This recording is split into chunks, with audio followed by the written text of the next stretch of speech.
Hi, Chad. Hi. Hello, hello, hello, hello. Good morning. Good morning, Chad. Good morning, good morning, good morning. Where did my table go? I had a little table here. Where is it? Here it is. Hi, guys. Good morning. I have my little maid outfit thing today. Kitty, oh my god, hi. Hello, everyone. Hi, good morning. It's especially super early for me today, and I'm like, I like it early. I think I might be slightly a masochist, which is why I wake up early Stuck with me now. all the time. That might be the reason why.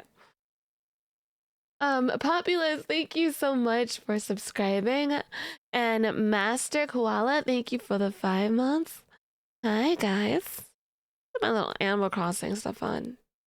I do that. Animal Crossing Lo-Fi! Can I get a Birkin chat? Good morning, Spite. How are holy? Good morning! How are holy? Stuck with me now. How are holy?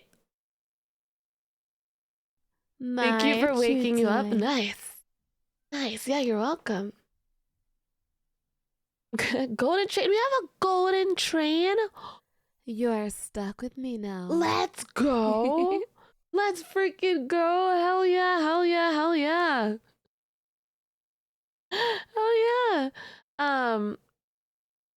Jables, thank you for the 2 months. Thank you. Gary, thank you so much for the 3 months. You're stuck with me now. Maid Cerberus. I want my big doggies out. There we go. My big puppies. Can I eat Taking my big puppies out always fits. They jiggle my dogs, I know.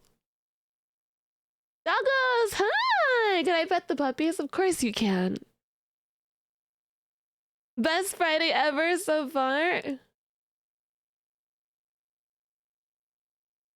Morning, Chaos and Riot. How was you guys' sleep, chat? Did you guys get good sleep? I wake up. I wake up and I immediately start watching animal videos. That's what I do, right off the bat. That's usually my go-to. I'm like, oh, let me just look at animal videos on my TikToks for a bit. XX Caramel, thank you so much for the 5 gifted. Let's go. Let's go. You got restful sleep? Hell yeah. I just saw my choo-choo. Thank you guys so much. Oh my god, we've got a golden capper train, by the way. That makes me happy. Fat Panda, thank you so much for the 2 months. Thank you. This is also just another asset, but it works so well. It works so well that I was like, oh. You're stuck with me now. Oh. Might as well. It's a new outfit at this point. It is technically one. Technically speaking. But yeah, no, I saw them. Thank you so much, Hoondog. Thank you for the 23 months. Thank you, thank you, thank you, thank you, thank you, thank you, thank you, thank you. You're stuck with me now. And Populous, thank you for the 500 bits. Appreciate you. Holy shit, guys. Can I eat this? A Struggler, thank you for the 10 gifted. Goddamn. Thank you guys. Where's all this coming from? You're so sweet. Holy shit, balls. Congrats on the new outfit. You look gorgeous. Thank you, darling. Thank you, darling. Can I eat this? Thank you, thank you, thank you. You're so kind. Congrats on the new outfit, Spite. You look so gorgeous, hun. Can I eat this? You're gorgeous. You're beautiful. You're breathtaking. Those are some nice puppies, Spite. Spite, whoa, Spite, you. Thank you, Tanuki. Infinite, thank you so much for the 45. Well, it's Jesus Christ. Been with me forever. Thank you so much. 45, let's go. Here's to many more. Keep being you, Spite. Thank you so much. Thank you, thank you, thank you. Yeah, guys, this is a asset that I technically got off of Booth. So it's not like something that was made by Nami. That outfit actually is coming. The one that is made by Nami is the one that is mentioned on the Subathon banner. That one is Can a I real eat one this? that is coming and is getting worked on and rigged right now for you. So this right here is still an asset, but my God, does it look like a model? It looks like one, right? Like it looks like one, and it's, but yes, this is not an official like model thing, but I was like, damn, does it fit? Can I eat these?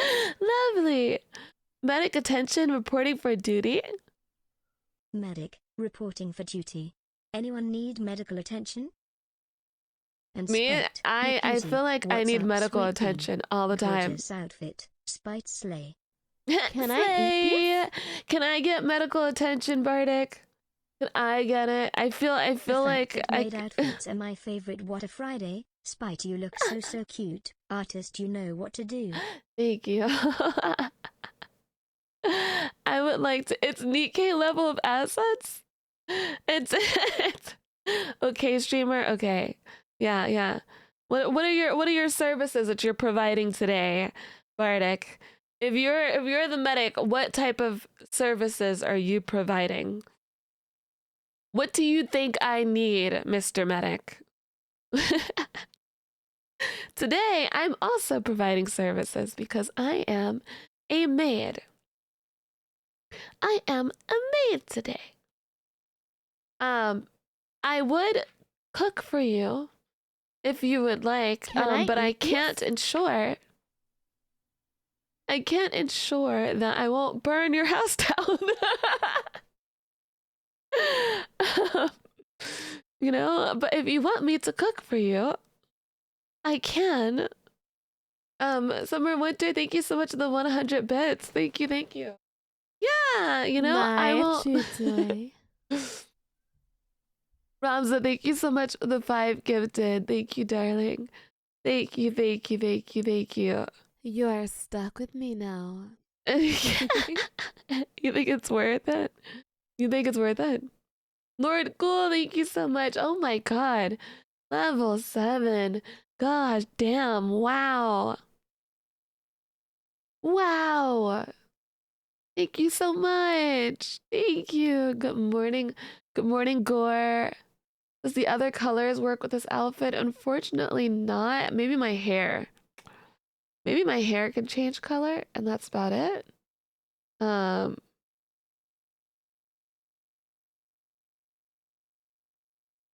we go.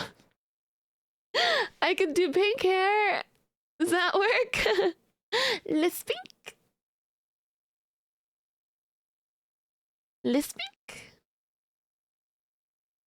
My tutor. I don't have it. I don't have the other skin colors for this. Unfortunately, pink puppies.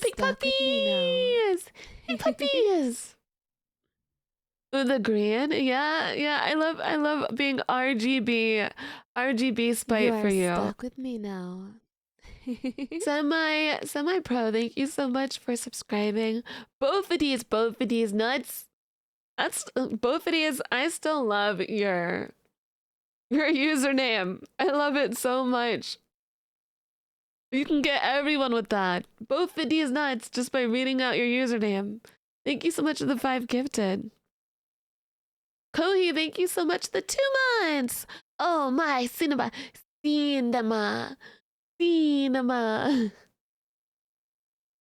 Are you Miss RGB? Can I eat these? I sure am. I need medical attention. I need 100 cc's of maid spite and a plate of noodles with a heart. Stat. You are stuck with me. You need medical attention. You need me. You can have all of me that you want. Kitty, thank you so much for the 2 months. Thank you. Can I eat these? Can't wait for many more. Thank you so much. Thank you. Can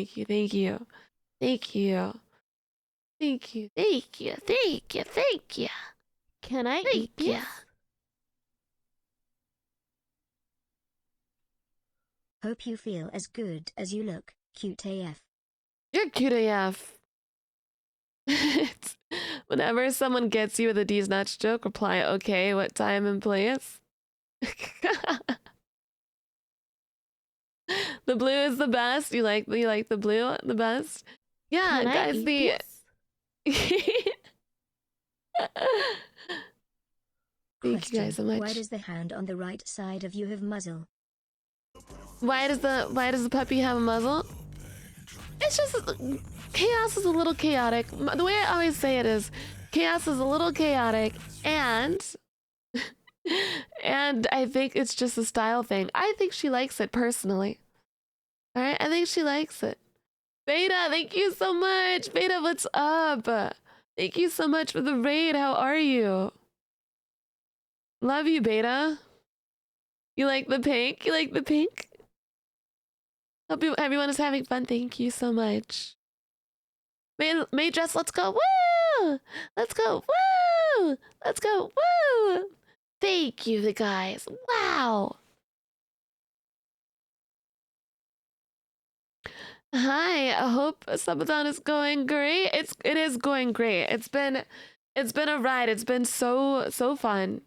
Absolutely amazing. Thank you so much for the raid, Beta. Beta, what were you doing? What were you doing for stream? What were you up to today?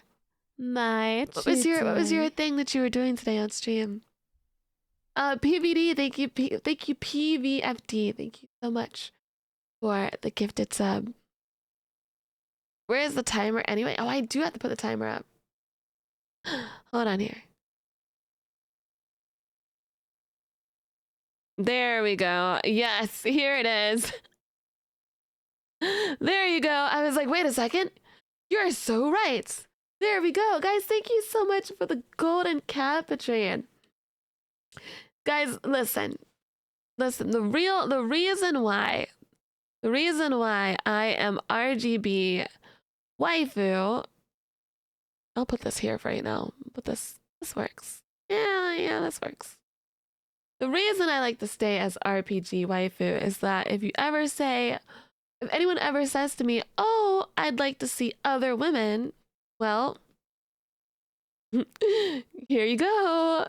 And if they say, oh, well, I mean, another woman, here you go. Did I say RPG? RGB? There you go. If you want to see other people, okay, you can see other people. That works. That's the reason. You know? You get all of the worlds. You get all of the waifus. Roleplay goober. I love that I said RPG. Oh, technically it would be BPG.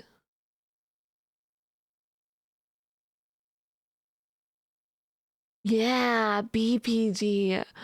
Blue, pink, green pupper. There we go. Other woman changes color. Yeah, exactly. Listen, you just want you want to see other people. Oh, okay. I could be the other person for you. Cause you wouldn't leave me anyway, right? Right. So you know, this is the other person you get. Mood ring, spite, let's go. Pink is very yandere coded. I think it's because there's so many anime characters that are yanderes that have pink hair, right? I think that's what it's associated with at this point. I feel like because you have Yuno from that one anime. What is it called? Like mirror something. You have Yuno. You have you have Monica. Just Monica. Just Monica. Just Monica. Yeah, it's Mirai Nikki. That's the one. Are there any other pink-haired yanderes? I'm trying to think of yanderes in fiction. The only ones I can think of right now. The only ones I could think of are those two. Um, well, Monica is brunette. Monica doesn't have pink hair. Oh shit, she doesn't. Oh, there's mine from Akame Got Kill. Yeah, yeah. Would I survive if I date a yandere? If you stay with her forever. If you stay with her forever, then you'll survive. You have to learn from playing, what's that game? Me-side? The thing is, in Me-side, Angarius, thank you so much. Andy Leo, thank you so much for the gifted sub. Angarius, thank you so much for the 7 months. 7 months, Fight. You look too adorable as a man. Thank you so much. So much. Thank you for the 7 months. Electrical boys, thank you so much for this the gifted sub. Yeah, I'm in a maid outfit. Yeah, well technically we have a blue hair yandere, which is Mita. So she's my favorite yandere. My favorite. I'm not biased at all for any reason whatsoever. But if you play the game Me-side, basically, if you stay with Mita forever, you don't have any problems. And you do have the option to stay. As long as you never look in the oven. As long as you never look in the oven, you're fine. If he tells you don't look in the oven, don't look in the oven. You just have to listen. And you will survive a yandere if you learn to listen. That's it. Is 02 considered a yandere? I don't know. I don't think so. Yeah, a totally normal oven. Yeah. Yeah. I looked in the oven and Mita was not very upset, very happy with me. What happens in the oven? You just don't look in the oven, man. She says, don't do it. Wow, your new outfit is fantastic. I'm a neighbor. Thank you so much. Thank you so much. Thank you.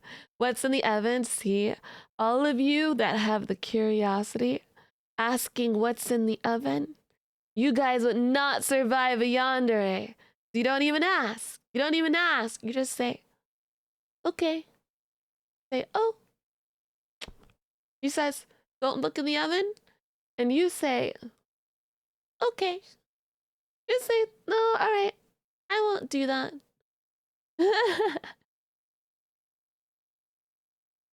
If you open the oven, do you have to roll a dexterity check? If you open the oven, I don't even think you get a dexterity check. I don't think you get any type of check at all. I think your fate has been decided for you. I love your beats for model. Thank you so much. You're so sweet.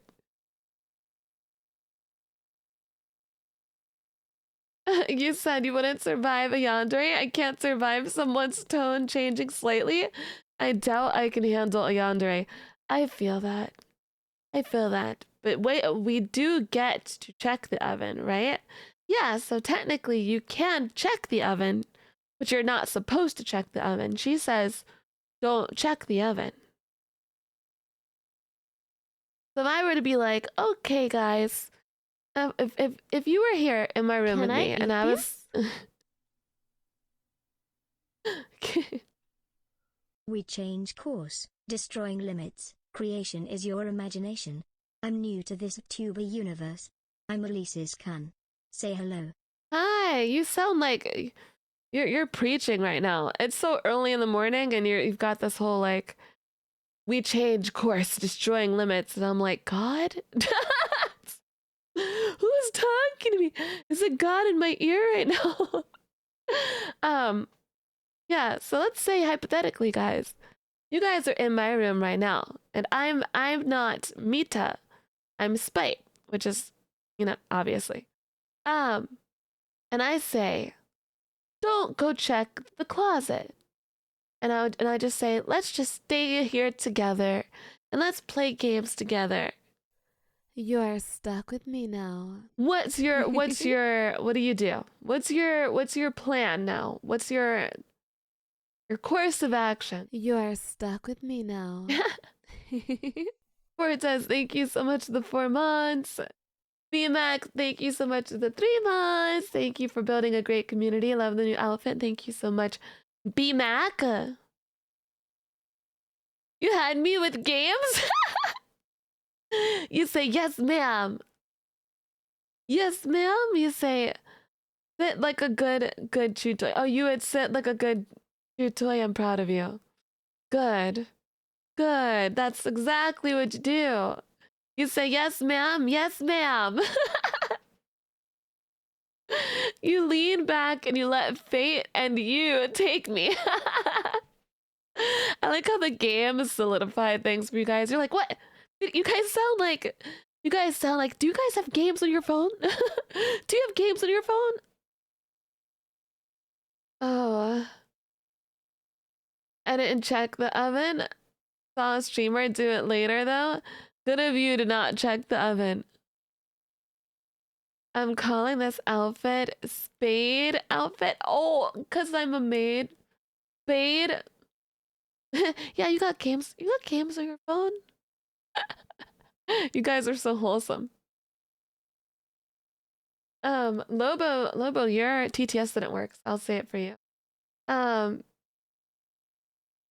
Yanderes are a Japanese version of Latino women. The shit I've seen is so funny. Okay. Oh, that's hilarious. Oh, I love the maid outfit. Spite, thank you so much. Thank you, thank you, thank you. Yeah, I didn't know that you could play me side and upload your own 3D model into it. And I was like, what? You can do that? That's so cool. Do you guys know that?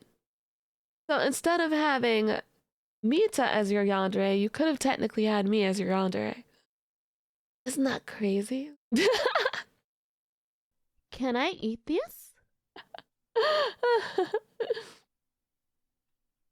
Someone help, Spite trapped me in the oven. I trapped you in the oven. I just wanted to cook bird, that's all. We're supposed to tell them what's in the oven, Penguin. That's not a part of the thing, Penguin. Not supposed to tell them. Listen, is it really so out of place that a penguin would be in the oven though? You're just a bird. And birds get cooked. I ate chicken yesterday. I always call like nuggets. I always call nuggets chickens. I had 10 chickens yesterday. I ate 10 chickens. And people are like, 10 whole chickens. And I'm like, no. But they're 10 chimkins. 10 of them. No, not the whole chimkin, but 10 chimkins. Yeah, I ate 10 chimkins. You know about penguin eggs? Spite? Wait. No, this sounds suspect. Wait, this sounds really suspect. Wait, what about the penguin eggs? 10 whole chimkins. That's a lot of chimkins. I did. Yeah, and I had, it's illegal to eat penguins in 1959. Well, it's not 1959, silly.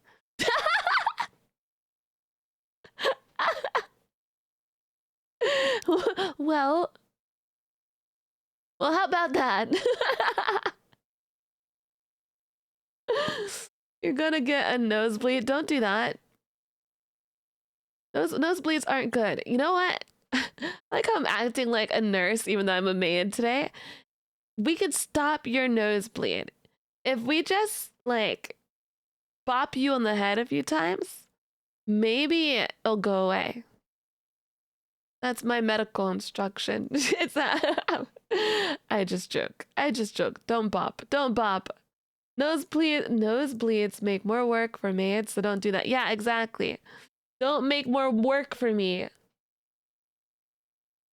Keep things clean. Or else. Keep it clean. Or else. Or else. more work means more pay. No, no, no, no. No, no, no. See, I work hourly and then I sit. I work hourly. Listen, and then I just sit here. That's what I do. The loveliest of expressions. Who the fuck works as a maid without pay? No, I get the pay, but I just sit here. That's how it works. As me as a maid. There you go. I can feed you strawberries. You want that?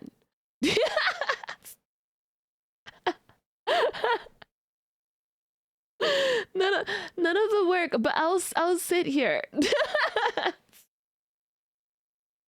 If you want, like, I can give you chocolate strawberries. Listen, I can't eat chocolate strawberries because I'm dog, but I can feed you chocolate strawberries. What you're saying is you're not willing to work overtime. Oh, I'm willing to work overtime. Just by sitting in this spot. Just in this spot. Emotional support mate, just sit there. Just sit here and look pretty, and that's it. There is dog safe chocolate, is there? Have you tried it? What does it taste like? What does it taste like? Paid by the hour, exactly. So you want me to pay you to sit there and look pretty? Why aren't you a model? Then I am. I'm a model and a maid. I am both. I'm both. I'm anything I want to put my heart to. I want anything I put my mind to. Be a tuber model maid. Ah! I see what you did there. I can be your emotional support maid. How about that? That works. There we go. Yeah, it's okay. Come here. Just lay down on my lap. I got you. Give you little head rubs. There you go. I'm your emotional support maid.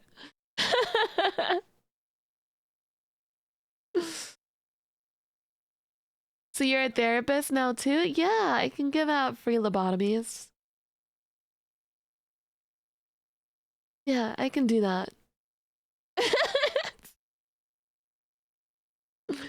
I'll take one. You'll take one. Hi, Ruben. Can I get a shout out for Ruben, please? Ruben's down for the lobotomy. Let's go. Let's go. Pretty sure that's a doctor's job. Go for it. Hell yeah, I'm getting the drill out. Get to... What would have you to assume you have a brain? You're built different. You're built different. How are you, Ruben? I hope you're having a good day. Yeah, you get a lobotomy with the boys. A great old time. Hi, Nixie. Can I get a shout out for Nixie? Hi, Nixie. Hello. Chitui. Thank you for gifting a sub to Ruben, Dredgen.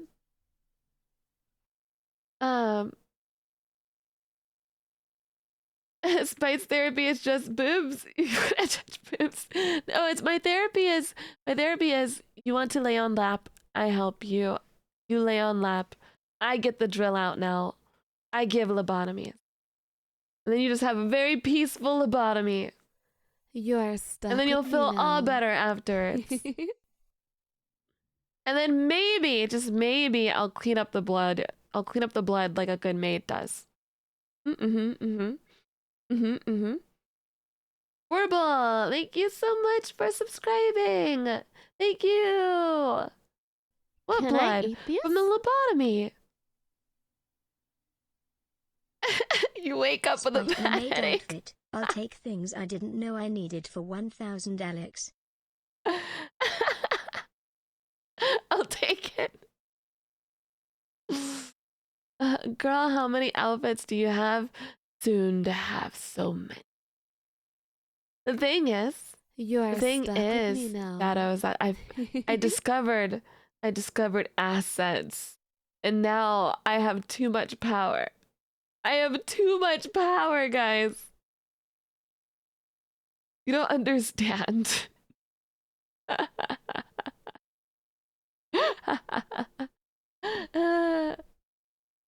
How many outfits do you have, Spike? Yes. I'm not gonna make like a, what's the thing? I'm not going to make a Twitter post for each of the little VTuber assets. I only did it for this one because I was like, oh, it's a maid thing. That's like super cute. No, I'm not gonna do that. I do want to switch up assets pretty often because I like them. I like them a lot. I like having different looks. Sayaburo, thank you so much for the 69 months. Hello, you wonderful maid. Thanks for blessing our eyes with this stunning outfit. Thank you so much. And Bardic, thank you so much for the 5 gifted. Thank you. How many assets do you have right now? Just 2. The one you guys saw already. Thank you guys so much. Thank you so much. One you guys saw last earlier this week. And then this one. That's the only one. That's the only ones I have right now. I wonder who made this asset. I got you. Hold on here.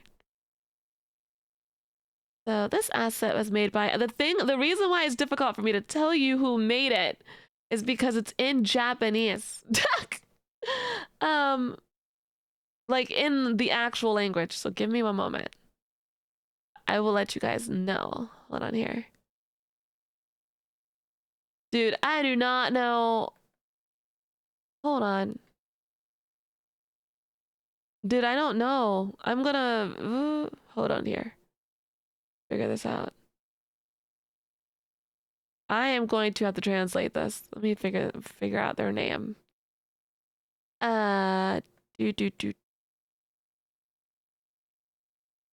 See. Translate Japanese to English. Thank you. And then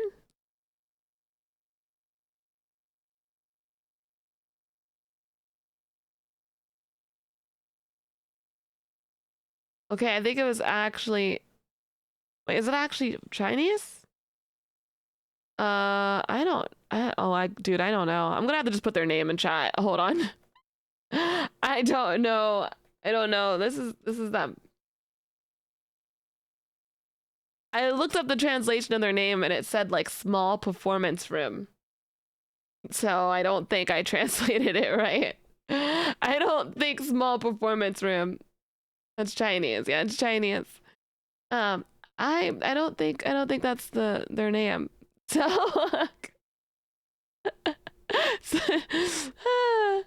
but yeah, that's it. Bro, people are gonna come into the stream and see the pinned message and they're gonna be like, what is that? They're gonna be like, what does that mean? Small performance room. Keep up the good work. Thank you for the asset. Small performance room.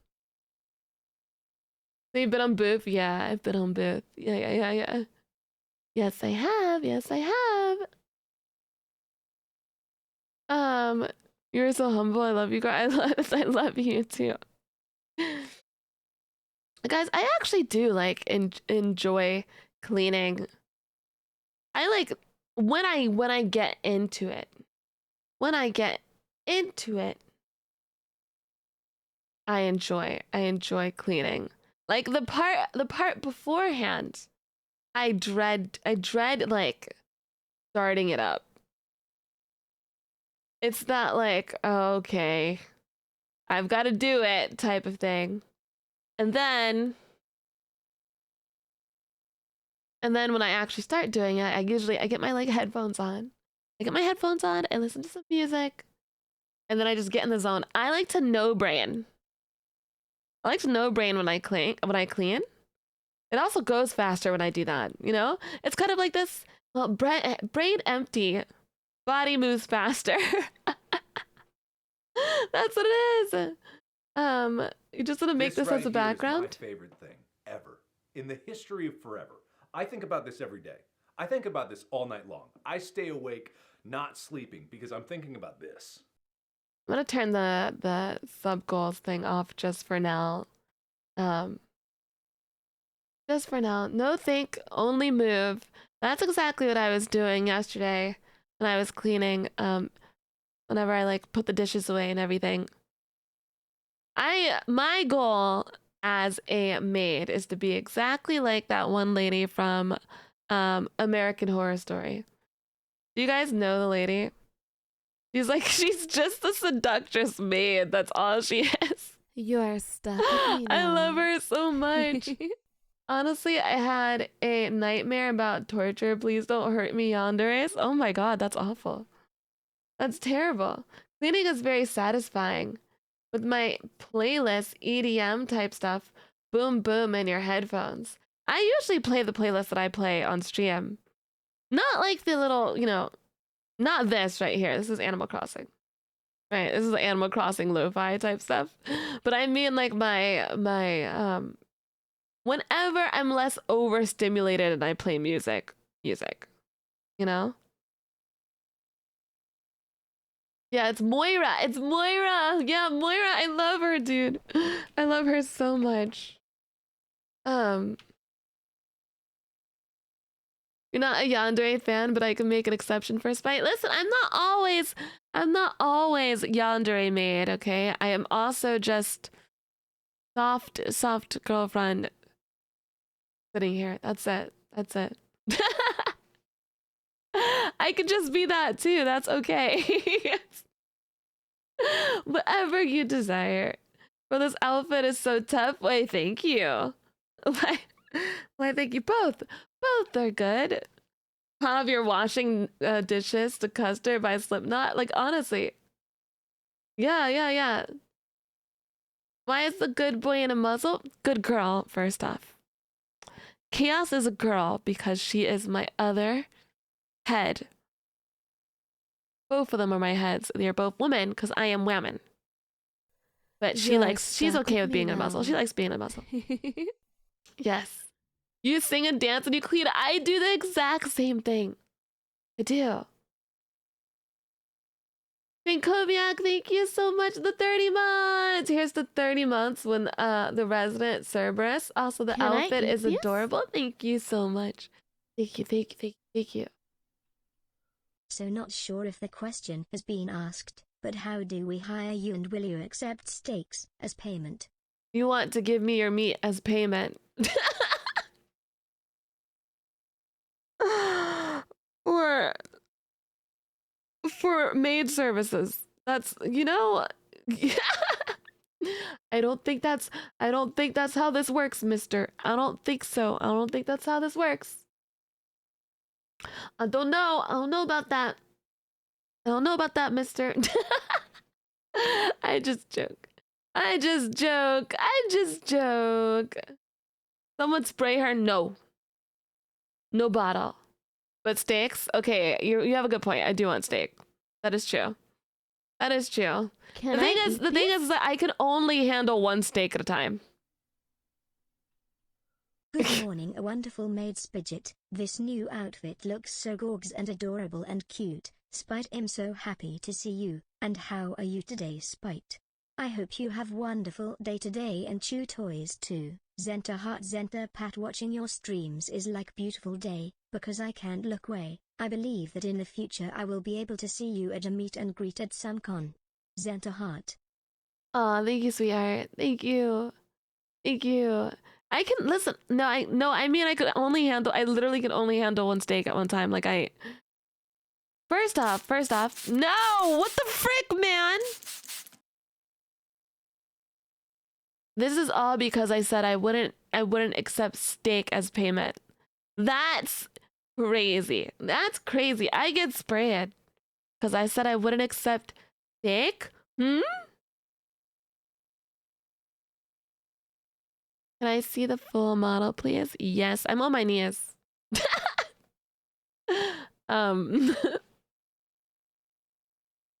So that's that. I showed up to the stream on my knees and I've been this way this entire time.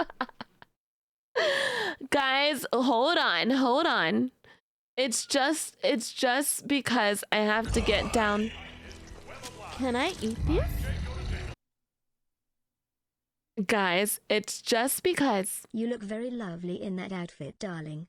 Wishing you an incredible day before I head into work, Spite. Much love to you and the rest of the Chew Toys. Thank you, Finley. Thank you so much. Listen, I am on my knees, guys, just to get those little spots that I have to clean. That's it. That's the only reason. Only because I need to. Why are you? What? Why are you slapping me with cheese? What you do? What you do? Wait, what? Yeah, that's just because I need to scrub the floors. That's it. Yeah, I gotta clean the spots up. That's it. You're paying me with the cheese? That's what you're paying for my maid services with cheese? No, see, no, I don't know about no. You sure about that? Yes, that is the reason why I'm on my knees, of course. What other reason would there be? What are you thinking? What are you thinking, mister? Or Mrs. Or them? What are you thinking? None at all? No.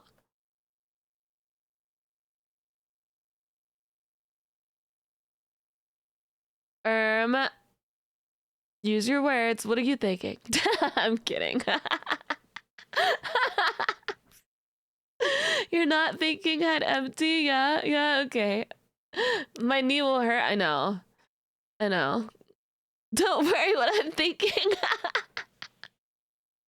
You're like, Spite, wait, I'm panicking. I can't say that. Wait, Spite, I can't. Spite. Spite, don't ask me questions. I don't know what to do. The panic.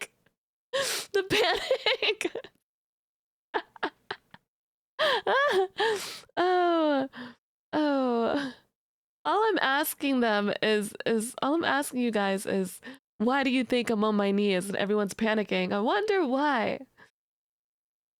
I wonder what the reasoning could be. That's so funny. The mods will nuke me. What's up? What did I come into? Hi, Hazer! But you've been playing Claire Obscure. I cannot wait to play more Claire. When Subathon's over, I'm gonna start it back up again. Not on stream, per se. But I'm gonna be doing a Let's Play, and I'll be putting it on the YouTube. On the YouTube! That game is great. I cannot wait. I cannot wait to finish it. You're on your knees so we can give you head pats. Oh, that is so cute. I knew it was something wholesome like that. I knew that's the reason why you guys... I knew that was the reason. I knew that was the reason that you guys wanted me on my knees, was to give me head pats. I knew it. Can I eat these? I don't know why you guys are panicking about XD. that. I don't know why you guys are panicking. Head pats are very wholesome. Yeah. Easy access head pats. Yeah. Head pats are very wholesome. Guys, look. Boom. Any interest in trying out the Death Stranding 2? Have you played the first game? I have not played it. So interestingly enough, I haven't played it for two reasons. I know it's an amazing game. I haven't played it because, one, it kind of weirded me out a little bit. When I saw the gameplay of it, I'm not gonna lie, it weirded me out a little bit.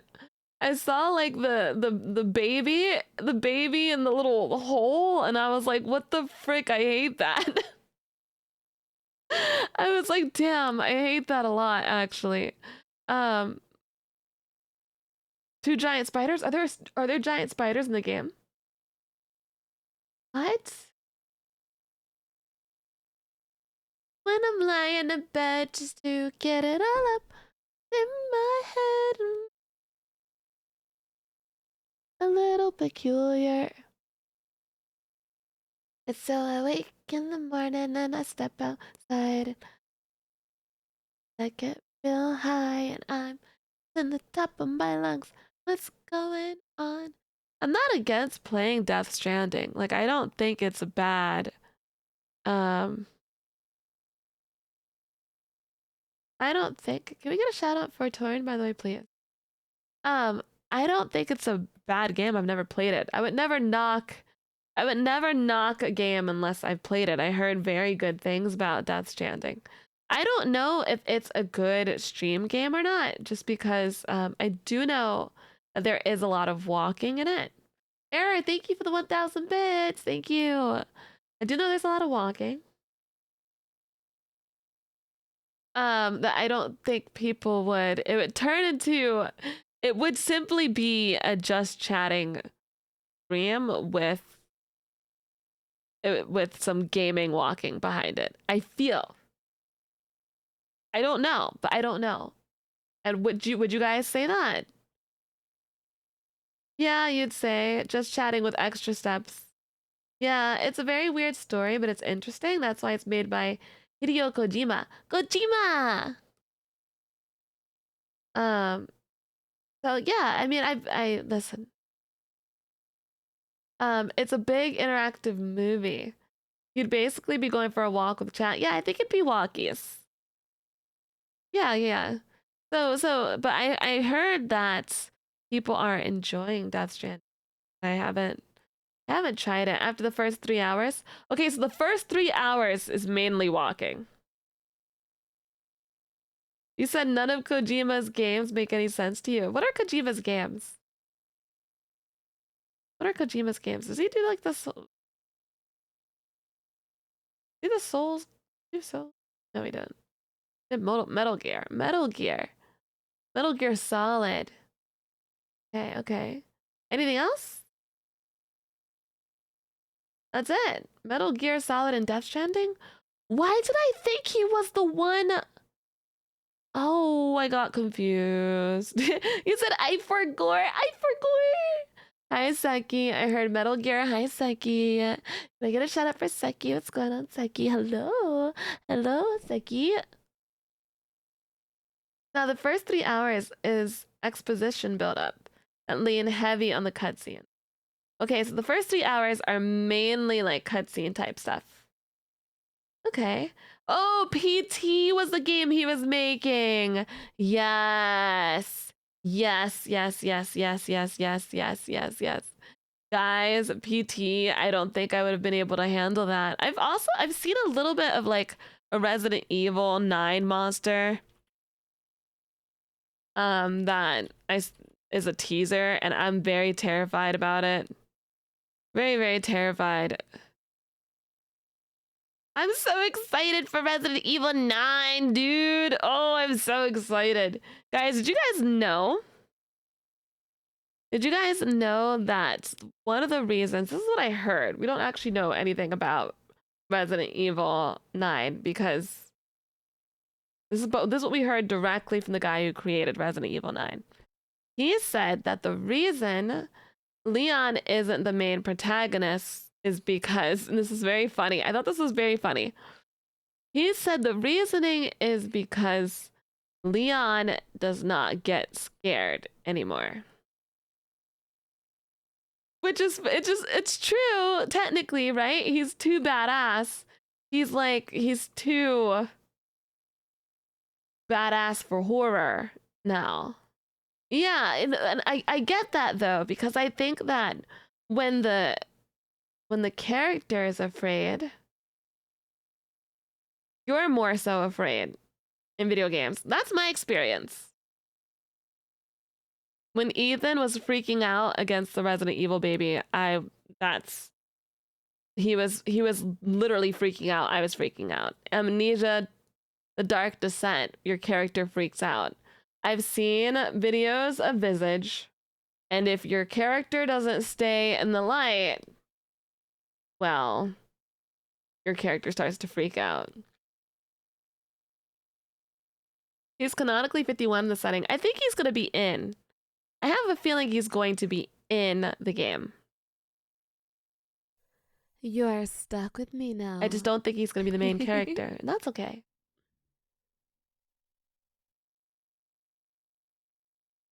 Eleanor, thank you so much for the 3 months. That outfit is made for you.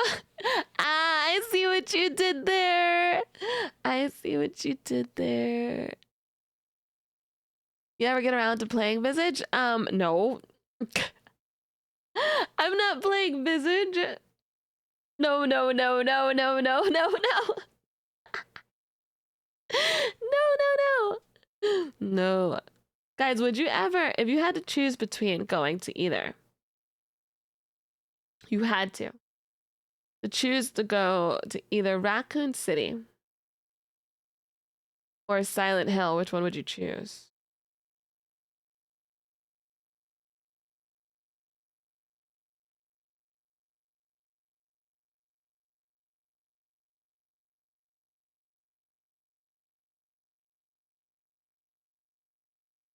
Most of you are saying Raccoon City. You said you already live in Silent Hill, dude. Ain't no way.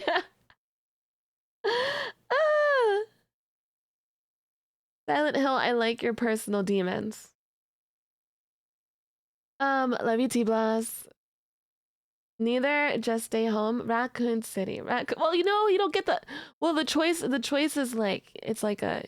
You can't choose either or. You can't choose to not. You have to choose either or. Raccoon City makes sense. Raccoon, you can get out, and Silent Hill, it's not that easy. True. That's true. That's very, very true. I just feel like I would be in Raccoon City. I would try to leave Raccoon City, and I'd get punched in the face by Nemesis in like 2 seconds. You know what I find hilarious is that I know that Nemesis can like whip you too. But I find it hilarious that he's such a big monster man and his main thing is just kind of like sucker punching you. Hal, thank you so much for the 3 months. you'd be like stars. Stars. Does he only go after star agents? Is that it? He's just a little guy. Yeah, sure. Yeah, just a little guy. Yeah, sure. Oh, really? So all Jill had to do was take her clothes off. If Jill took her clothes off, he wouldn't go after her anymore.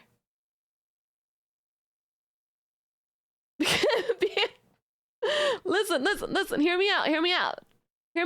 Because, hear me out. He had facial recognition.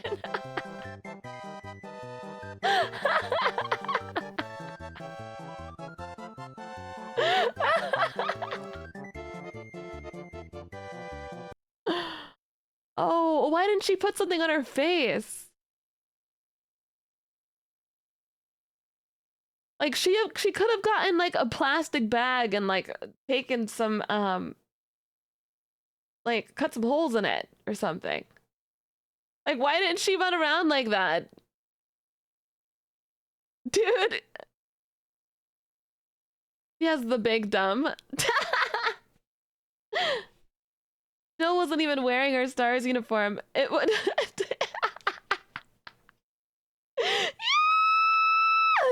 Did Spite seriously suggest Jill walk around naked? Because for some reason, guys, we have an ad in a second. I need to go get gamer subs. And anyway, I'll be right back, okay? We have an ad break. I'll be right back.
Hi, guys.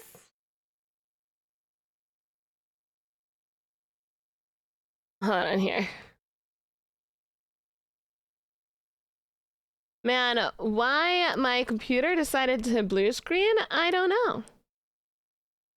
I don't know why. Hi, everyone. Hello, hello, hello, hello. We're back. I like how my table's gone too, my timer. Oh my goodness. Everything's just gone. Who bit your cable? I know, right? My computer just blue screens out of nowhere. Hi. But you're back now? Oh, God. Damn spicy. Love the outfit. Thank you so much. Thank you so much. Do you still have your leg this time? Let's see. Let's see if I have my leg this time. Yeah, I think I have my leg this time. I think so. Do you think, yeah, maybe Chaos and Riot are the reason why this happened. What happened here? Are you guys the reason why my stream cut? Did you guys bite the wires? Was it you? It must have been them. It had to have been them. Have you fed them? Maybe that's why. Oh yeah, I don't think I have fed them. Well, there's a bunch of chew toys in chat that you guys can eat. Look at all those chew toys, Chaos and Riot. You can go for them.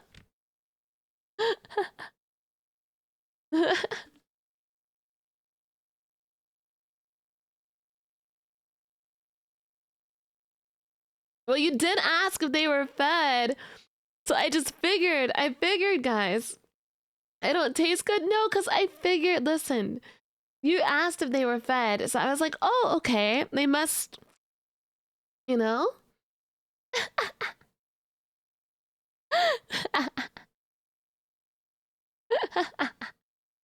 You must be offering.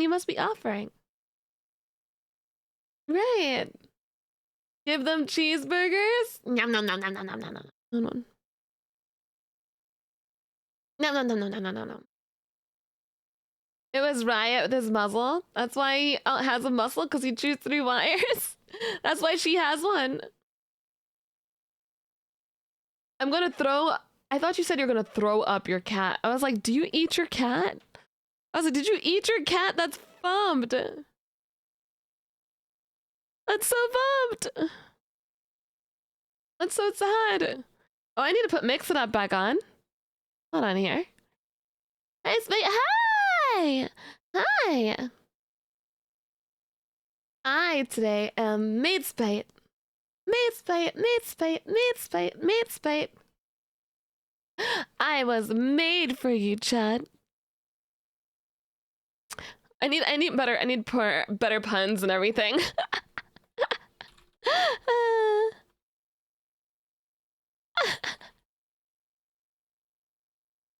I need some...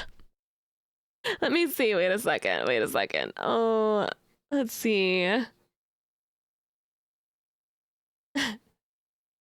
I can be freaky for you, chat, as long as you'd want a clean freak.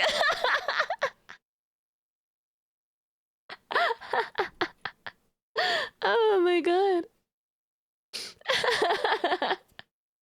Hey, yo, Dill, is that the type of freak you like? You like your girls extra freaky? What about a clean freak, huh? My tutor. I knew you guys had good taste. Nor, thank you so much for the gifted sub. Yeah, good enough. That's the type of freaky I can give you. I'll take that deal. Can you say I love you, please? I love you, please. I'm sorry. I love you. Monster girls are hot. I agree. You'll take it. Nice. Got him. Chat, can I don't know. Can I sweep you off your feet? And can you fall into my arms? Oh, I love it. I love it. Bro, oh, okay. Maid's bite, you already did. Good luck picking me up. Oh, God.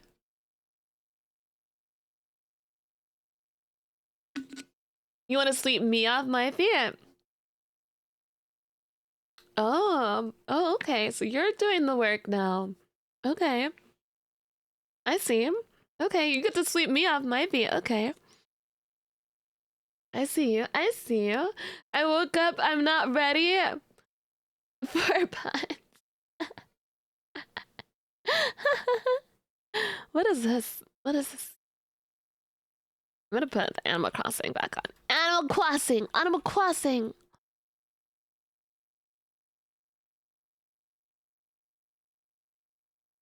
There we go.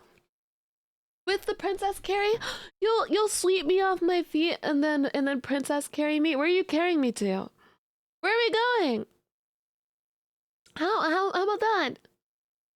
I've seen you on YouTube for over a year, and now each VOD has made me happy. Oh, I will be putting more VODs up on YouTube. I promise. Texas Roadhouse? You started a whole hour early, and I didn't expect that. I did, just from my game, just from my computer to crash. So sad. So sad, my computer said no. Chaos and Riot ate through the wires, didn't you guys? Didn't you? See, there are some things. Okay, guys, I can't reach some of the cabinets. So, I'll need someone who's tall and sturdy to make me get to new heights.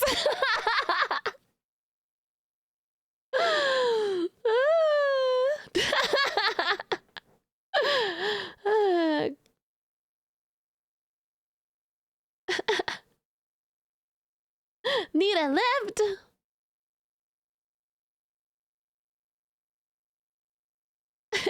Did you say my bulbs should be VTubers on their own? I'm gonna get little... I'm gonna get little, like, faces painted on each bulb so that it's like two bulbs talking to each other. VTubers. Oh, man.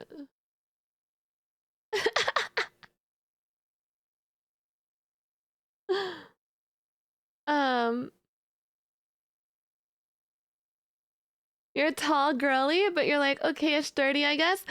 Listen, I love me a tall woman. Let's take it. Let's take it. How tall is your model? 9 feet tall. Listen, I could just pretend to be small for you. That's all. Listen, no worries. No worries. Just to fit the little act. It's okay. Yeah, listen, just because I'm 9 feet tall doesn't mean I don't deserve to be lifted. Okay. Doesn't mean anything. You want me to get to the top of your cabinet, regardless of whether I can reach it already or not. You have to help me up there. I only promise to try. Everyone needs upbeat sometimes. Exactly. Exactly. Guys, this is my favorite. Ooh, this is my favorite Animal Crossing song.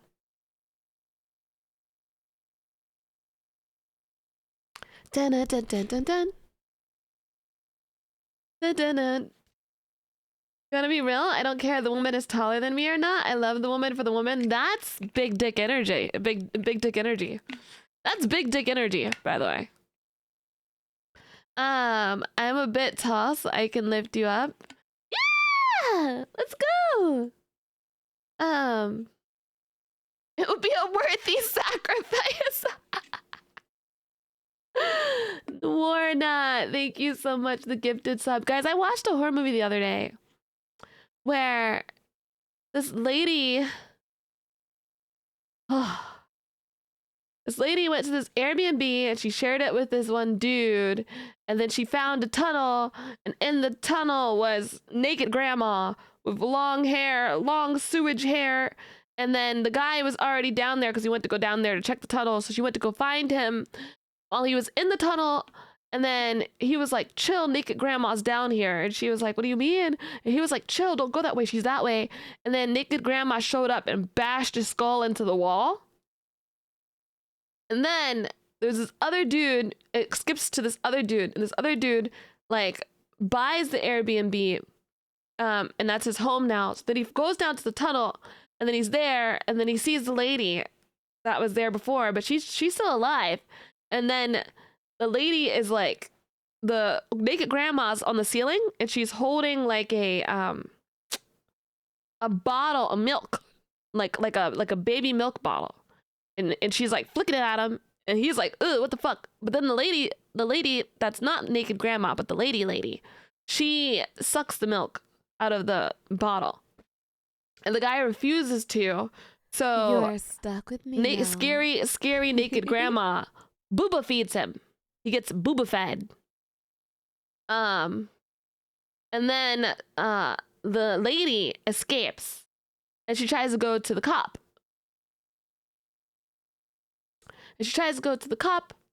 And the cops were like, ooh. And then she tries to help him out. Yeah.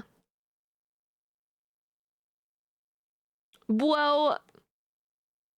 It's not granny milk. Every time I hear naked grandma, I think of Steve Harvey going naked.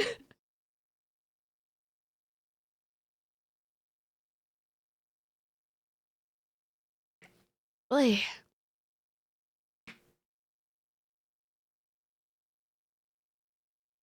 Yeah.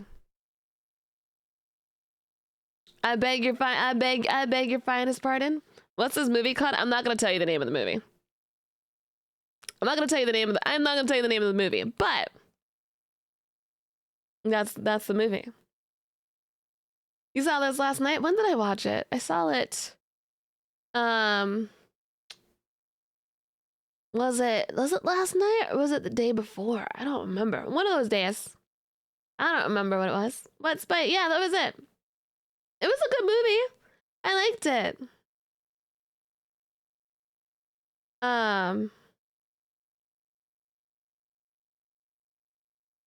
You said, I'm not a weatherman, Spite, but you could expect a few inches tonight. Could I chop it off? Could I go chop, chop, chop, chop, chop, chop, chop, chop? I'm gonna get the knife. I'm chopping off the inches. Let's go. Chop, chop, chop, chop, chop, chop, chop, chop. Moo Man, thank you so much. The 5 gifted, thank you so much. Thank you. Chopped sausage.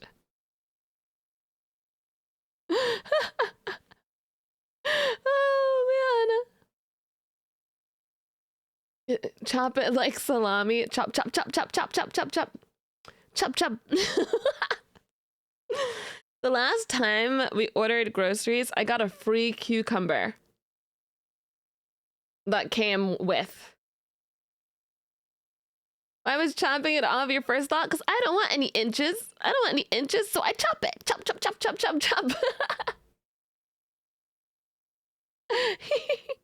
What am I supposed to do with that? Chop, chop, chop, chop. A free cucumber? Yeah, I got a free cucumber. I did. For free? I was like, why is there a cucumber in my bag? Because I order groceries. And I was like, oh, we have a cucumber. So I was eating it. Free cute coomer. Free cute coomer. I will never call them anything else now. I will never call them anything else except for cute coomers. Who needs a cucumber when you have cucumbers? I got a free cucumber the other day. A what? A cucumber. Yeah. Oh. Oh man. Oh God, please never offer someone a cucumber now. You want a cucumber? Oh man, you guys should have never taught me that. This is what you should have never done. Look what you done did. Look what you did.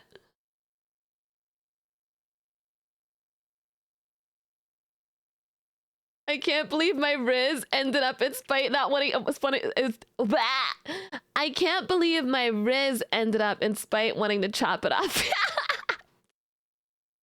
I don't want people offering pee-pee to me. I would want someone offering You're food. Stuck with me now. I would like food or like something cute like a plushie.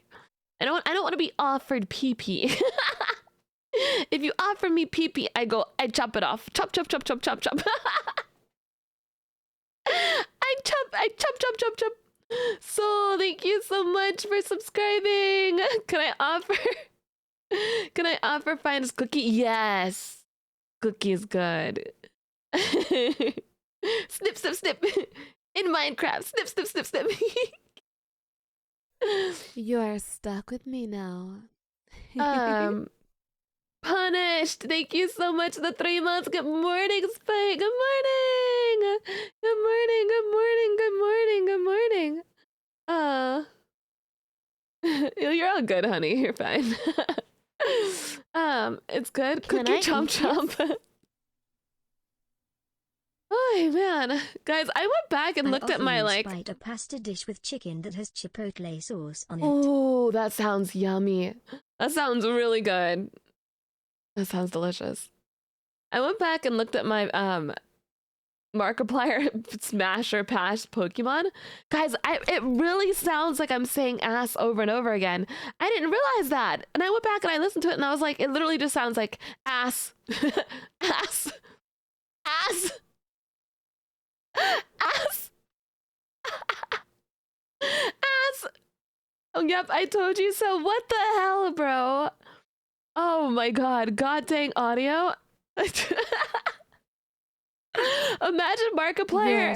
Imagine Markiplier, like, I wonder if he ever goes and watches the things that,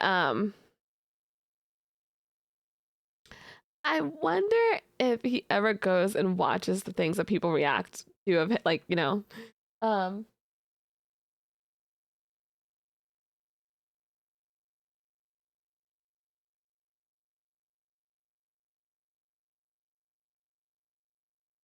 don't know how to do that now, but... Hold on 1 second, guys.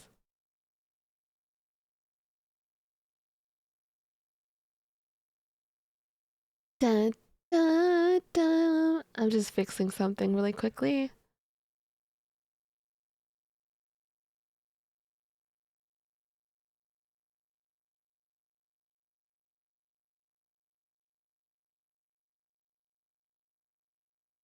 I don't really need to do anything right now. There we go. Thank you. Okay, anyway.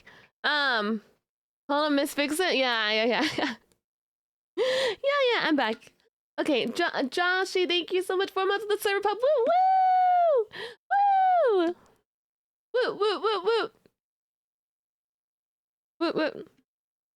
Something Riz. Can I offer you food? Something Riz. Mark is too busy for his own content most of the time, let alone watching people react to his. Oh, are you him? Are you Marky? Oh, hi, Marky! Love you, Marky, so much. Oh, that roll emote is kind of adorable.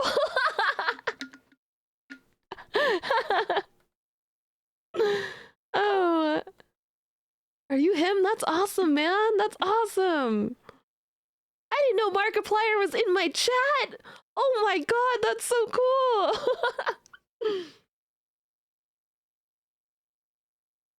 You saw Madara watching me yesterday? Oh, I sent her a thing in for her yesterday. It was really funny. Madara asked me, she was like, He was like, can you like, just send me a thing about whether, a Momo is guilty or not? And I was like, Momo's guilty. She's like, don't ask questions. She was like, don't ask questions. Just send me a thing about whether he's guilty or not. And I was like, okay. Okay. I was like, yeah, Momo, yeah. Momo is guilty. No, wait, the real Markiplier. Will the real Markiplier please stand up? Please stand up. Please stand up. Will the real Markiplier? Please. The subathon ends, the timer is gone. No, everything is gone. My table went missing just a second ago too because my computer decided to blue screen. Is what happened. My PC said, about that. Yeah, no, you got a table? Goodbye. Oh, here's my table. I love my little table. It's like... Is it still counting down? It should be. Let's see. Well, that's not right. Hold on one second, guys. Hold on one second. That's not right. This is why I hate whenever my computer shuts down. You know what I think it is, guys? I think whenever I get scuff, it's from my computer shutting down or blue screening, because then it resets things. It completely resets things, which I don't understand. It's super annoying, but that's kind of how it is. So hold on, let me fix this. Where were we at before it cut out? See, we were at okay, right here. So I'm gonna zoom.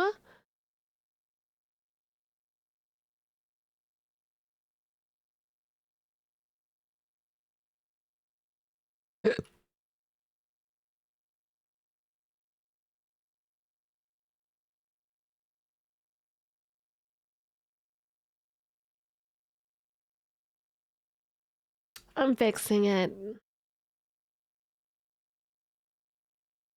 I'm gonna assume it is like here.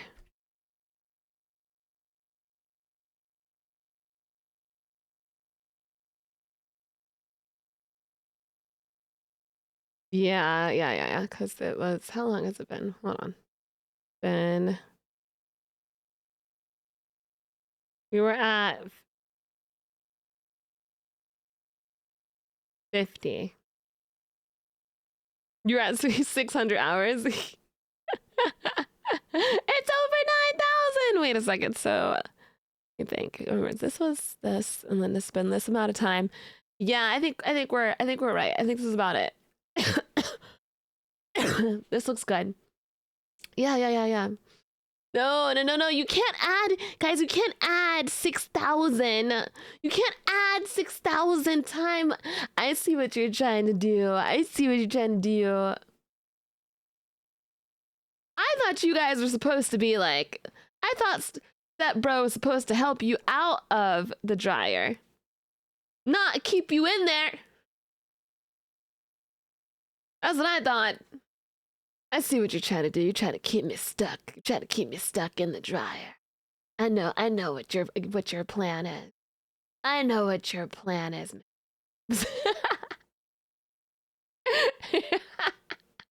When did you get stuck in the dryer? There's actually a clip. There's actually a clip of me in VR chat getting stuck in a dryer. I actually did. It's really funny.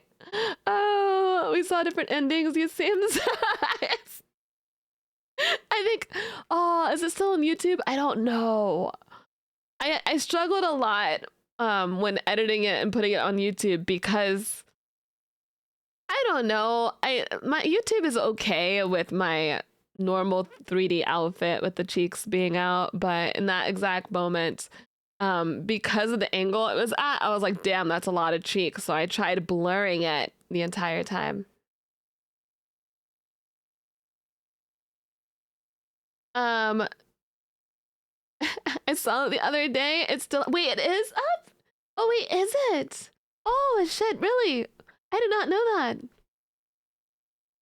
Yeah, the face cheeks, of course. Yeah, I hope you have a good rest of your stream. You've been dealing all night with your depression. Oh, baby, I hope you have a really, You're really stuck good with me night. now. I'm gonna sleep with you as my background noise, that your presence is comforting. As someone with diagnosed depression, I understand. Please take care of yourself, okay? Get good rest. I loves you. I loves you so much. So much. Let's give a love chain, guys. Love chain to the chew toy. Ryder. Love train, love train, love train, love train. Give love, we love, we love, we love, love bird, love bird. Love train is leaving the gas station. So guys, you know how like some people say on Wednesdays we wear pink? I don't even know what day it is. What day is it? On Fridays, we dress like maids and we do sacrifices. Friday, guys, yesterday,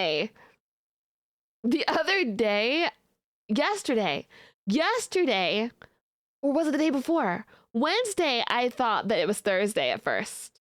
Not gonna lie, I did. And I was like, what? I was like, wait, what day is it? What day is it? And then I was like, oh, you graduated high school today for college? Wait, how old are you? Well, congratulations on graduating high school, but how old are you? Can I eat this? You're 19. Congratulations. Hi, I'm so Spite. proud of you. The new outfit looks absolutely amazing. Got a bit of bad news couple days ago, but I can recover. Sending good vibes to you and everyone in chat. And now the safe thirst off. Bark, bark, bark, bark, bark, bark, bark, bark, bark, bark, bark, bark. Congratulations, Aiden. I'm so proud of you. Good job. I know the animation on these are kind of crazy. They are crazy, dude. It's like the motion of the ocean. You're stuck with me now. The tornado! The tsunami is happening!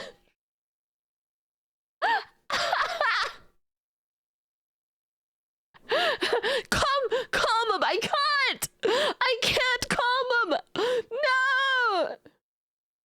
You're looking at my ears. I can't calm my ears, guys. My ears is what I'm talking about. My tutoy. Malik, thank you so much for the 5 gifted. Thank you so much. Thank you. Wait, hold on. Wait, I got this.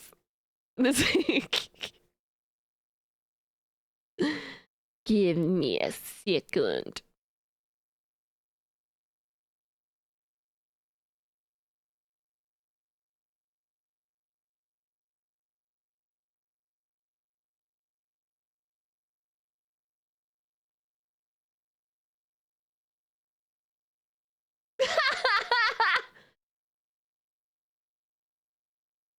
Don't wanna know your name.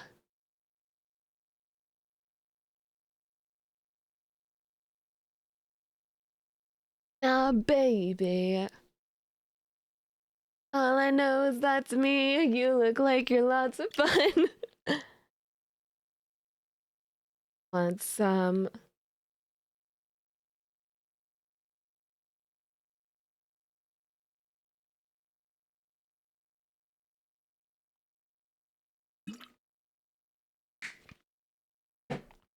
All I know is that's me. You look like you're lots of fun.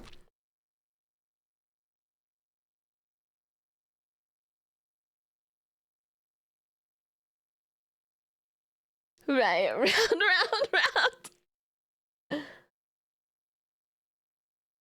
Like a record.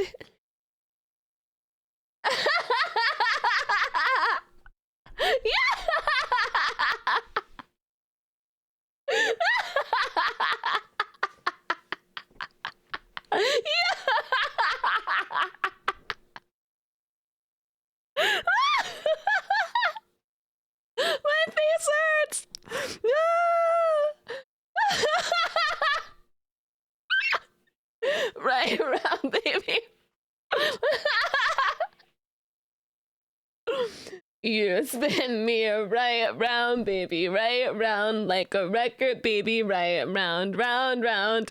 You spin me right round, baby, right round like a record, right round, round, round. Open up your lovely eyes, watch out.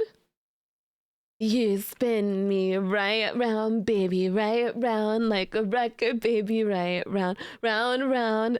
You spin me right round, baby, right round like a record, right round, round, round. Yeah, they're my own helicopter. Yeah, this is the female version of a helicopter. Yeah. Spin. Stop it! Let!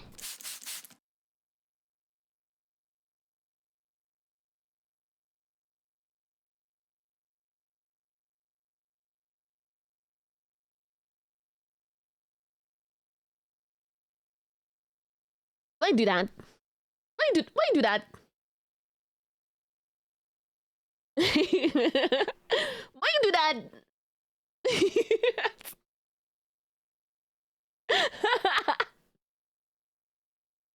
Oh, do hats.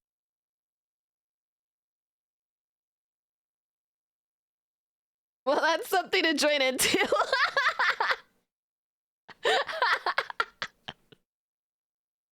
It's fucking cackling. Oh my god. I'm having too much fun. I'm having too much fun. Applying for a maid application, you're hired, but I didn't even give you my resume yet.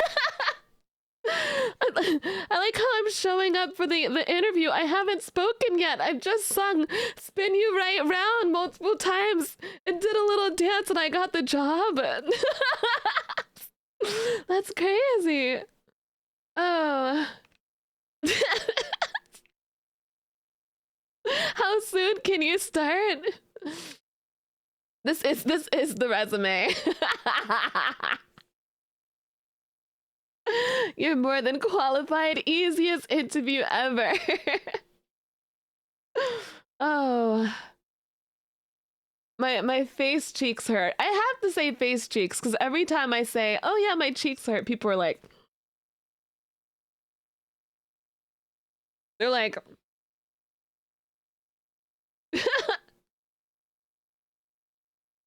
Twitch knew what you needed to see this morning.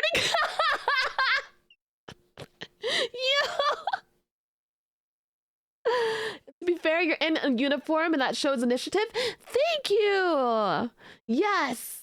I think that people in uniform are just hotter. They're just hot. They're just hotter. You know? The uniform stays on. Just like the mask stays on. Adjust glasses, flips paper. It says here that Can I eat this? Throw ass. Dear Spite, please tell your Hungolam Nonolokongus to chill out. Lots of love. Someone trying to focus. I hope you aren't trying to study. Hey, listen. A great way to study is through hypnosis, maybe. I don't know. What if it's just that work vest? Do I need to see if you have proper footwear? I'm on my knees. I was telling chat earlier. Can I eat this? Good morning, Spite. Would you be able to dust some shelves? They're very high. Spite, hey you. I can dust your shelf, but you have to lift me now. That's it. That's the agreement we came to. You lift me up and I will dust your shelf. Yeah, I'm on my knees and we discovered. Hold on here. What's down here? I am on my knees and we discovered that the reason for me being on my knees is because it's easier head pat access. Easier for head pats. That's what we decided on. I love this song. My life in the dice, the slice, the poltergeist, but It should be playing like super kawaii music, considering.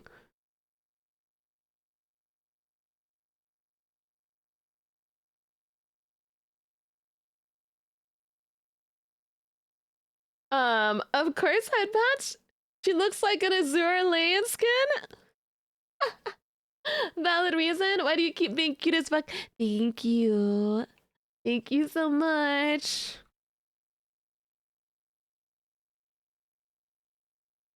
So what are we doing today, Miss Spidget? Vibing. Spider at a maid cafe would be so cute. Thank you. Thank you, thank you, thank you. She looks so good. Thank you. I would love to you could be a Nikkei character with this model. I want to play Nikkei. I always say I want to play Nikkei, and then I never get around to doing it.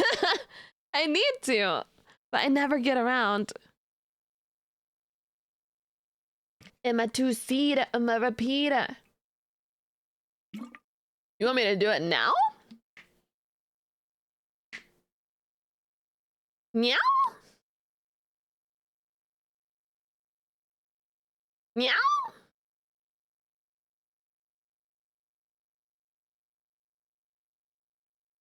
Oh my goodness. I never even thought about that. I didn't even think about the fact that I could do that. There's a lot of shit to do. Spice the type of maid I would clean my house beforehand. I might play it a little later. We might do it a little bit later. We maybe not like in this exact moment, but we may do it a little later. I'm trying to think if there's a game that I want to play first. Oh wait. Meow is already then? Because I don't know. I don't know if it's too scandalous for daytime. I say that even though I like listen. Okay, listen. I don't know if it's too scandalous. I don't know. It's like very early in the day. You know? It's 3 a.m. somewhere. No, it's never. Everyone at work, yeah, that's like, I'm like, the people are at work, I don't know. I don't know, man. Can't be any more scandalous than you. This is natural, okay? It can't be any more scandalous than you boba twerking. Listen, this is natural. This is this is a natural occurring event. This is like, it's just a natural event of the body, you know? Just imagine the Earth, right? As Earth-chan. And Earth-chan is an anime girl, right? And her natural disaster would simply be something along these lines. Oh, there's an earthquake! Oh, it's happening! Oh! That's the natural disaster of the anime girl body. The tectonic plates are shifting. Yeah, Earth-chan's not flat. Not with those plates constantly crashing into each other. The frick is this logic? I'm an artiste, and I'm an artiste, and when I have my art that I expressed, I'm a philosopher and an artiste. Thank you, Sir Isaac Newton. Thank you. Did you hear that, chat? I am Sir Isaac. I am the physics. I am Sir Isaac Newton. Socrates. Da Vinci. Sir Isaac Newton, Socrates, Da Vinci. that's my whole thing. That's my whole name. That's what they call me. That's what they used to call me in college. Except you discovered the opposite of gravity. Nothing. There go. Oh, can we get an IRL skin color on this model? I'll try to do it. I'll try to do it. It's gonna be tough for me to do, but I will try to do it. What a Renaissance woman. Man. You're gonna throw a naked chicken? A naked chicken? What the frick, man?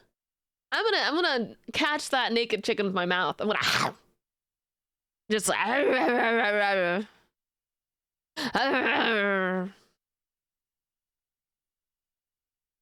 and that's okay if you take your time.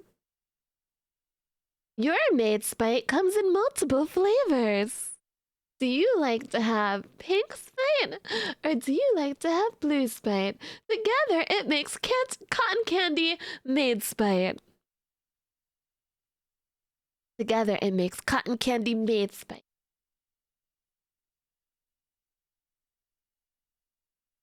I wanna know. I had plans for today. What I was gonna do, but I didn't really have plans for today. I just had plans. I had plans, but I didn't have plans. Fresh at the oven. We get Steam open. We're gonna play some games though.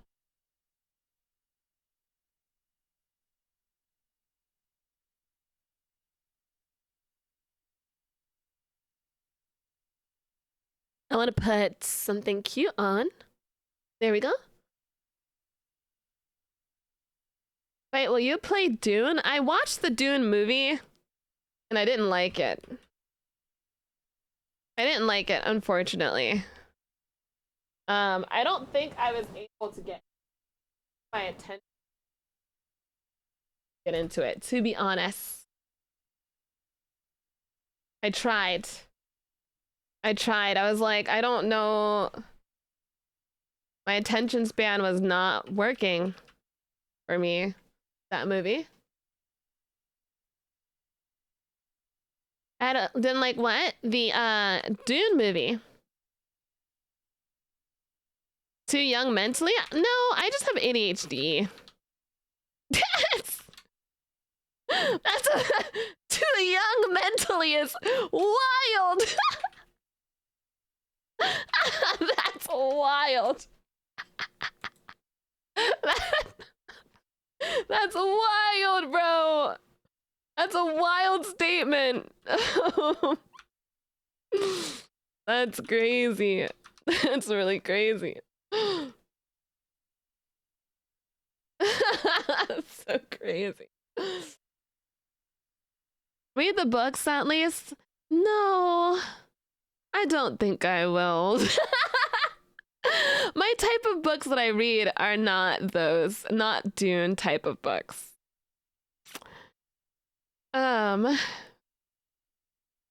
It's not, yeah, it's not, no. All right, let's see what games I have here that I can play. Oh. Trying to think here.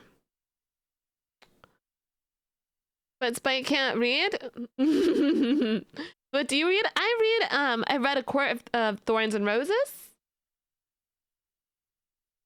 I read that. I read, what is it? Fourth Wing. I've read that one.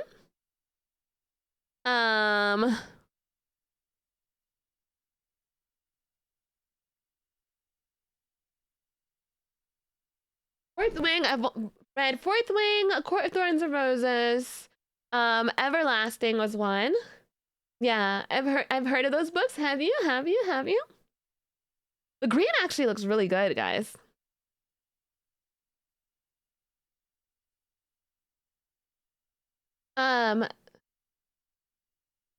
You know, this asset would probably be good for date everything. I don't know what to play.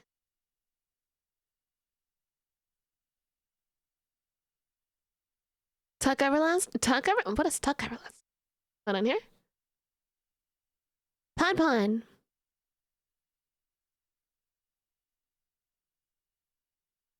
Green flames? I actually don't have any flames. I have no flames. I just have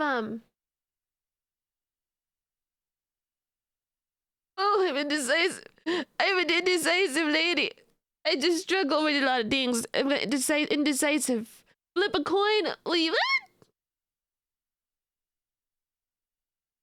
For the longest, I thought you had flame. No, not in this model. No, I have my little thing. What do you mean you have flames? But I'm saying I don't have flames. I'm saying I don't. Do a poll. Do a poll. The eyes are so pretty behind the table. Thank you so much. Thank you so much. We could play Cyberpunk. We could play Date Everything. We could watch some videos. I'm excited for literally down for anything. I'm saying you do? I don't have any flames. I have no flames on my model. No flames. Nope.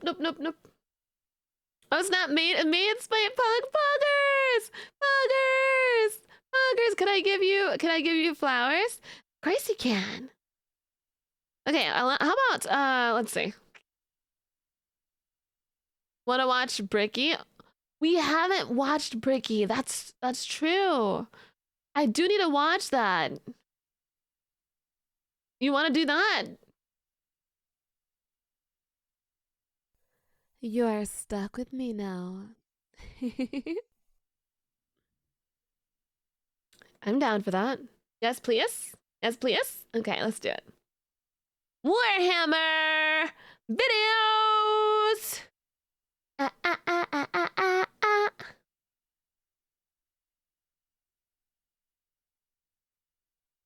Thank you for helping me figure things out today, guys. Usually I have a plan. But sometimes my plan I goes off. It goes off course. It goes off course. First time viewer, and while those chug-a-lugs are doing something to me. Yeah. No fire made us hot without fire. Yeah, I don't have any fire on my model. No. I have my little ghosties though, my little spirits in my ears, my souls. I have that. That's about it. But I'm gonna set up for the videos right now. Dun, dun, dun, dun, dun, dun, dun, dun, dun, dun, dun. Can you show armpits? I'm sorry. I don't know. No.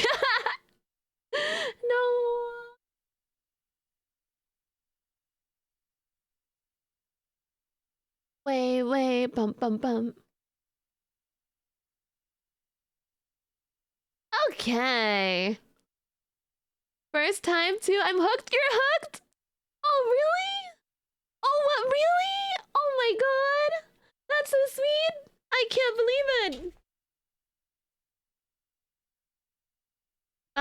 Okay. Be here. What? Vicky. Warhammer. I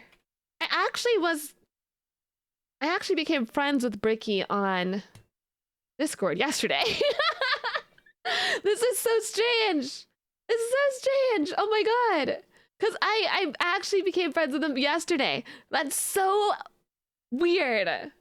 Ayo, cool outfit. Thank you, baby. I'm so happy right now. Warhammer with Spite. Let's freaking do it.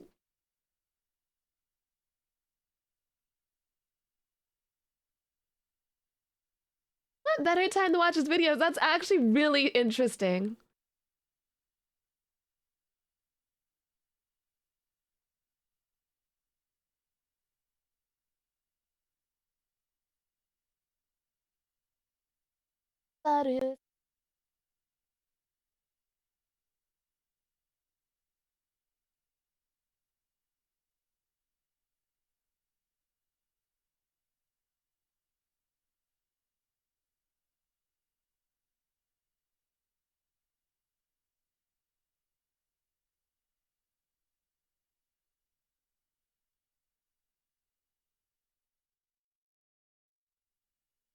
Opa, opa.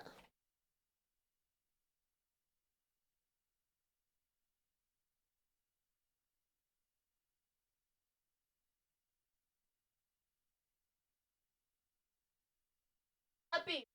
Hey.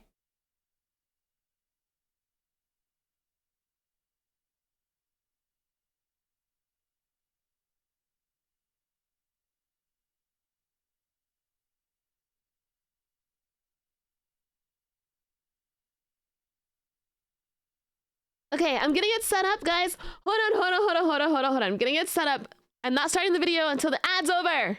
Okay? I didn't realize the ad even started. Oops. I didn't realize it was starting yet.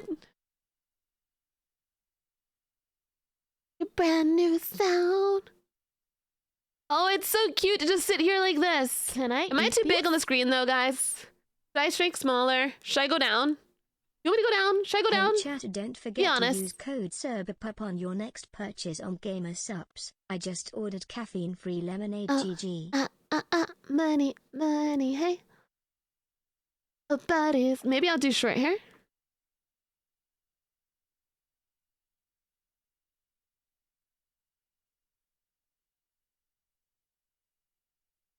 Hope, Hope the outfit's not too tight on your VTuber character. You're so sweet. You're in for a ride. Oh, I'm excited. I was like, maybe I'll do the side ponytail because that way. Which I do, guys? Should I do short hair? Help me pick a hairstyle. Short hair like this?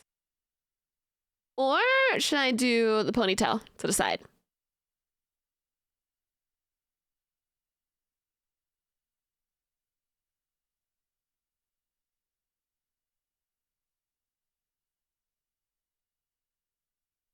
I don't know. You guys are ponytail? Ponytail? Ponytail.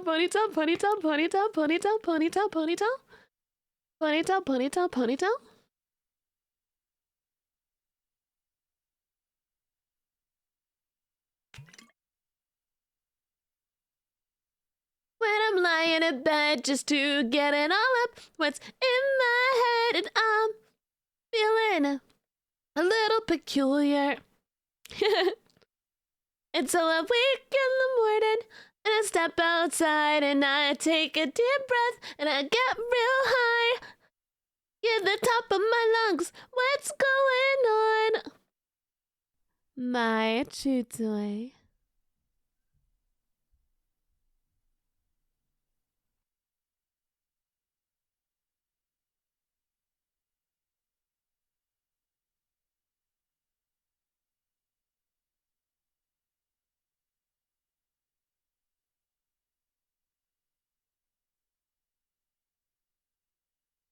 Knock, knock, let the devil in. Let us in, like a salad bowl, Edgar. Liquid Tylenol, gelatins, thinks my skeleton's melting.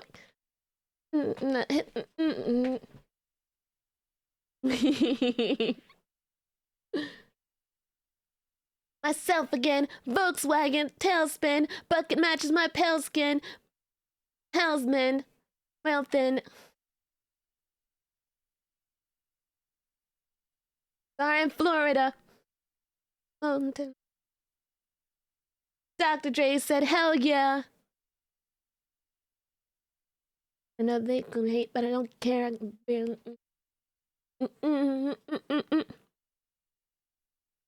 Venom. You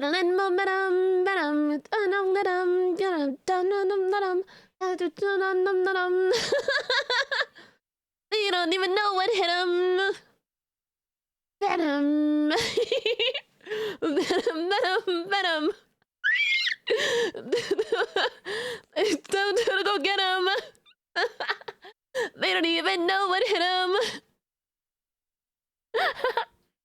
The knock knock with the devil in shotgun, put pals in the belt pen, and a hot one. It's evident I'm not done, but venomous thoughts spun. Caught. But this ain't gonna feel like a laptop. Eat painkillers pills for love track. That chick.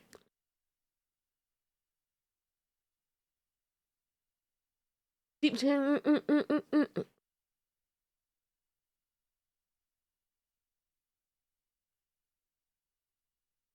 Feel less.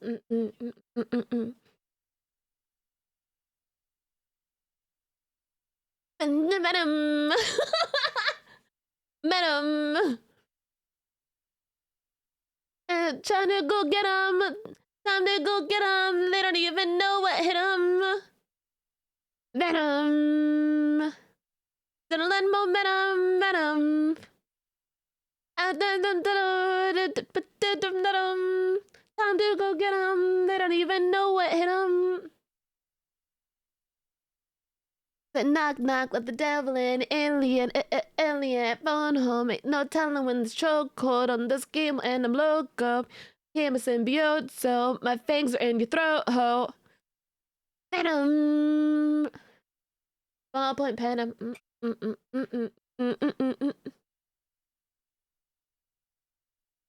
Young Jock. One shot. Eat shit till I can't taste it. Chased it.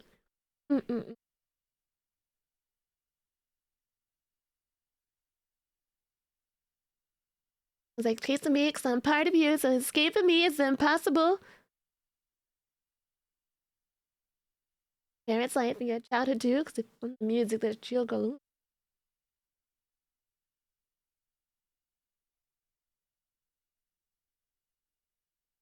Venom! Adrenaline momentum, venom! Nice singing, dude, I'm just stimming. They don't even know what hit 'em. Venom! Adrenaline momentum, venom! Time to go get 'em. Time to go get 'em. They don't even know what hit 'em. Venom! That's my stimming song. That's not singing. That's not singing. At this point, I think I know the lyrics of the chorus and I just refuse to sing them properly. I think that's what it is. At this point, it's like, it's okay, you think the song's okay. It's such a good song. It's so good. I freaking love that song. We love you, darling. I love you too. I love you. I love you too. It's the feeling of the venom.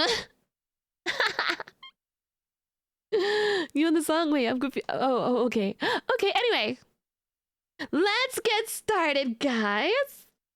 Let's get started on watching this. We're going to have the Warhammer Bricky's Warhammer. Let me turn off for right now. I'm gonna turn off the little subathon thingy at the top, the goals. I'll keep the timer there. Okay. And I want to remind you guys that I have to remind YouTube this sometimes. I think the video's cut off a little bit. Is it cut off a little bit? Hold on here. Because if I end up posting this to the YouTubes, that I am able to see. Ooh. Wait a second here. There it is. I am able to see. Can I eat these? The video. Love you, Spite. Love the outfit. Going to do some work now, Spite. Head pats, Spite. I love you, Crojax. Thank you, baby. Thank you, thank you. Thank you, thank you, thank you. How is this, guys? Does this look good? I am able to perceive the video on both monitors. So no matter which way I'm looking, I am still watching the video.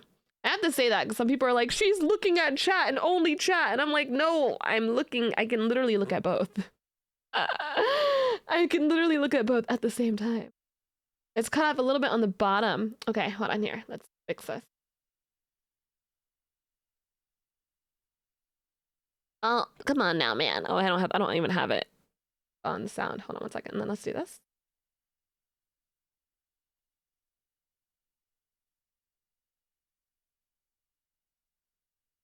Venom. Can I eat this? You always looking good, Spite. Oh, you mean the video looking. I just You are stretched stuck this with me man. now. I stretched him a little bit. Sorry, Bricky. You're gonna be a little stretched, my dude. Sorry about that. You bounce up and down for a second. My ears? Yeah. Here you go.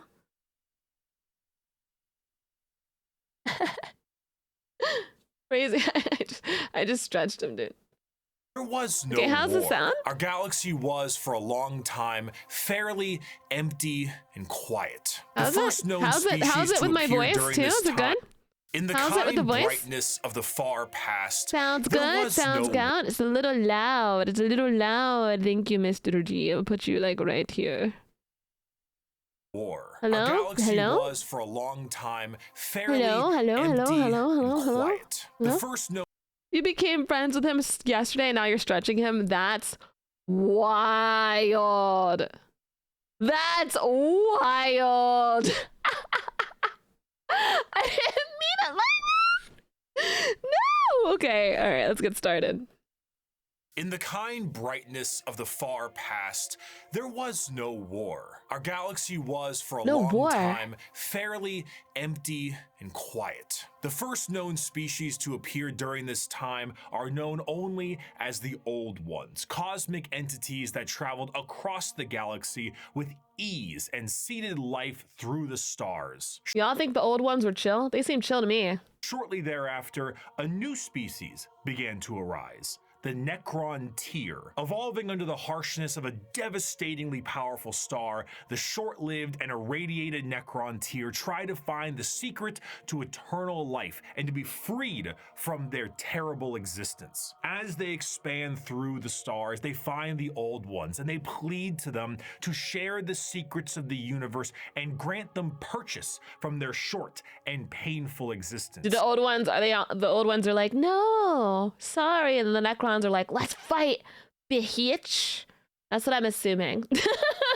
The Old Ones respond with a lol and a lamau, and with their immense power, they force them back to their homeworld. The Necron Tier, filled No, I don't think I will. with rage and hatred, make it their duty to get revenge on the Old Ones. A revenge that would come swiftly as a chance encounter with other gods gave them a solution. I mean, I get it. If they laughed in your face too, like, could have just said, no, man. We didn't have to have a Lamal here. These other gods were known as the Catan, a race of highly powerful star-consuming entities. Do not fear, young mortals, for we, the Catan, will provide you with the immortality you seek. Come now, won't you shake a poor sinner's hand? Quoted from Mephitron, the Deceiver. The Bro, look at this dude. poor sinner's hand. Quoted from Mephitron. Would you shake this man's hand? There's no way in hell I'm shaking this man's hand. If you've got an ussy on your head, like your head is actually like an ussy, I'm not shaking your hand, bro. What's up with that? No, I'm not. No.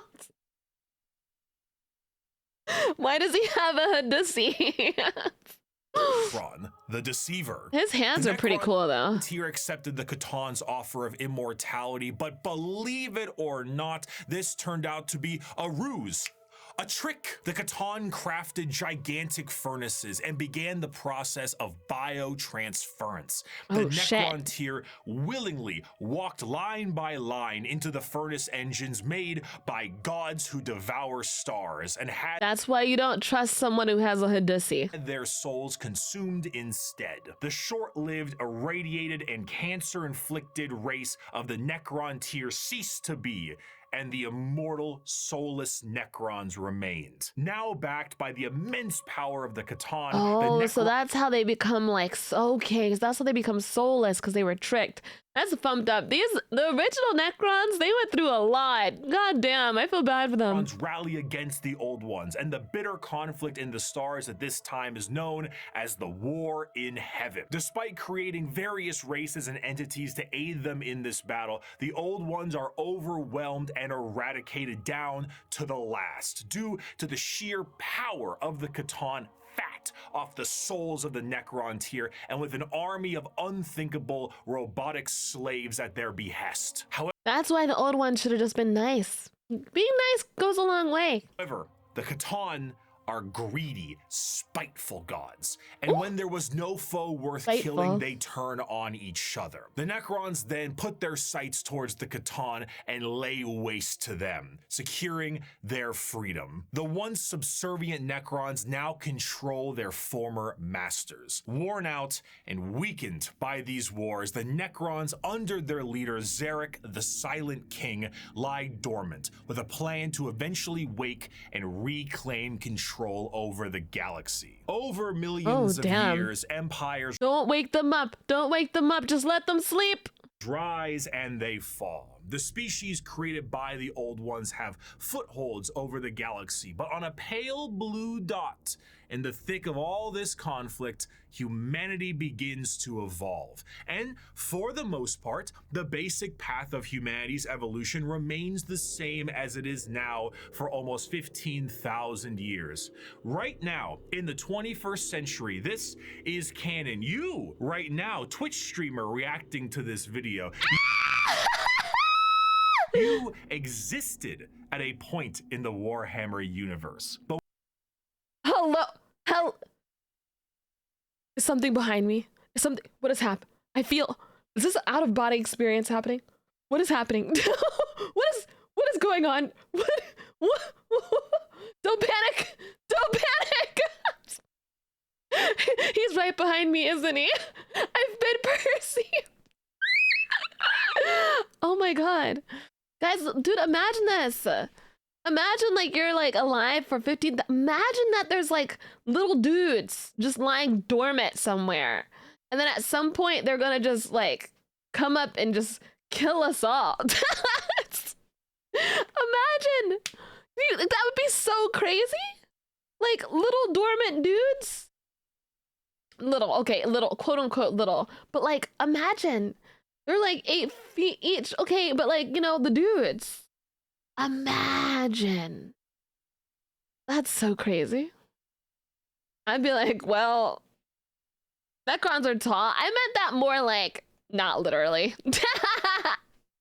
The Emperor watches VTubers. with time, humanity's ambition and the power of their technology becomes unmatched, and the golden age of expansion begins. Humanity starts to branch out through the stars with powerful tools used for agriculture, mining, and expansion. Some branches of humanity would eventually settle far away from Earth itself, and around this time, the psychic ability of humans are greatly expanded, and what we begin to know as psychers appear. But despite all the progress, things I remember those dudes would begin to collapse. The machines created to aid humanity would turn on them in M23, an event known as the Cybernetic Revolt, and trade would begin to collapse due to the immaterial warp, aka actual hell, beginning to cause ruptures in space and time. These warp stones would separate humanity, and this would be what is known as the Age of Strife. The warp, a sea of souls,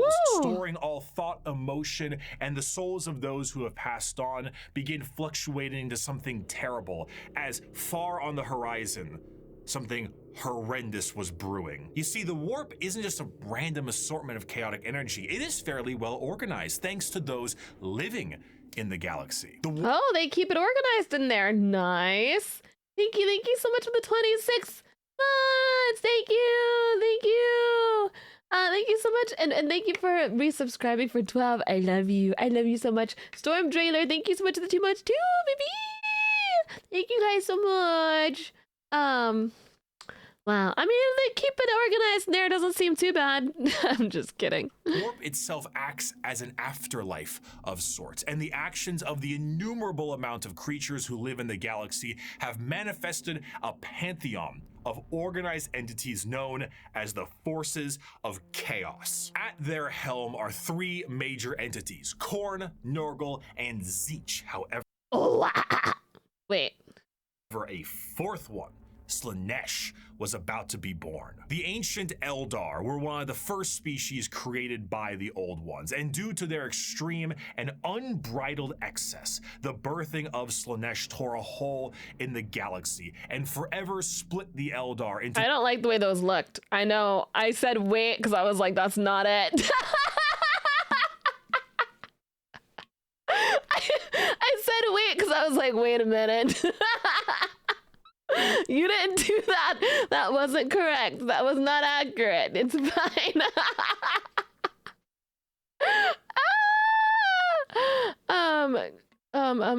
It's coming undone. I'm coming undone. That's terrifying. These little dudes here. I don't like that. I don't like this one right here with the mohawk. I really don't like that. I don't like any of that, actually. That's, yeah. those of the craft world who sought to bring their species back together. Now that, they look cool. Right there. I'm coming undone, I'm dead.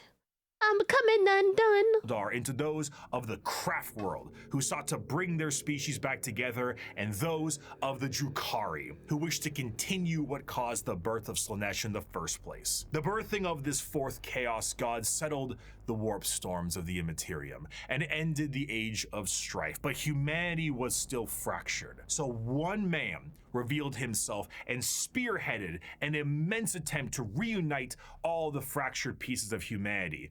That man was the Emperor of Mankind. He's in the Warhammer armor. He's in it. He's in it, man.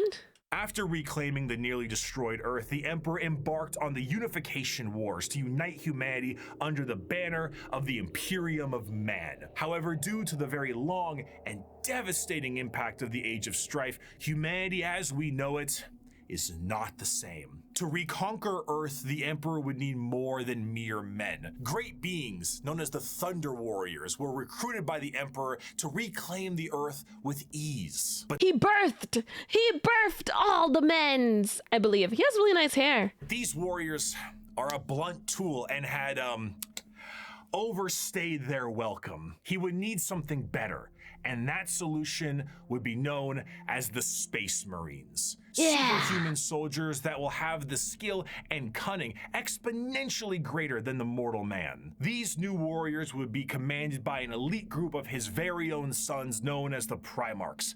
Unfortunately though, Daddy didn't charge the baby monitor, and his 18 sons would be stolen by the forces of chaos and scattered across the galaxy. This would Wait, say that again? didn't charge the baby monitor, known as the Primarchs. Unfortunately though, Daddy didn't charge the baby monitor, and his 18 sons would be stolen by the forces of chaos and scattered across the galaxy. So he's gotta go find all of his kids? Man, I guess you don't have to pay child support if you can't find the child.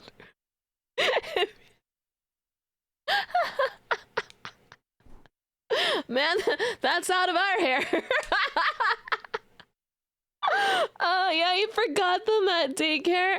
The Emperor went to go get the milk. It's what truly happened. He was like, this is your problem now.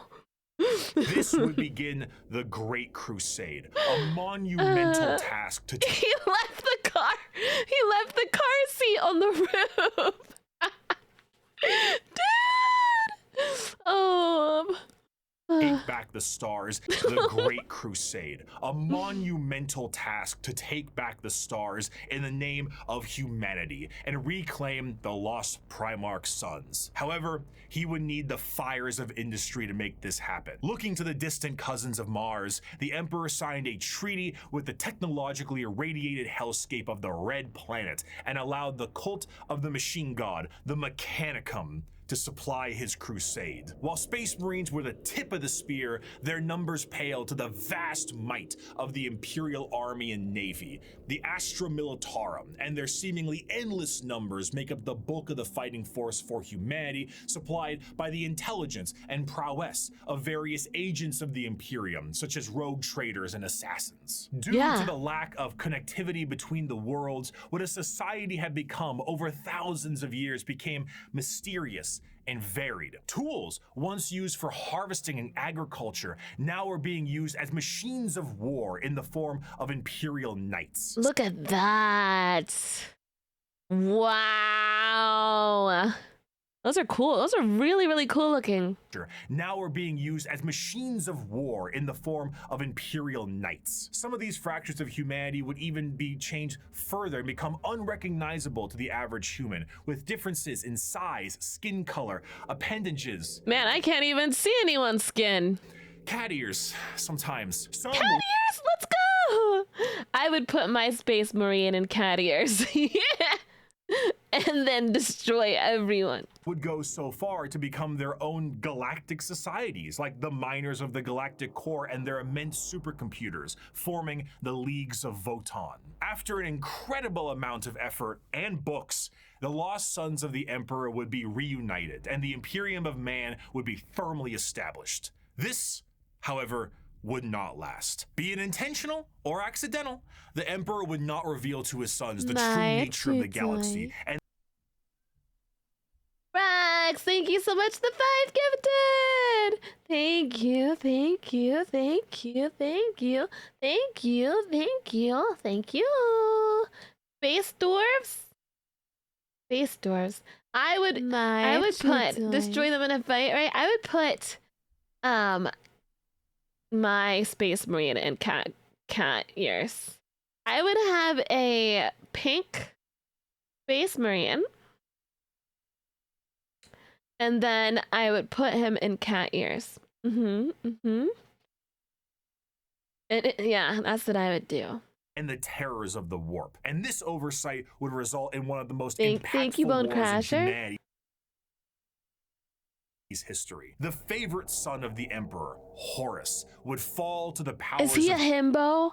Every time I see like a bald, muscular man in video games, they're always a himbo, I swear. They always are. History. The favorite son of the Emperor, Horus, would fall to the powers of chaos and turn on his father. This betrayal, this backstabbing, this Horus, why would you do that? Why would you do that? That's messed up, Horus. This Horus heresy. How dare he? How dare you, Horus? After all that he did for you? Like leave you on the roof of his car. Of chaos and turn on his father. This betrayal, this backstabbing, this heresy. This Horus heresy. Horus here. I see what you did there, Bricky. Would result in a split in the Imperium with devastating consequences. Half of the Emperor's loyal sons would fall to chaos and become the Chaos Space Marines. Oh, along with the forces of the Dark Mechanicum and the Chaos Knights. The conflict these go so hard. Not these. Of the Dark Mechanicum and the Chaos. This looks cool as hell. That right there, I love that. That's not a good boy though. That's a bad boy.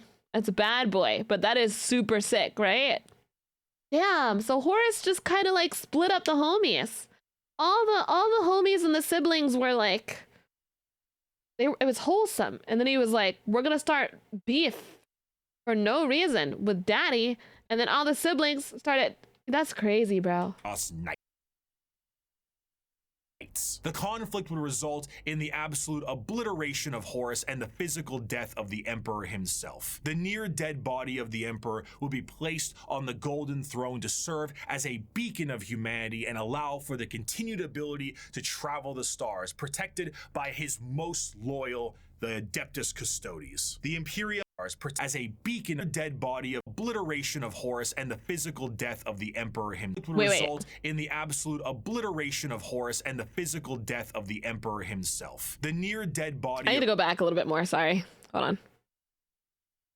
devastating consequences. Half of the Emperor's loyal sons would fall to chaos and become the Chaos Space Marines, along with the forces of the Dark Mechanicum and the Chaos Knights. The conflict would result in the absolute obliteration of Horus and the physical death of the Emperor himself. So both Horus and the Emperor got effed up?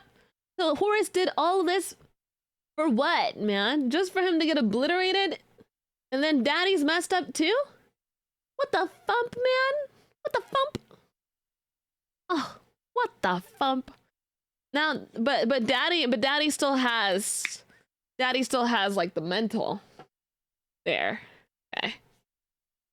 Okay, but he's chilling. Just his physical body was destroyed. Dead body of the Emperor will be placed on the golden throne to serve as a beacon of humanity and allow for the continued ability to travel the stars, protected by his most loyal, the Adeptus Custodes. The Imperium would be vulnerable during this age of rebirth, and Terra would find itself under siege by one of the most formidable species in the galaxy, the Orcs. So the Daddy is still technically alive. He's just kind of like in a wheelchair right now. He's a vegetable right now. So they put him on a chair throne. Is vegetable a bad term to say? Is that a bad term to say? I was just reading that. I don't know if that's like bad. Is that I would say he's in a coma. He's in a coma. There we go. Yeah, he's in a life support chair for the Emperor. Okay. So barely mind is broken and all the bits and pieces come together. It's a common. Okay. He's in a super coma. That's what we'll call it. As time went on and memories of the Emperor's vision began to fade, the Emperor would become less of a head of state and more of a religious figure, and the Imperium would change to reflect this. The leadership on a planet would be at the behest of the High Lords of Terra, and their actions would be courtesy of the incomparable power and authority of the Inquisition. The zealots of the Imperium would intensify and create a brand new era known as the Age of Apostasy. And this ecclesiarchal command— Whoa! Yes! These the sisters? These are the sisters, right? Yes! Whammon! I want to paint minis of them. Yes. And of the Imperium would end up with one of the strongest fighting forces of Terra, the Adeptus Sororitas. Over time, this age would come to pass, and we would approach the 40th millennium of Warhammer 40,000.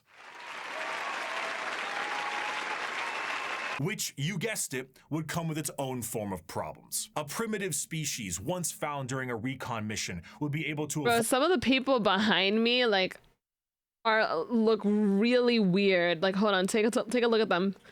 They look like bald modern goth people in shorts with swords. Look at them. They look so out of place to me. They're wearing like a goth like mesh shirts and shorts. They look very like, yeah, they're like bald goths behind me. It looks so out of place compared to everything else, I feel.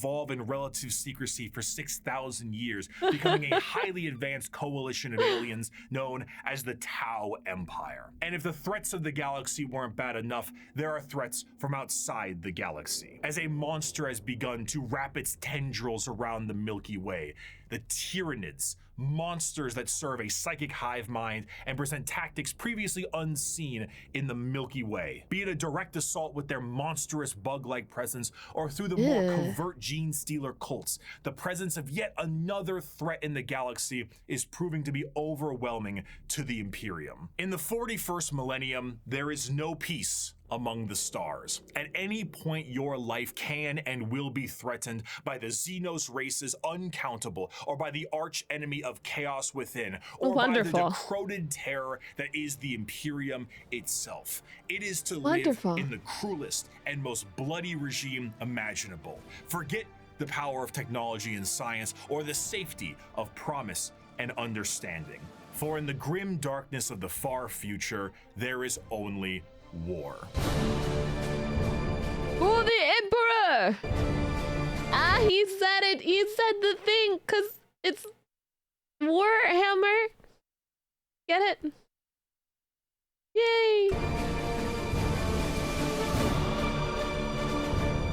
Damn, this all happened because this all happened because the old one said, nah.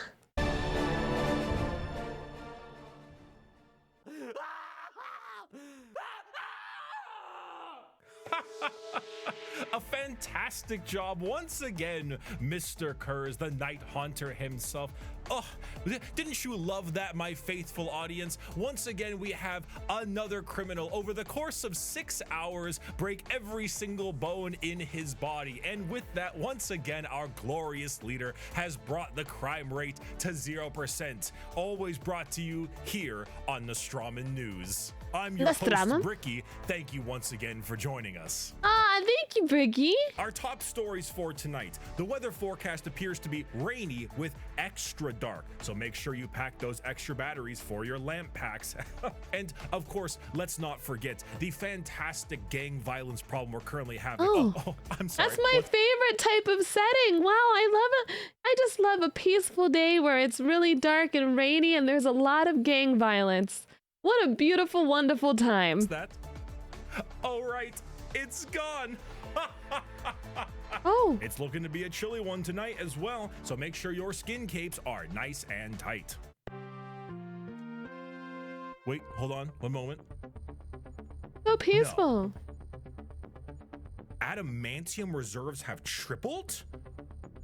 That's a rock. Wait, I'm sorry. Self-harm rates have gone down to 0%. Love yourself! The rock and the rock! Which, I just love these. Look at these two pictures of two rocks hugging. It's so sweet. The Night Haunter smiled? No. This could only mean one thing.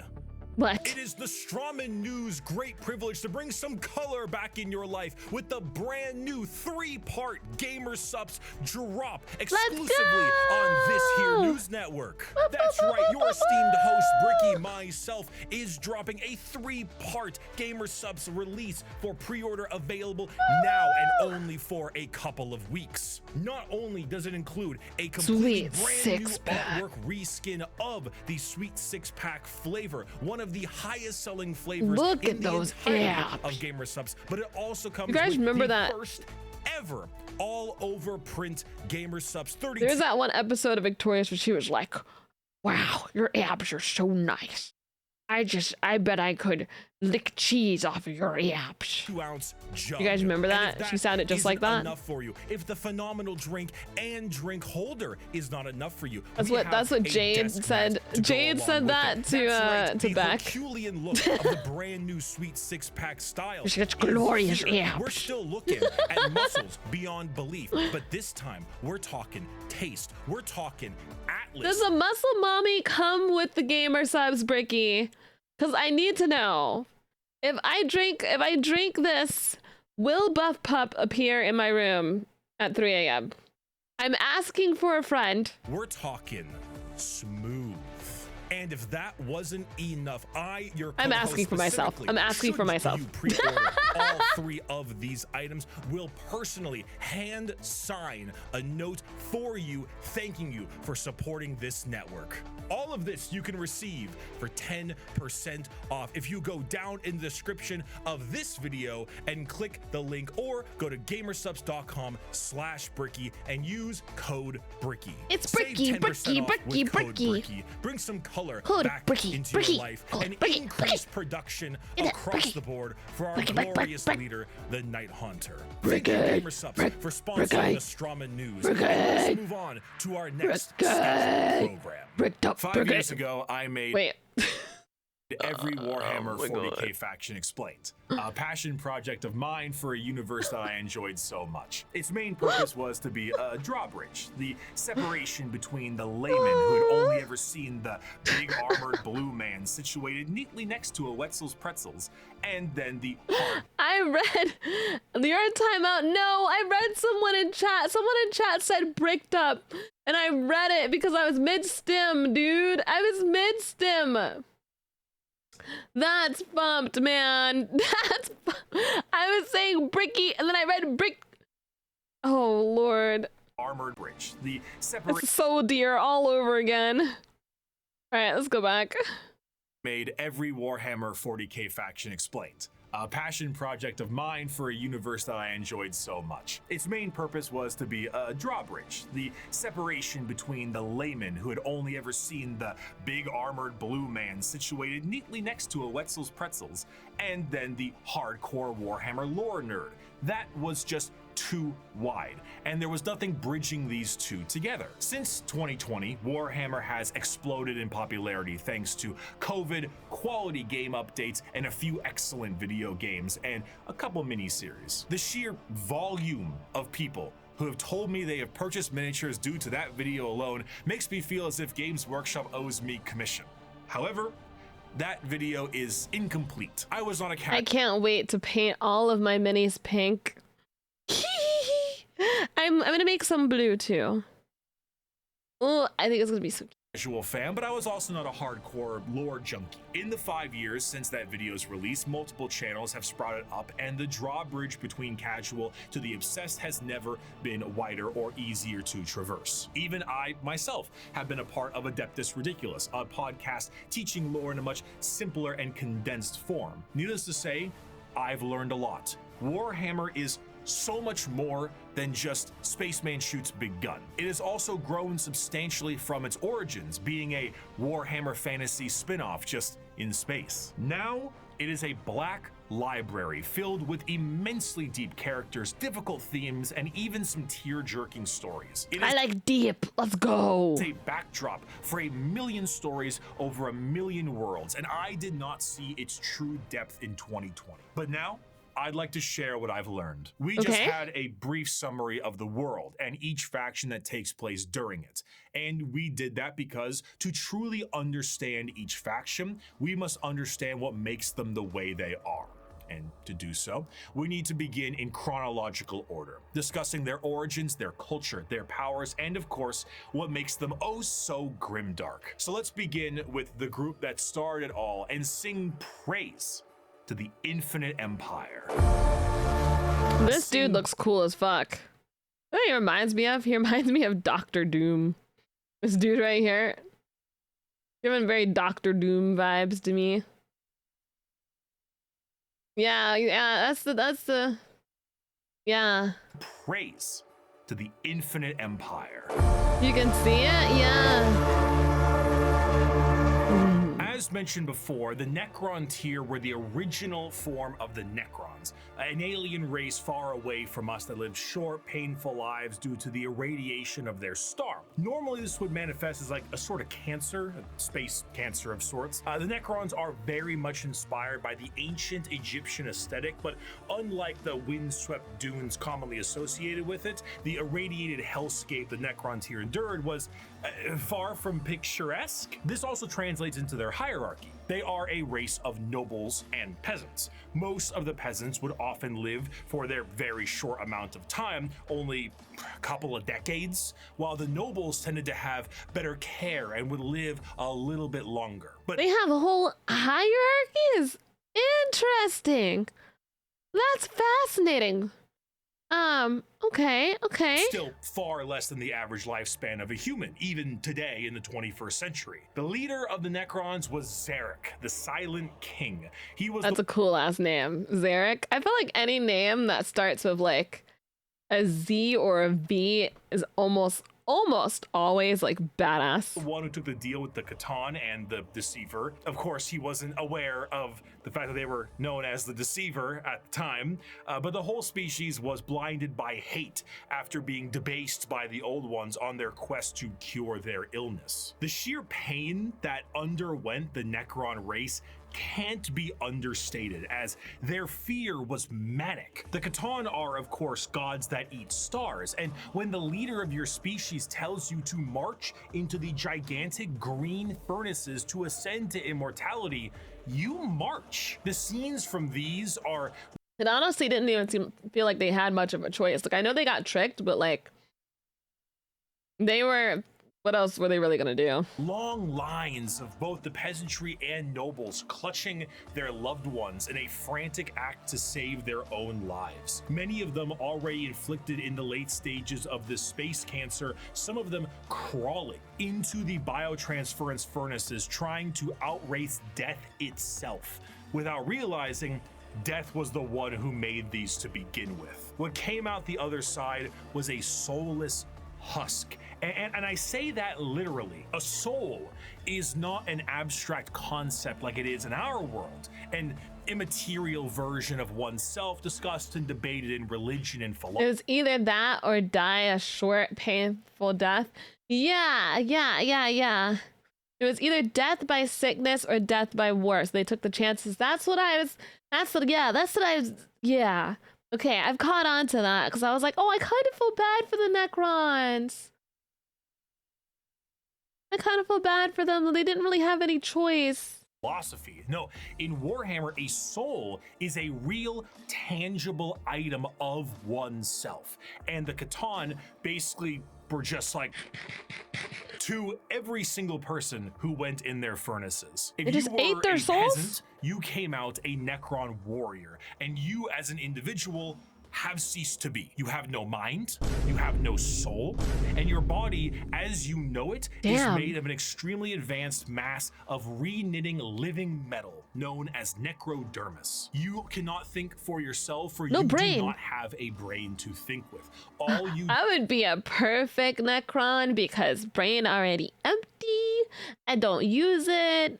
You know, I'd just be out there smushing people and go bop, bop, bop, bop, bop, bop. Do now is await protocols from your overlords, which are the nobles who came out of the furnaces with their minds intact. Not their souls, mind you, but their minds are very much intact. These nobles now have command protocols, and they are able to command all of their peasantry and do with them whatever they wish. Zarek, the Silent King, So wait, is the so most they, so them, the nobles, and they are hold on here, mind you, because furnaces with protocols from your overlords, which are Hermes. You cannot think for yourself, for you do not have a brain to think with. All you do now is await protocols from your overlords, which are the nobles who came out of the furnaces with their minds intact, not their souls, mind you, but their minds are very much intact. These nobles now have command protocols, and they are able to command all of their peasantry and do with them... So the nobles still have their minds, but they just got like an upgrade. Whatever they wish. Zarek, the Silent King, is the most advanced of all the Necrons, a perfect metallic version of himself with incredible power and intelligence. His strength allowed him to lead the undead and the unthinking armies of the Necrons to battle against the Catan when they were at their weakest due to their... So the nobles have the higher control, and they also have brain. They have brain. Infighting and then win. Sorry, I talk like a goob sometimes. They have brains. Some brain. They have some brain. Their freedom, but gods cannot die. So in reality, what occurred is the Catan were shattered into thousands of pieces, and each shard of their god was trapped in a stasis vault and mind controlled to do the bidding of the Necrons they once enslaved. Karma. Gotcha, bitch. The biggest challenge they face now are actually the upstarts of the galaxy. The Eldar and the Orcs were quite prominent, and as you can imagine, a galactic war really takes its toll on the joints, or I guess the servos. It was in their best interest to wait out the galactic rise of the other races and come back at a more opportune time. So They went into stasis via these massive tomb complexes hidden beneath various worlds, biding their time until it was once again their opportunity to rule the galaxy. Zarek, the Silent They just King, took a nap. Honestly, let's talk about it really quick, right? You said I skipped about. Did I? I thought I went back. I don't think I did. I don't think I skipped a bit. I don't think so. Yeah, it took a power nap for. Am I getting one guide? Am I getting one guide, guys? Am I? Am I getting one guide? Yeah, like listen, honestly, it feels like if you're suffering that much, it makes sense. It makes sense that it makes sense to just take a nap after all that BS. Like, oh, okay, well, I was dying. I tried to get help from these people. These people laughed in my face. And then these other people were like, oh, we could help you. Come to us. We will go to them.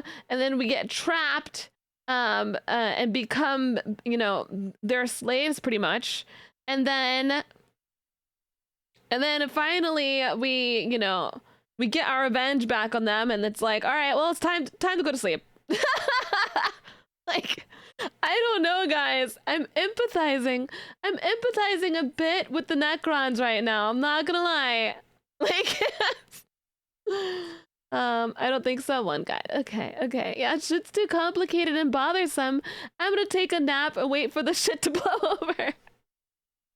I don't think I'm supposed to empathize with the Necrons because I feel like they're gonna be the bad guys, going forward. But at least right now, I sympathize and empathize with them because, like, man, that's what I would do too. I'd be like, I'm just going to bed. As penance for his failure to his people, exiled himself into the darkness between stars for the next 60 million years with his perfect memory, a constant reminder of the doom he inflicted upon his people. Flash forward to the modern day and the Necrons are reawakening, but it isn't working as well as it could be. Whether the tomb world is reawakened naturally or by some imperial moron stepping on a green glowing rock, the Necrons have come back to reclaim a galaxy they consider rightly theirs.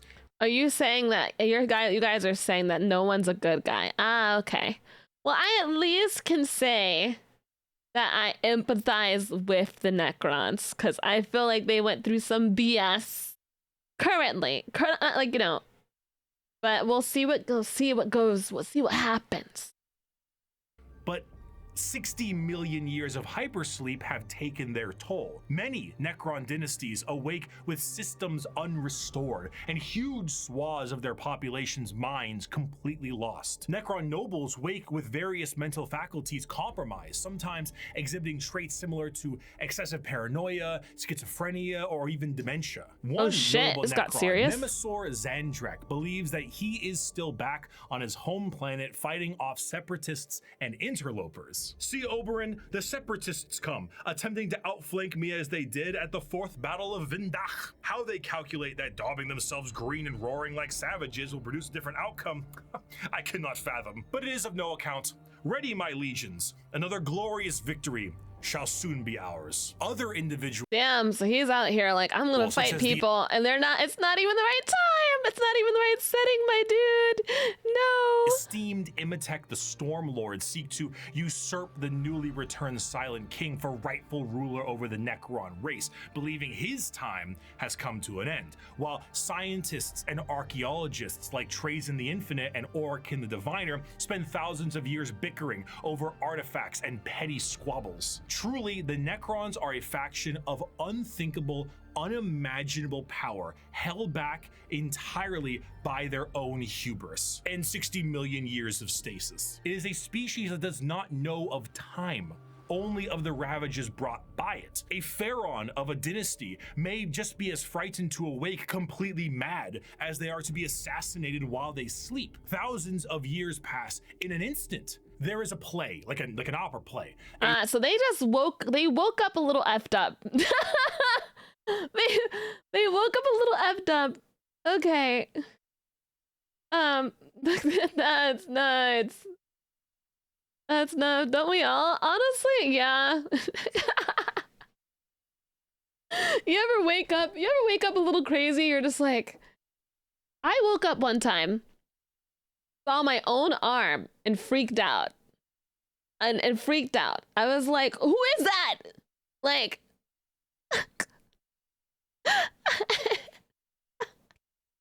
saw my own arm. I was like, oh, there's own body jump scare. I've woken up with my hand in the air before. Oh my gosh, man. Yeah, I've woken up irritable. Like, I swear, you wake up not knowing what time it is, or, you know, I get it. Once again, I still empathize with these Necrons. A retelling of the war in heaven in the Necron culture that takes 40 years to witness. Because why leave? You have no need. How do they just wake up with, like, it's crazy. Just wake up with schizophrenia. To eat or vacate your bowels. You are immortal, but you You're are stuck with soulless. me now. Despite the Necrons' incredible technology, their mastery over time, reality itself, despite all of this, they still are missing a soul. And That explains it, you know. therein lies the biggest struggle. Most That's Necrons look probably to why. conquest the galaxy, kill the interlopers like the humans, Eldar, and orcs that scrape at a fraction of their power. But the end goal for many, including Zarek himself, is to return the souls to their bodies, to undo the horrible fate he cast upon them. This is not the interest of all. Many simply wish That's good. Giving them their souls back is really sweet. That's so sweet. Well, thank you so much for the 11 months. Thank you. Love you, Spite. Love you too. to rule Missing a soul, you're saying, because I get from soul is mine. their dynasty with an iron fist and kill all they consider unworthy. But to many others is to undo the decision that doomed them all. Before they can do that, there is a pest that needs exterminating. Oh, That is the no. fundamental understanding of the Necrons. They are so hyper advanced that their science borders on magic. They play with the fundamental aspects of reality and time. Their mastery of the physical galaxy is the strongest in the universe. Their weapons reduce people to the barest molecules, and they have devices capable of causing stars to supernova. They are unfathomably difficult to kill, as if you do fell one of their Well, numbers, what do we do? the living metal reknits itself. We get the big blue guys. And the reanimation protocols allow it to come back alive once again. They're masters of teleportation, and often killing a Necron fully will just have its consciousness translocated back to their tomb world to await reassembly. No way, they come back to life again? What? You spent all that time.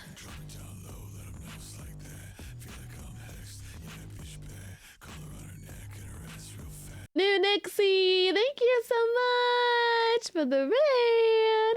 Hello. Hello. Thank you, Raiders. I hope you had a great stream. They respawn. That's like so nuts. That's so nuts, man. Crazy. Don't you jork it. No permanent kill switch. That's crazy. I think that's Normally, they utilize large phalanxes of warriors and honorary combats, but some of them have fallen to various mind viruses. The destroyer cults are hell-bent on killing anything and everyone that lives with an overwhelming force. And then there's the flayed ones, Necrons cursed with I have no mouth and I must scream, a panic attack virus, as the last laugh of Landogo, the Flayer Catan. Slowly losing their minds, they strip apart their foes and adorn their bodies with the skin of their enemies. I kind of think it's. I mean, I tend to always think too deep into things. I always do. But that's just how I am. I kind of like the whole idea of like, oh, they went through like trauma. They went through trauma and now they are coming back in the form of mental illness, pretty much. It's kind of cool to think about in that way. Like I overanalyze a little bit, but I kind of like that. It's interesting. It's like some of them have like paranoia, some of them have like panic attacks. Some of them are like have like come off like they have schizophrenia or something. I don't know. I think it's interesting. To their old feelings of flesh and blood. The Necrons are a degraded version of their mighty empire. And overanalyzing is fun. Yeah, I think I'm overanalyzing, but I'm one of the biggest threats in the galaxy. The only thing keeping them at bay currently is their awakening sickness and their infighting with no care to the timeline. But they are coming. And slowly, they plan to rid guys, this I have galaxy. to pee. I'm gonna pause the video because we have a ad break coming. I want to tell you guys that the video will be paused. You will not miss any content during ads. You will not miss any content during ads. The video is paused. I'm going to pee and I'm going to grab a bagel or something. The video is paused.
Dude, whoever said watch us miss content, you were first on the sacrifice list.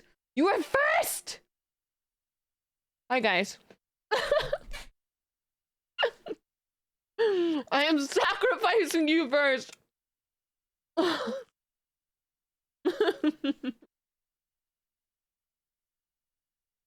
Guys, I have a bagel.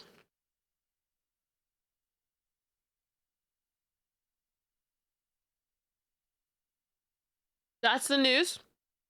That's all there is. That's all the news. The news is I have a bagel.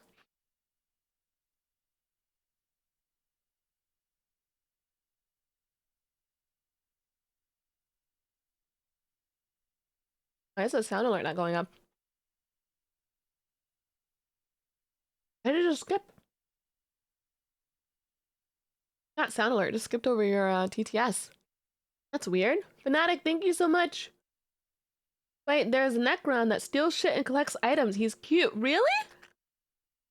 Cute. Cute, cute, cute. It's my hi. No, my bagel's not gay. Not today. Of the vermin that inhabit it. My people shackled the stars and broke mortality when the species you sprang from had barely left the slime pools it spawned in. Our wars burned reality, and the dominion of our kings is without limit. The ground you tread on is not yours, it is ours.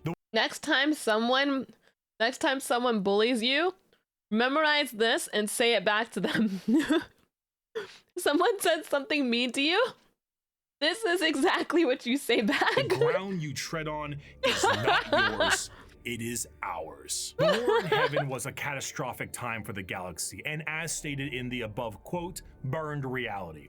Of course, souls exist in Warhammer, and in the case of the Necron tier, they were consumed by the star gods. This begs the question, however, if you were to pass on, expire, as one might put it, where would your soul go? The answer to this is in my butt. The warp. In Warhammer, a soul In the what? Soul go. The answer to this is the warp. In Warhammer, a soul is real. And so is hell, the afterlife, the Empyrean, the Sea of Souls, the Immaterium. All of these names refer to the dimension parallel to our own, known as the warp. Now, the warp is not like our reality. It does not follow the classic normalcy of time and space. It is defined as the Sea of Souls, and it acts like this in a more literal way than you can realize. To imagine the warp is to imagine the sea itself. Hell is real, and you can surf on it. It has a current and can become more dangerous depending on where you go. That sounds fun. Let's surf on hell. How bad the weather is. As the Immaterium is a reflection of our reality and of our souls, all thoughts, all emotions, all feeling that goes with a soul is passed on into the warp. If an entire planet decides it's going to engage in a blood-fueled rampage of murder and gore, then the warp around that planet will be affected in a similar manner. It's not something that you can see. It is a parallel, not perpendicular dimension, but it is changing. To expose oneself to the warp for any period of time invites certain death outside of the most iron-willed of individuals, and to stare into it will drive one mad. Don't look at the warp. Don't do it. Don't do it, guys. It's dangerous. Hey, Spite, you kind of look like a wombat. All power points go straight to the booty. Why, thank you. I always said that. My last, model debut, I was like, look at my ears, I'm wombat now. Much like the open seas, things dwell in the warp. Whether these beings were always there and were just emboldened by the carnage of the galaxy, we can only speculate at. At a time, you could say it was more calm, but a certain faction's galactic war in heaven didn't do it any favors. Now the warp is turbulent, and its realms belong to a pantheon of gods known simply as Oh my god. The forces of chaos are beings that serve directly under their patron deity. There are 4 current gods of chaos at the moment: Khorne, Tzeentch, Nurgle, and Slaanesh. I'm coming undone. Over. Each of them represent various facets of and emotions of sentient species and play a great game against one another for total control over their realms. Interestingly enough, while their disciples have physical forms we can understand, the Chaos Gods do not have a physical visual that you can perceive in reality. So while there are tons of fantastic fan art, we do not know what they truly look like, though they are conveniently color-coded. Khorne is the god of blood and murder, carnage, and That's my favorite one. Yeah. I like blood. slaughter. He is the one who is most powered by the wholesale killing of any living thing, for Khorne cares not from where the blood flows. With a sacred number of 8, he is the lord of all things involving killing and blood and gore. The champions are extremely strong as well, with monumental muscles and extremely long. Champion of 8, he is the lord of all things involving killing and blood and gore. The champions are extremely strong as well, with monumental muscles and extremely large weapons. A true analog to Khorne would be his greater demon, the Bloodthirster, an enormous The Bloodthirster. What a name. muscle-bound flying devil with an axe so large it splits tanks in a single swing. Hear me out. Hear me out. Hear me out. They move into battle with armor of brass adorned by the skulls of their foes and pools of freshly spilt blood. This may appear to be quite frightening, of course, demonic, one might say. But in the world of chaos, all emotions feed one of these gods in one way or another. If you were to define Khorne with single words, you would use blood, carnage, murder, skulls. Blood for the but blood you'd be god. missing out on important ones like strength, honor, prowess, courage, and skill. Khorne is not just about the wholesale slaughter of people. He is about the honor and power of martial combat. The true strength there is in besting someone in physical strength and skill. Of course, a murderer would be someone who would feed Khorne, but a soldier could feed Khorne. A martial artist or professional fighter could feed Khorne. I can take him. A warrior, good or bad, feeds Khorne. A diplomat does not. A premier soldier does. A GoFundMe does not. This is what leads many mortals down the path of Khorne, for he will bless those that bring him enough skulls. And in a world this destructive, Holy shit, look at there that. are many ways to reap a I want those weapons so badly. high tally for him. Prepare the dread claws and unchain the mad ones. Glorious battle awaits us today, for the world below has refused to surrender.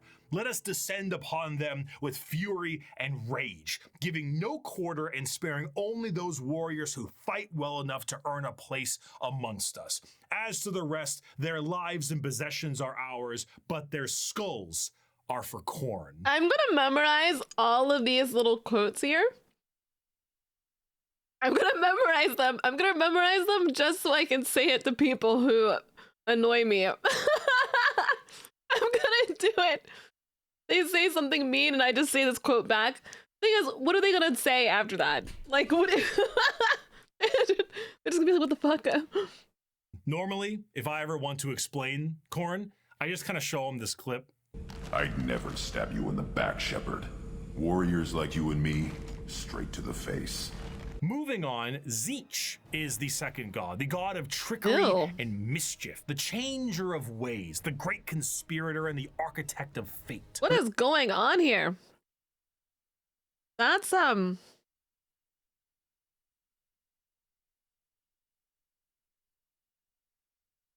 okay. I don't like that.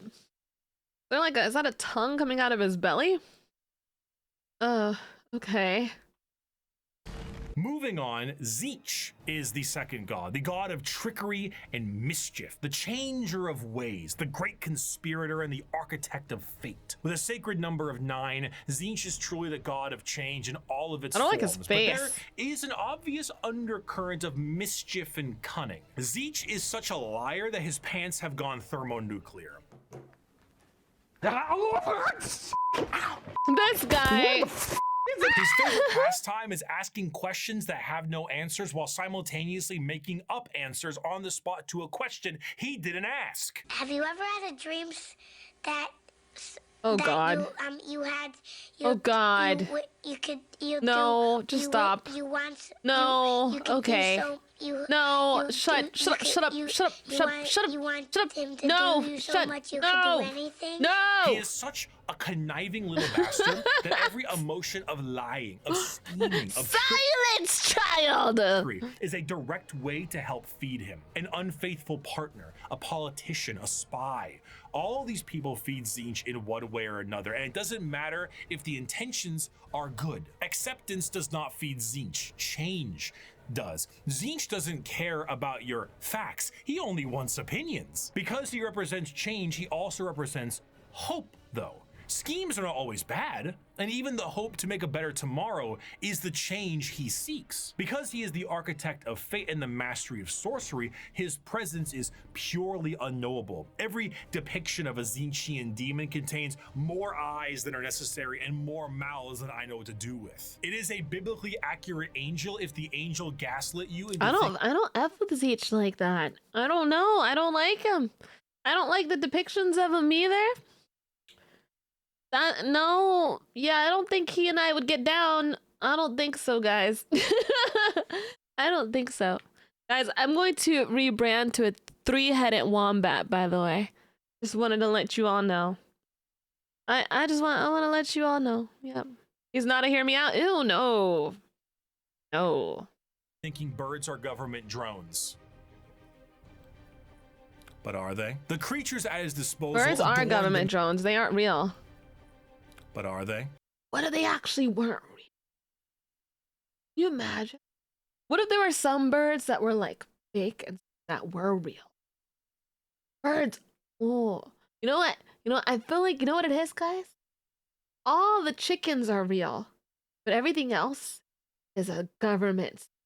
The creatures at his disposal adorn themselves with the knowledge of sorceries and the unknown, all to provide a mind-crushing experience. Fighting demons from outside of our reality is difficult enough, but fighting demons from unreality, purposely attempting to trick you, is a whole new thing entirely. And that is before we even get started on the gigantic bird of sorcery you're going to need to face. Do not ask which creature screams in the night. Do not question who waits for you in the shadow. It is my cry that wakes you in the night, and my body. Wait, no, this is. Wait a second. Is this? Hold on. I think I messed up here.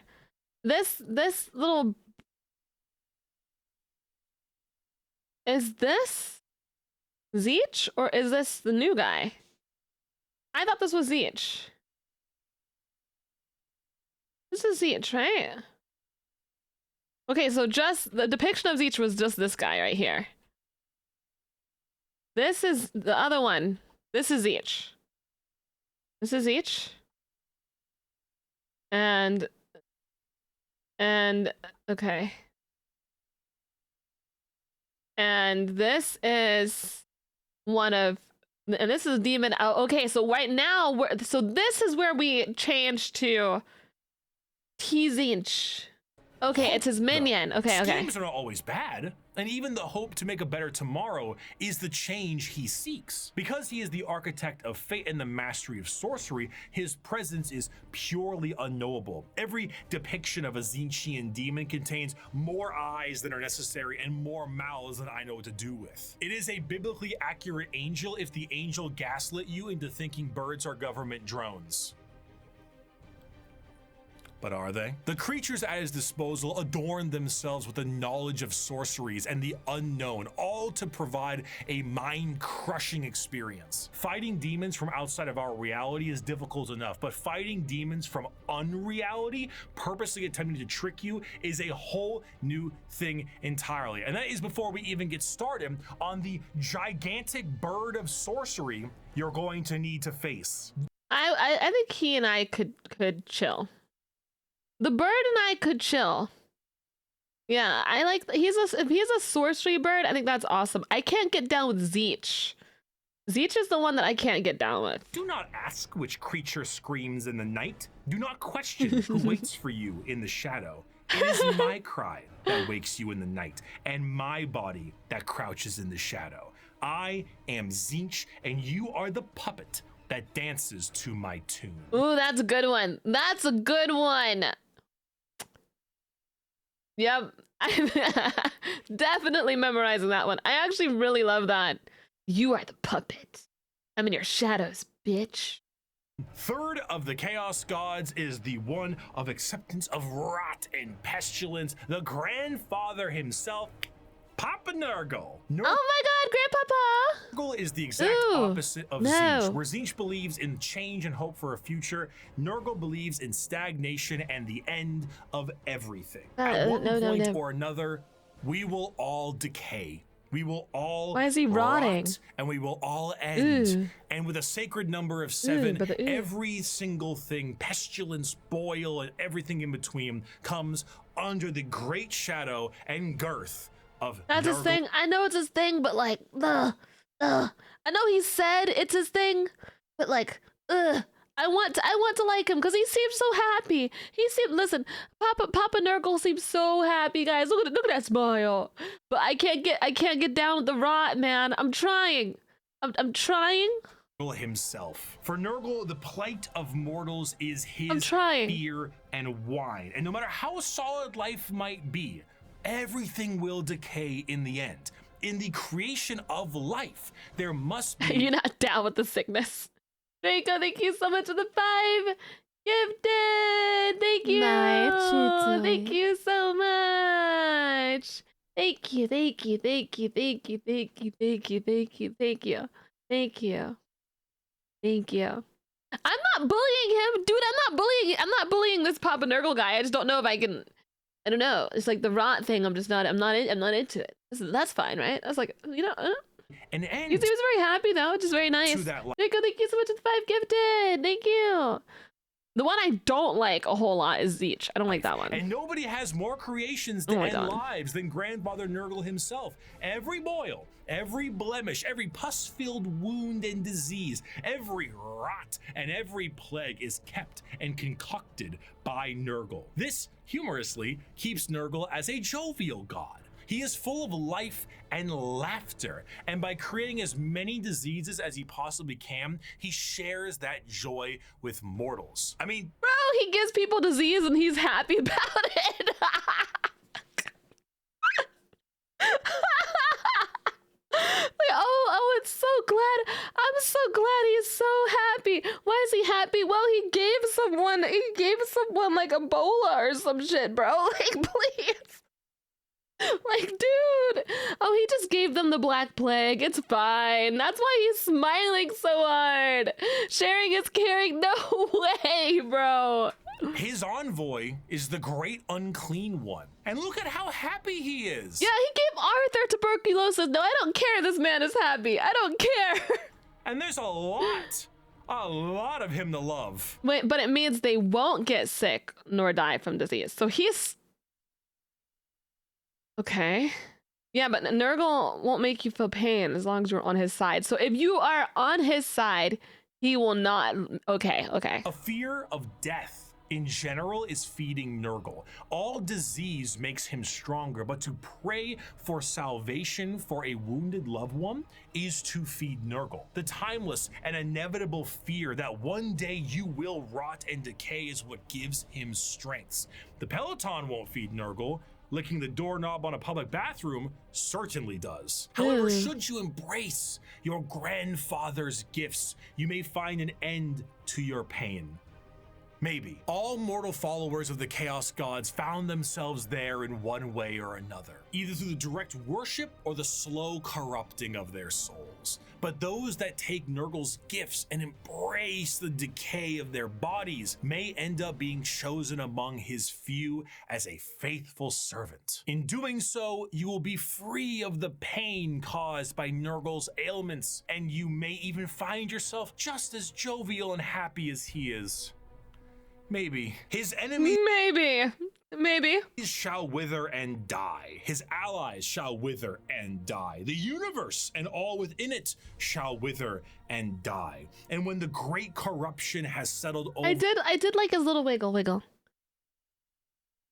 Mama, you don't jiggle jiggle it forward. I like to see you wiggle wiggle for sure. The land and permeated the very foundations of reality itself. Then shall the Lord of all rise. I'm too from the rot germphobic for and it ruin, too. spread his arms wide to reclaim all of his dutiful I guess I'll just die. children. Those were the three major chaos gods for a very long time, emboldened by war and death on a galactic scale, ever present but now fact on the suffering of a galaxy. I still think corn is the best, and I am not biased.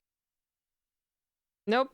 One race, for a while, was able to elude the pull of chaos, an advanced race of psychically attuned aliens whose master over the physical world was so strong that chaos could not glean from them the morsels of power they once had. Or so they couldn't. Not for a long while. 60 million years ago, in an attempt to combat the Necrons in Catan, the old ones made a new species. Look at these guys, the little pen. They have, like, they look like they are pens for heads. Give me that pizza. Where's the pizza? Give me that pizza. Nom, nom, nom. One with I want to have the power to bring the pizzas to me. Yes, I want the power. I want the power. innate power in the warp and the ability to harness it with a mastery that was they called unseen by cone so heads? many others. A mastery so powerful, the Necrons retreated to sleep in order to wait it out. It was no longer a galaxy to be ruled by them, but instead begin the age of the... I'm The Eldar. Eldar are a race of pointed-eared humanoids that are all psychically attuned to the warp. If we're being meta here, these are space elves, and these elves ruled the galaxy in the time the Necrons went to sleep and humanity began to rise. The Eldar's empire was galaxy-wide and lasted for longer than any other galactic power that we know of. Their understanding of all things was exceptional. With every single one of them being psychers, they had the ability to master the warp and use it to their advantage. That's cool. That's so cool. That's so cool. Look at them. They look cool. Maybe it's the pose that's making me like, woo! But I really like this. See, being a psyker is basically like being a wizard. Or That's what I was thinking. No, I've seen the psychers. Are those the ones they had like the little tubes in the back of their head, but they were like dudes. They were like, they looked more human-ish. And they had like the hoods from what I saw in the last game we played. or I guess in this case it's more of a sorcerer, since you are born with the gifts as opposed to learning them. In order to utilize your psychic abilities, however, you must then reach into the other dimension, into the warp, into hell for that power. So if you were to say, cast Fireball, your mind would reach into the warp, gather the strength to rewrite reality, to then cast Fireball. Now, you might think to yourself, doesn't that mean if you are opening up a power to the warp, you may create a lot of risk to yourself because of all the horrible things we just talked about in the warp? Yes! However, in Warhammer 40k, willpower is a real, tangible thing, in the sense that in its own right, it can be weaponized. Being strong of will means being strong of soul, and being strong of soul means you can resist the pull of the warp that much more. A more inexperienced psyker opens up a hole into the warp that is large, and that hole widens to get more power, allowing evil things to get in. A powerful psyker is able to open a very small hole, but with immense force, to get the same amount of power with less risk. The Eldar So are small hole better than big hole. Pretty much. A small hole is better than a big hole. Hold on, hang on 1 second, guys. I need to take my medication. Oh yeah! Ah! The space elves like it tight, baby. Heard it here first. The wizards like it tight. I didn't know the wizards got down like that. Ah.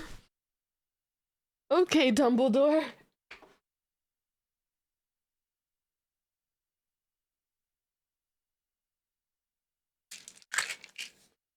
That's what Dumbledore was busy doing that entire time. The entire time, while Harry was out there freaking almost dying, Dumbledore was partaking in his freaky wizard activities. Like, why weren't you there to help me, Dumbledore? I almost got freaking messed up by this guy who had no nose. Well, I'm sorry, Harry, but I had to go get it on. I'm sorry, Harry, I had priorities.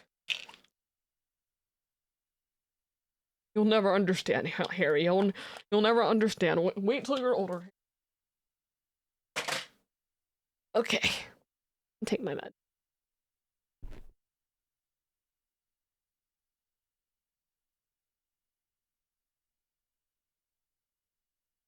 Dumbledore's in his room doing mind kegels.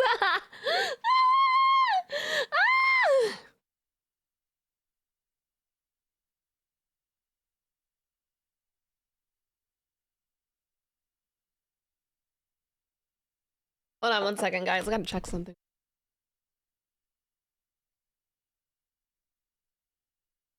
I can see it in my Twitter post posted today. I don't like going on Twitter while I'm on a stream. Because it did. It did. I schedule my post. I'm always like, oh.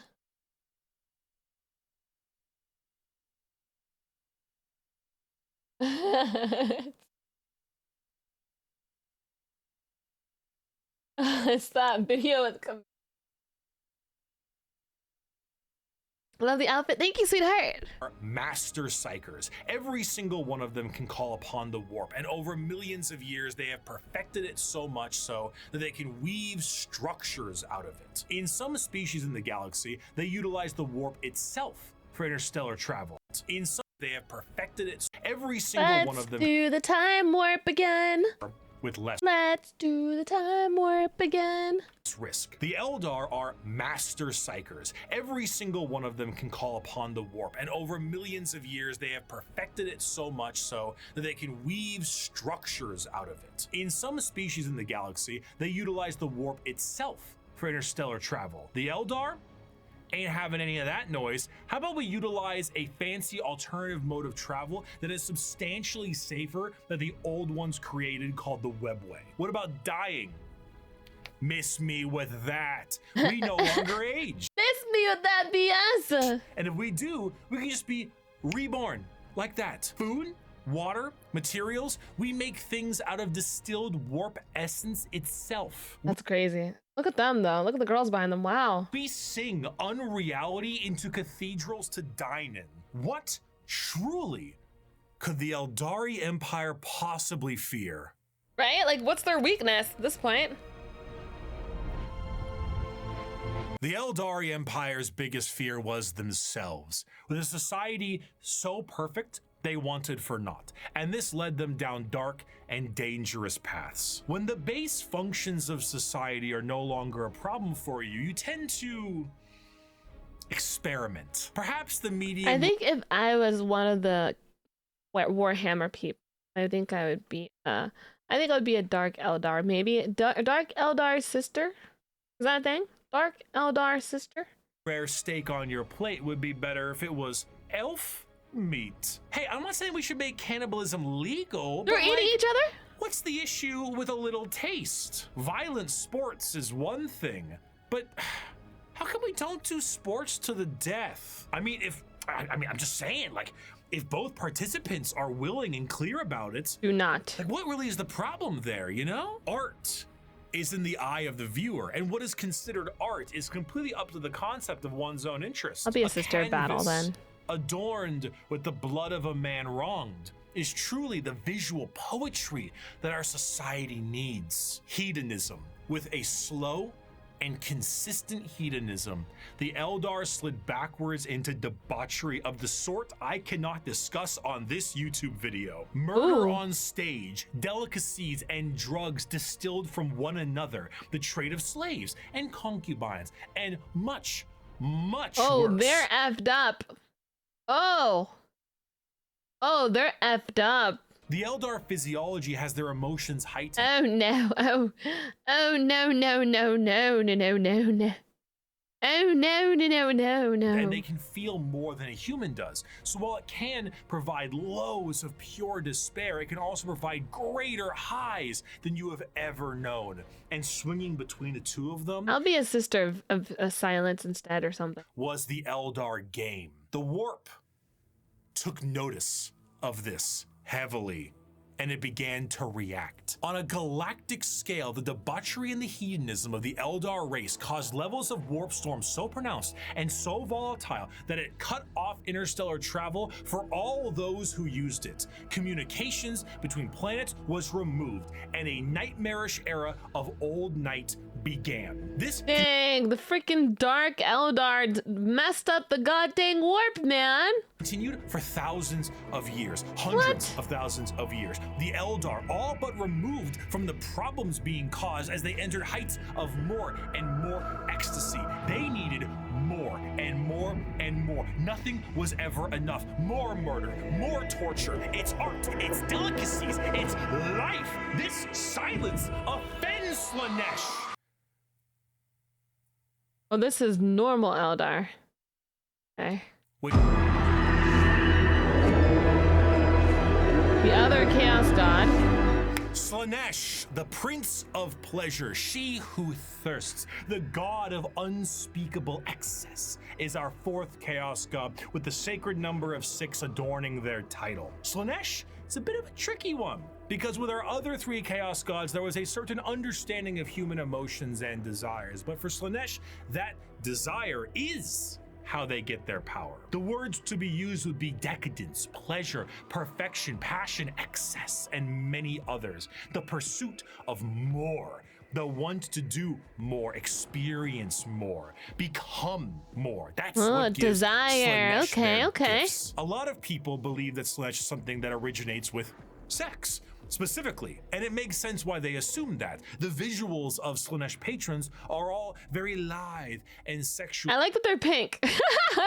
But they are also intentionally androgynous to appear attractive to a variety of intrigues. However, to think that Slanesh specifically derives from sex would be mistaken. While it is true that a lot of humanity's actions can relate to getting laid, and Slanesh is the dark prince of desire, it's more on the lines of feeling an excess of an emotion. It is excessive touch and scent and desire, and a lot of that has to do with sex. That's why it looks like sex, but it's more than just that. A patron of the arts may feed Slanesh, one that aspires to become the perfect chef or master of their craft. And So desiring the want to be something too is also okay. sheer pursuit of that alone will feed Slanesh. Whiplash is Slanesh's absolute favorite film. Videos where people beat Elden Ring on a dance pad feed Slanesh. There are no 2 words in the English language more harmful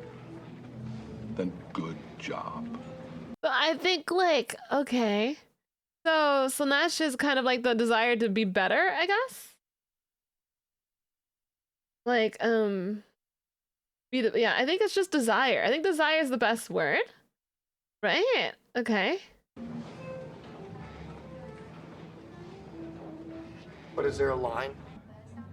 No, man, no. This also moves into the concept of feeling. Sensation is a majorly Slanesh-coded thing. It might start off feeling good, but then you get to play around a little bit, you know? Play with a little bit of pain. Light pain might not be enough, so you might want more. Or inflicting the pain could be your jam. Music can increase to volumes that may hurt your ears, and even then that might not be enough. More. You must have more. It's craving. Many It's like of this the disciples craving. of Slanesh carry a demonic form in their lithe grace. The keeper of secrets is his chosen envoy, and their movements are a blur of dance and pain with an aura all the more fatal. They dance and sing, but there's always a form of malice behind every action they take. An alluring gaze that will pull you in right before the demonic entity can crush you in that grip. This god sounds really, I know that all of them are like, I know that all of them are dangerous, but this really gives like the vibe This really gives the vibe of like one that I could see being like one of the most dangerous. This one, because it's like desire and maliciousness desire. Slaaneash's palace has 6 layers surrounding it, and one of them is the excess of gluttony, where the participant finds themselves in a beautiful banquet full of the most delicious foods imaginable. Tables of delicacies and rivers of wine tempt the user to such a degree that they cannot stop stuffing their face, unaware that the things they are eating are very vaguely familiar meat. If one does not see themselves drowning in the river of wine, they may soon fill their bodies up so much that they cease to function and fall over, becoming part of the banquet themselves.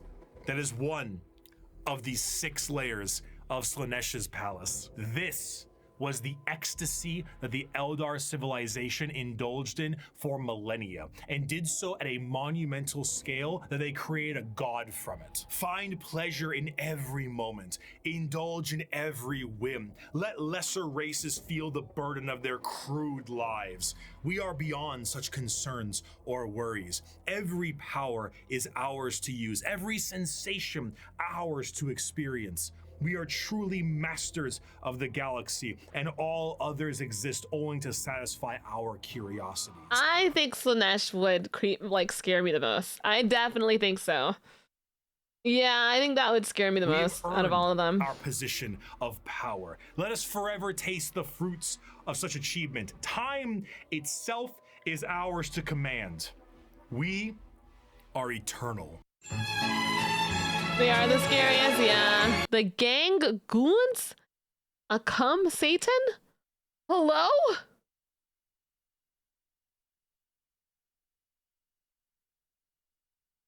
Oh. Whoa, okay. It's time for a party, I guess. Like, at least, like, you know with corn, you know what you're gonna get. Like, oh, it's blood. Blood, you know? I don't know. I don't know, man. I don't know, man. I don't know. With the birth of Slaanesh, the Eldari Empire ceased to be. A catastrophic event so horrible that the warp ripped a hole permanently in our reality, a fissure forever known as the Eye of Terror. With the sudden inhalation of this god's largest breath, the Eldari souls are a currency to be now collected by she who thirsts. Trillions of Eldar died in an instant, Slaanesh gorging on their souls to satisfy his palate. 99.9% of their entire species died, and the rest are doomed to a fate worse than death. Wait, hold on. With the sudden inhalation of this god's largest breath, the Eldari souls are a currency to be now collected by she who thirsts. Trillions of Eldar died in an instant, Slaanesh gorging on their souls because Slaanesh ate the Eldar who were getting too rowdy because they were taking too much pleasure stuff. They bored them. They made her, she ate them.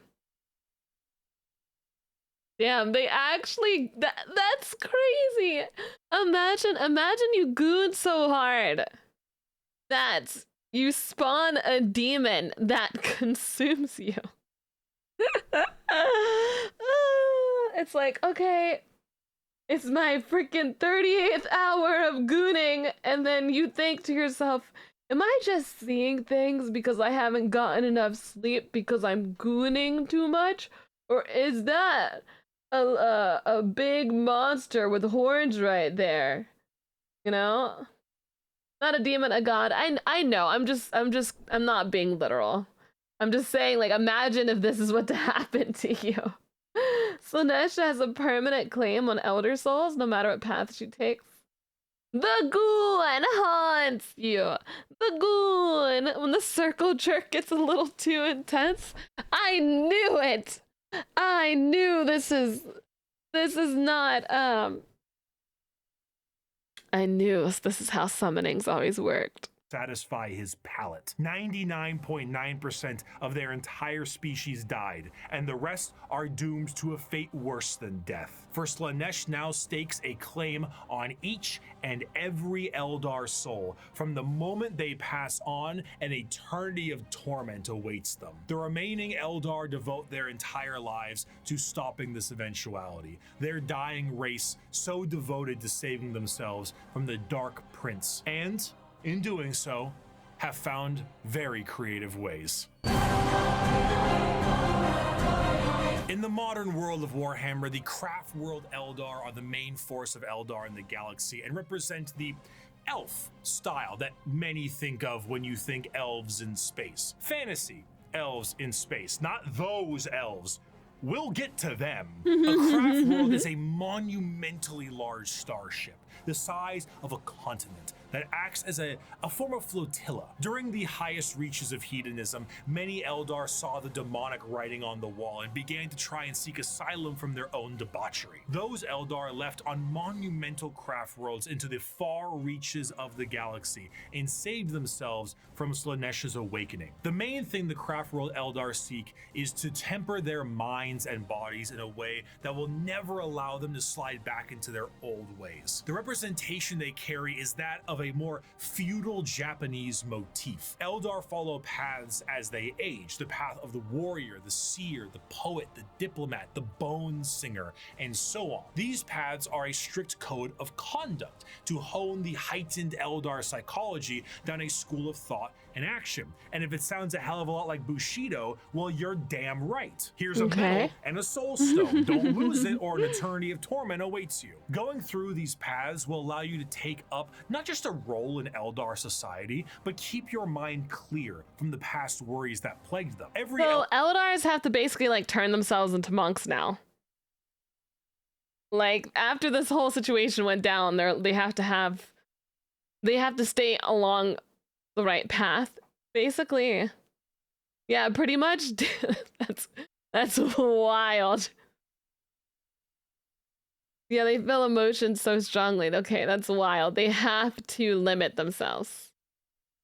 Because of the gooning, dude. If there's ever a friend of yours that goons too much and you need to help them, tell them this story. But you know what? No, because if you tell them the story, they might be like, oh, is the god hot? Like,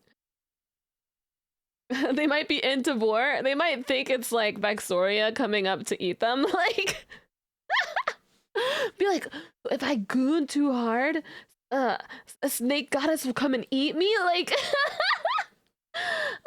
thank you so much. The gifted sub to come Satan. Oh my god, it's just motivation, right? Eldar is said to be a psyker. However, very few of them actually utilize their psychic powers for fear of tempting she who thirsts. A large amount of emphasis is also put on ancestors of the Eldar and learning from them the farther you go down a path. This can sometimes be seen by the large variety of jewels adoring the armor of Eldar. Those are called soul stones, the biggest middle finger to Slaanesh they can think of. See, when an Eldar dies, this guy's hair is pretty chill. The biggest middle finger to Slaanesh they can think of. See, when an Eldar dies, I don't like these, like, these clown images, are they actual depictions of Eldars? Or are those like just ideas of what they could look like? They actually look like clowns? Don't diss the clowns. I'm dissing the clowns. Look out, science! Thank you. Thank you for resubscribing for 2 months. Eldari have the best hair and helmets, in my opinion. I am dissing these ones. I'm dissing them. Listen, I have nothing. Listen, there are certain clowns that I love. But this right here, no, this is terrifying. I'm dissing the clown. These stones act as a backup, and instead of their souls going to Slaanesh, they are then trapped and stored in this little stone. So when the Eldar just watch the vid, be patient. Be patient. I'm reacting to a video, which means that I am going to pause and react to things. okay? I'm not going to just watch the video and not say anything, because what's the point? Be patient, please. Say they commune with their ancestors, they mean so very literally, as the spirit and soul of generations before you're saying that people are getting ahead of it. Oh, okay. Are stored here. Often larger structures may contain vast amounts of soul stone, such as the infinity circuit in the craft world itself, allowing the souls of the dead to help power their enormous starship. The young do not desire the discipline of the path, but rather their curiosity drives them to try every fruit from the tree. Thus, it is that so many take the path of wandering or the path of damnation in their first years of adulthood. And so, the great tragedy of our kind is played out again and again as the number of our people shrink from generation to generation. These paths, when completed, allow an Eldar to move to the next one. That's a cool looking. That's cool. They look cool here. Then the next one. However, since this is the grim darkness of the world, many of these paths rely on combat. The Eldar actually had gods at one point. Cain, Vol, Isha, Azaryan, and so on. Why is there a jar? Gods are aspects of the Eldar pantheon, and while many were killed in Slaaneish's creation, their teachings live on. For some, the strongest devotion to Slaanesh killed their gods too. Eldar gods is to join the aspect warriors and Nurgle has Isha in a jar. the wrath of Cain, their god of war. While guardians of the Eldar craft worlds are more akin to a trained militia, the aspect warriors embody a particular variant of the path. Each are led by a Phoenix Lord, a name passed down from generations and embodying the souls of prior Phoenix Lords with each new one. The Howling Banshees, led by Jane Zar, Fugin and his Fire Dragons, Baharoth and his Swooping Hawks, or Morgan Law and his Dark Reapers. Each aspect shrine carries with it the Eldar way of war. Fast, hard-hitting, and incredibly tricksy, for they do not have the numbers to fight in any other way. The Craftworld Eldar show how mangled an empire can be by their own actions. They once ruled the galaxy in an honest, non-hyperbolic way, but in the end, they were bested by themselves, and their most prominent remnants are forced to drift aimlessly. It seems to be like a common theme. I keep seeing in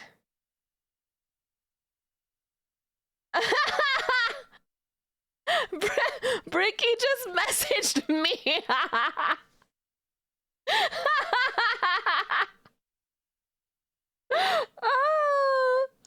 Oh, what the balls, you're watching my video on stream. We've been caught. Hold on, we've been caught. Ain't no way! Scatter! We've been compromised! Oh, that's so funny. Oh my god. Through the galaxy, trying to save their species from extinction and resist the temptations of she who thirsts. But for some, the party, it's just beginning. The party! Let me guys. Deep within the webway is the city of Kamara. This dark city once existed as a port in the webway that allowed for ease of transport for the Eldar between. Thank you for the gifted sub, Dimble did to Breaky. I like how you found out, dude. How did he find out? Between its various domains. The significance of this city meant that it needed to be a bit more of a neutral territory outside of the jurisdiction of general Eldar law, and therefore it was allowed to self-govern. This did not go well. The Dark City became the hideaway for all manner of sin. The Eldar race slipped into debauchery on a galactic scale that it birthed a god, and this was the city you went to when that wasn't enough for you. The convenience of being so deep within the webway was that it exists as a blind spot to the horrors of the warp. So while the rest of the Eldar fled the downfall of their species, Kamara kept kept partying. When Slaanesh was birthed, they were saved the worst of it, thanks to them being nice and neatly tucked away inside the webway. But only somewhat. The Dark Prince did not have a grip around their soul, but the tiniest pinky finger, and they were still pulling. But due to their excess hedonism, they found a solution to this problem. If they tormented others, they could temporarily rejuvenate their souls and continue to cheat their inevitable death by placating the Prince of Pleasure. And if they kept this up on the regular, they could effectively become immortal. They found hacks, dude. The Drukhari were born. They found hacks, dude. They look so cool. This looks really, really cool. Oh my god.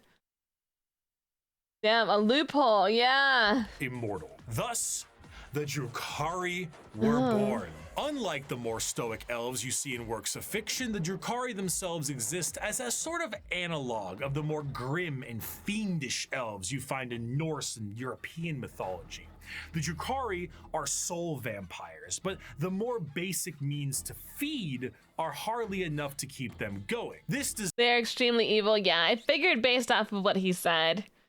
Yeah, I figured based off the fact they found the loophole to kind of keep their souls-ish a little bit.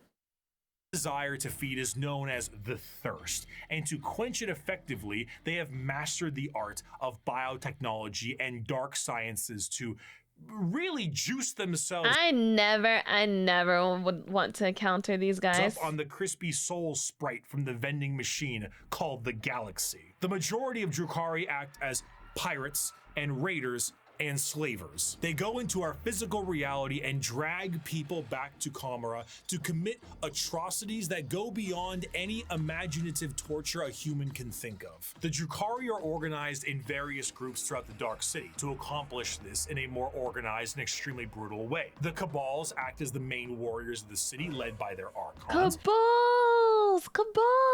An extremely brutal way. The Cabals act as the main. I need to. Sorry, I sometimes go back, guys, because I have ADHD and I want the information to sink in, and I have very random moments of the information not sinking in. So sometimes I need to listen to it over again. So that's why I go back. Torture a human can think of. The Drukhari are organized in various groups throughout the Dark City to accomplish this in a more organized and extremely brutal way. The Cabals act as the main warriors of the city, led by their archons. Witches and succubi act as entertainment for Kamara in gladiatorial. Oh, wait, there's Drukhari succubi? Oh, that's bad. Oh, that's so bad. That's so bad. Oh my god. Because they're like really bad people, right? The Drukhari?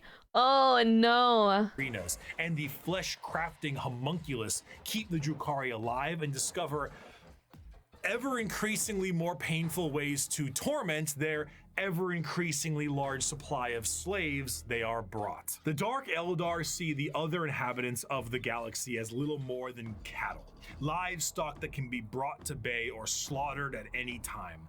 Their fodder, however, is not meat and muscle, but the anguish and despair of the weak.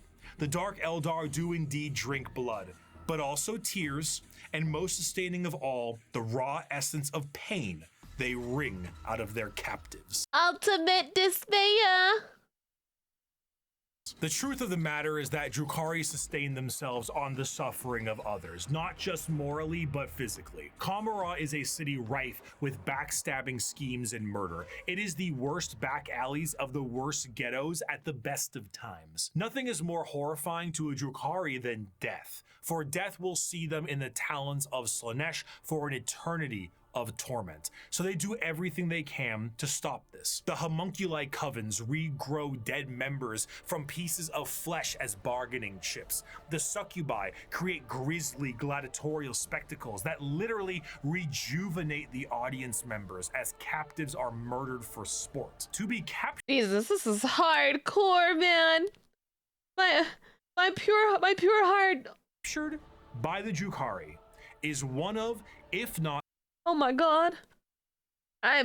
Listen, I would step foot in the Warhammer universe and just die. I would just die. We have an ad break coming. I'm going to pause. You will not miss any video content, okay? I'm going to pause. I'm just gonna chill here. All right. I'm going to pause the video. I have to say that over and over because people get like weird. So you're not missing anything if with the ads coming up. Okay? We're not missing anything. Not anything. Okay? Okay? Okay? Beautiful? Beautiful? Wonderful? Wonderful? Yes, I would immediately just like die. Excellent class. Beautiful. Beautiful? Well, hello again, hun.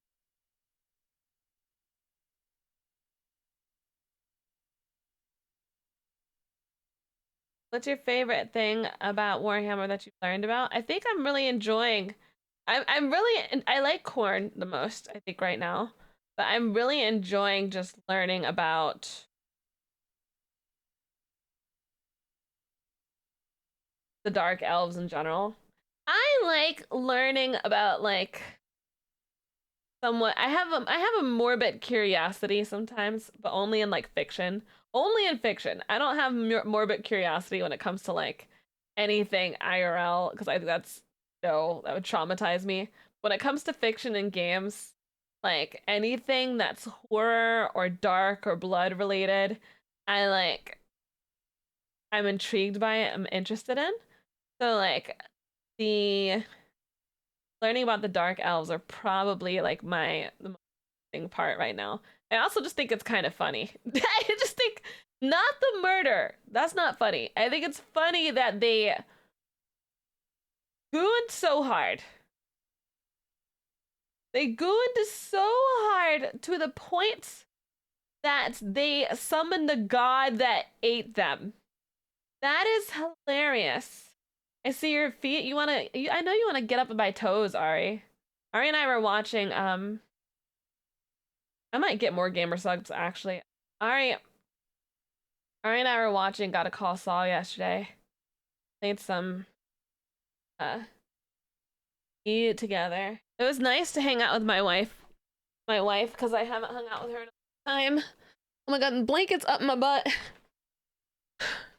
So hung out with her for a bit yesterday.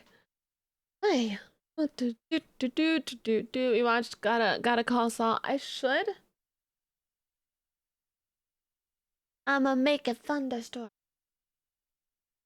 I love this asset, guys. I love it. I love it. I think it's also just it's perfect for my ADHD, I think, too. It's like it's perfect. It's perfect.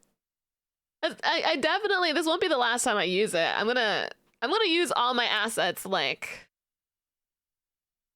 whenever I want. Now that I have the power, chat.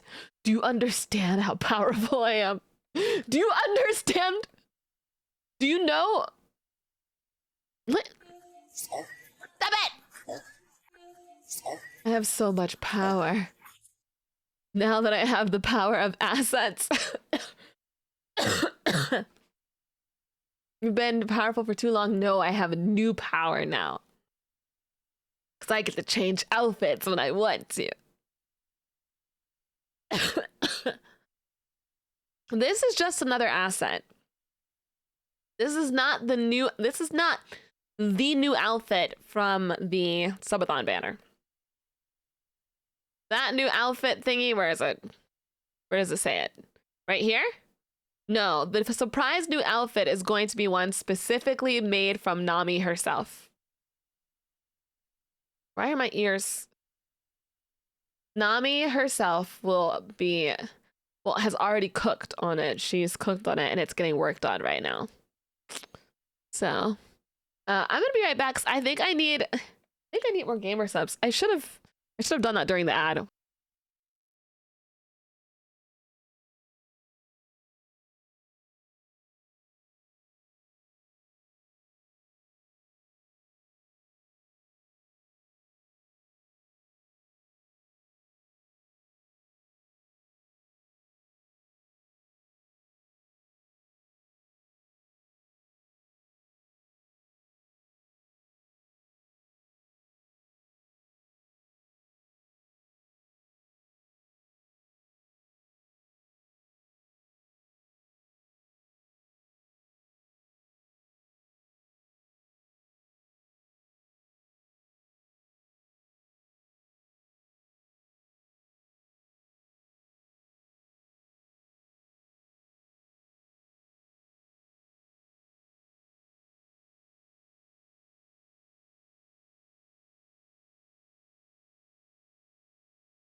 Sorry about that, guys.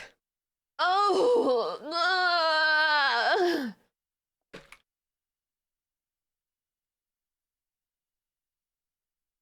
you back with Balberry?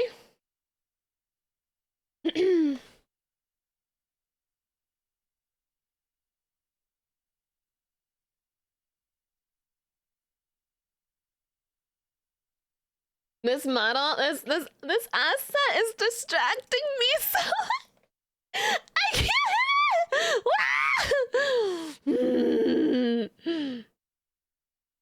I'm looking. God damn. It's distracting. Another one. Why am I so crazy? I'm so crazy. Sweet. That thing is juicy. Straight to jail. Right away. Straight to jail. Right away. Straight to jail. One second. What are you gay? I sent Ari that. I sent Ari a while ago. I sent, what are you gay? And just left it.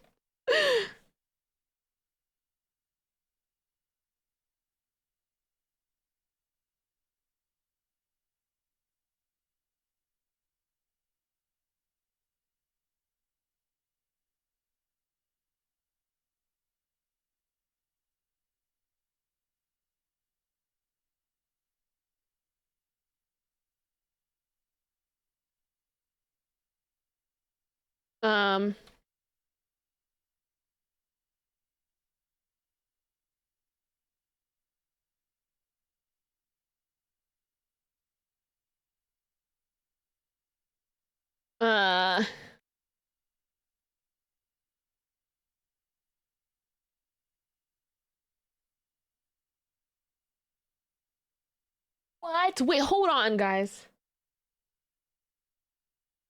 Hold on. Holy shit.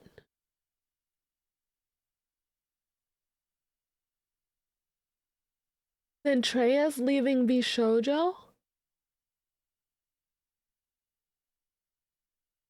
Guys. Oh my god. Oh my god. Whoa! Whoa! I don't think it's much of a surprise. Everyone's leaving Bishojo, but oh my god. I'm so happy for her to do her thing indie. Like, I'm so happy for her. It's so shocking. It's so shocking for me, guys. Sorry, we're gonna keep watching the video. We're gonna keep watching the video, but hold on. This is shocking for me because I always like, I used to watch Bishojo all the time. Like, I used to watch whenever Bishojo, you know, was with Nyanner, Silver, Vebe, and you know, Fruit and Iron and Zen, and anyone else I'm missing, sorry. Whenever it was that's when I used to watch it. And for me, I used to watch that even before I became a VTuber. Like, I used to watch them even before I became a VTuber. Like, Girl was the one who got me into VTubing, but right after that, I started watching Bishojo too. So for me, like, this is huge. This is huge. Holy shit. So I think of course she's gonna hang out with Ariel and Haruka and everyone. Of course she is. Those are her friends. Bishojo doesn't have a... Bishojo cannot tell them who to hang out with. Giga had mentioned that because Giga is also leaving Bishojo. They cannot tell you who to hang out with. They don't dictate who you hang out with. Whoever Zentreya hangs out with is whoever she wants to hang out with. Does that make sense? So all of her friends are actually her friends. Those are people that she actually cares about. But I'm so shocked. My God. But anyway, let's continue watching. Let's continue watching. That's crazy. That's crazy. Maybe we'll talk about it a little bit more afterwards. Holy shit. Not the worst fate imaginable in the world of Warhammer 40k. In a universe built on war crimes, they are the most debased war crimers of all time. To be tortured and sacrificed in the gladiatorial arena. Ugh, this coffee without the... Woo! God damn! Sorry. Sorry, I drank... Oh, god damn! I drank this coffee without creamer. Oh my god. This God damn, dude. Arenas is a blessing, for you have escaped the fate of being in these flesh smith. Okay.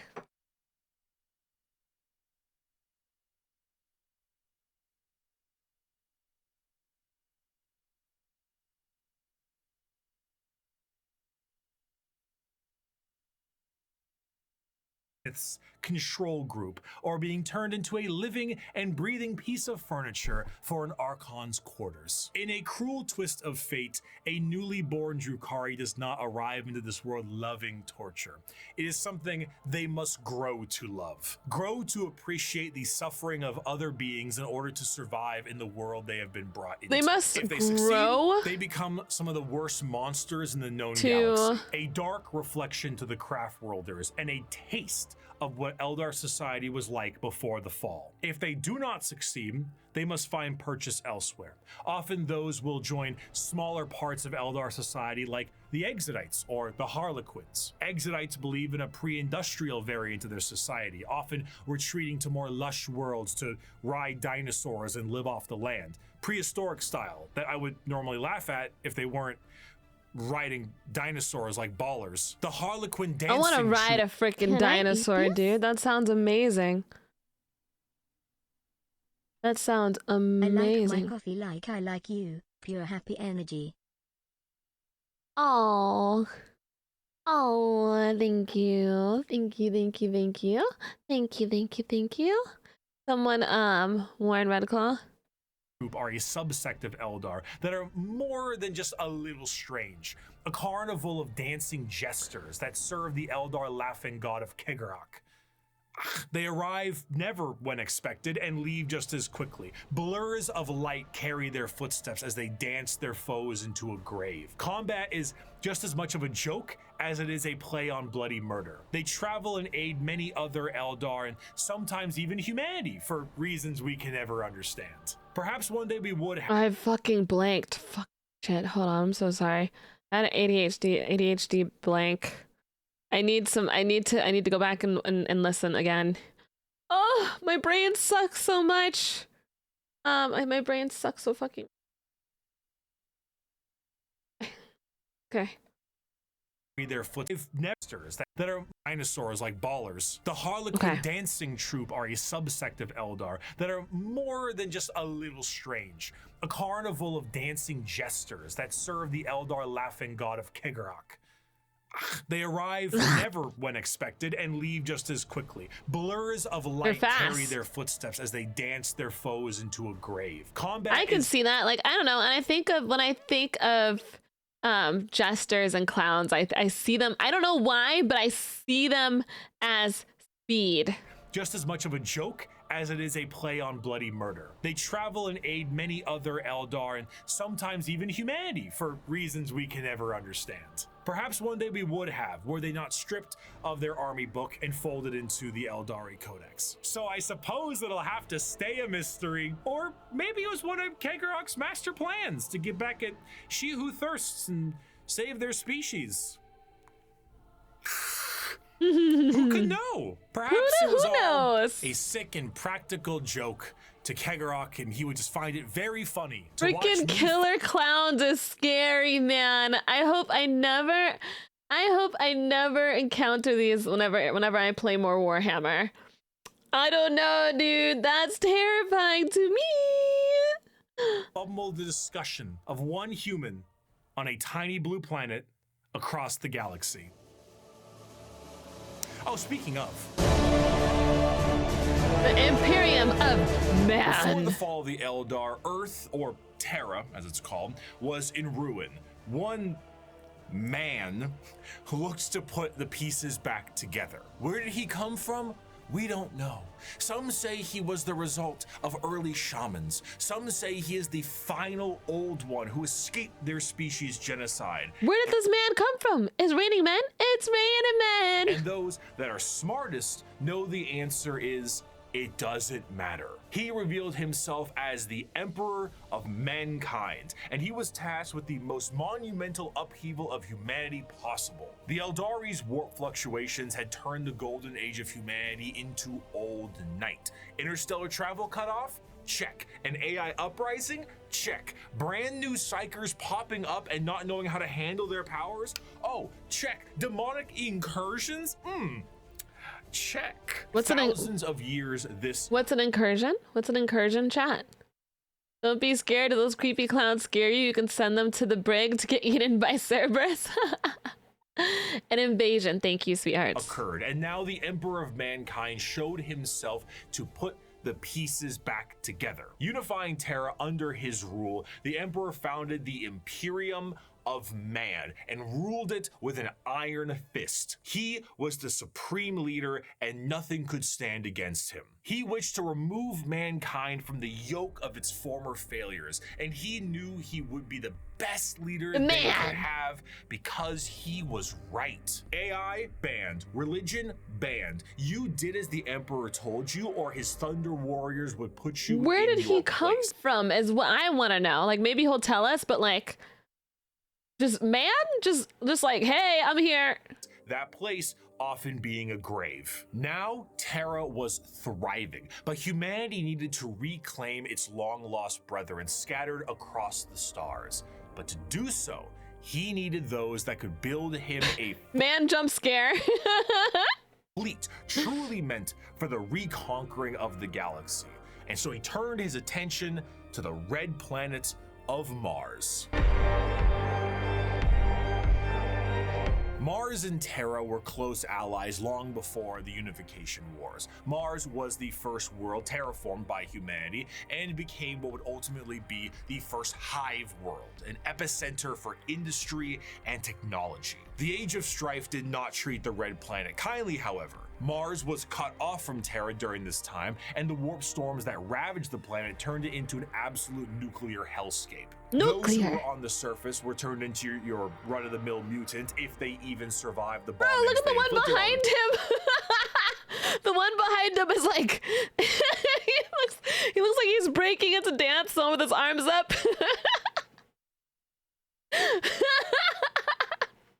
He's like, woo! He's going, wee! Yeah, he has the nags hands up emoji.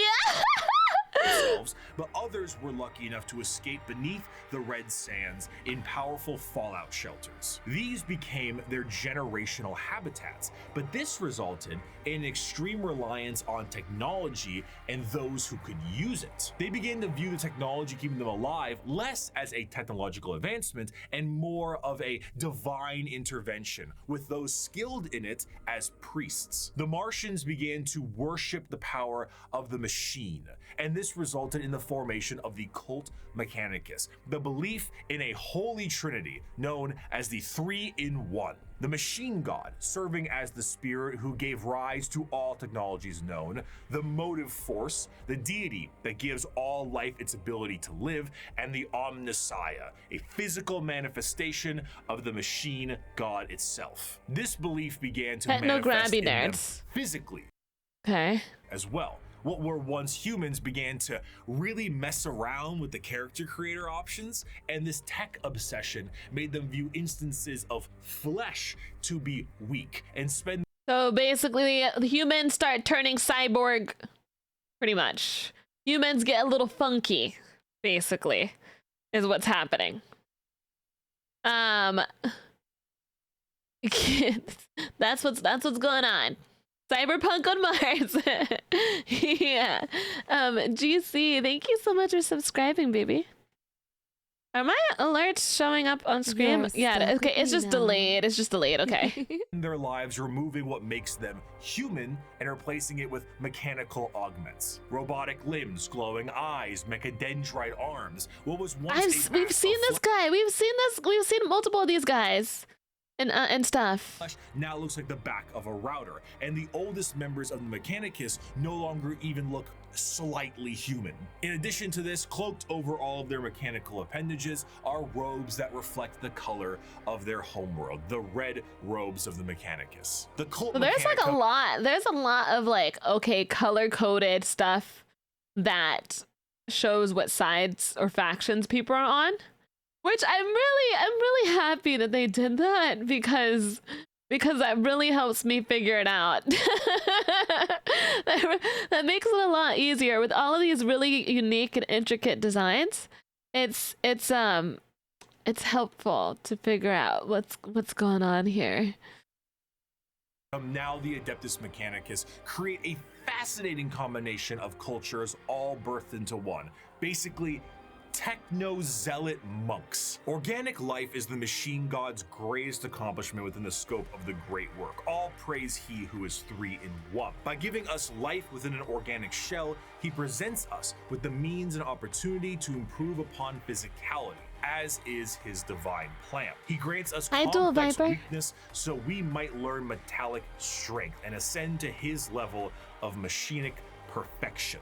The Emperor's arrival to Mars was very much a walking in with the pizzas while the room is on fire moment, but to the Mechanicum, they saw his arrival as confirmation of their belief. They took one look at the glowing golden entity that showed up on their doorstep and were like, that's him. That's the guy right there. And they immediately accepted him as the Omnissiah. Obviously, showing up and being called Machine Jesus shortly after wiping out all instances of non-Machine Jesus a little bit beforehand is an instance of capital H heresy. But the Emperor saw the bigger picture. Were they strange with how they rubbed? Yeah, it's basically what I'm seeing here. Yeah, you said it makes it easier to see which side things are on. I'm seeing it basically as like Warhammer gangs, you know? Yeah, like the Bloods and the Crips and all that. You know what I mean? Unguents on themselves, burned we've got like the chaos. So far, we've got the chaos dudes. We have the Necrons. We have the Imperium. We have the Eldar. Those are, and then we have the Sisters of Battle. The fit goes hard. Thank you, baby. Did I get that correct so far? What we got going on? Did I get it correct? And the Drukhari, which are, I thought were the Eldar. I thought they were like a subset of the Eldar, which were like the bad guys. Right? Oh my god, I'm cooking? I'm cooking? Let's go. And prayed to machines for them to work? Sure, but that's a lot of production right there. So the Emperor devised the Treaty of Olympus Mons, a unifying agreement between Terra and Mars, and this union would be permanently etched into the Aquila of the Imperium as the two-headed eagle. One head for Terra, the other for Mars. The forces of the Emperor would be supplied with all the technology and weapons they needed to reunite the scattered remnants of humanity under one banner, and the Mechanicum of Mars would be able to keep doing what they were doing religiously and scientifically so long as they kept up their tithes. This tithe meant total quality control over all technology in the Imperium. Is it a big spaceship? AdMech. I'm gonna switch this screen.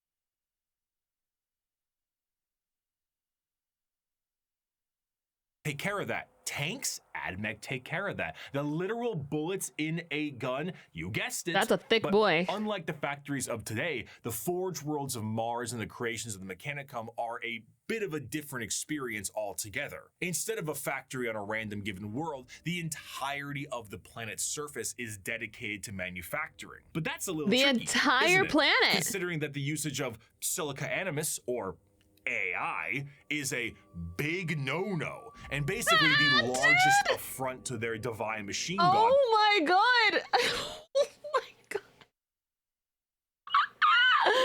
Dude, oh! Awesome. Fortunately, there's a really neat alternative that they've come up with, and that's called a servitor. Incredible device.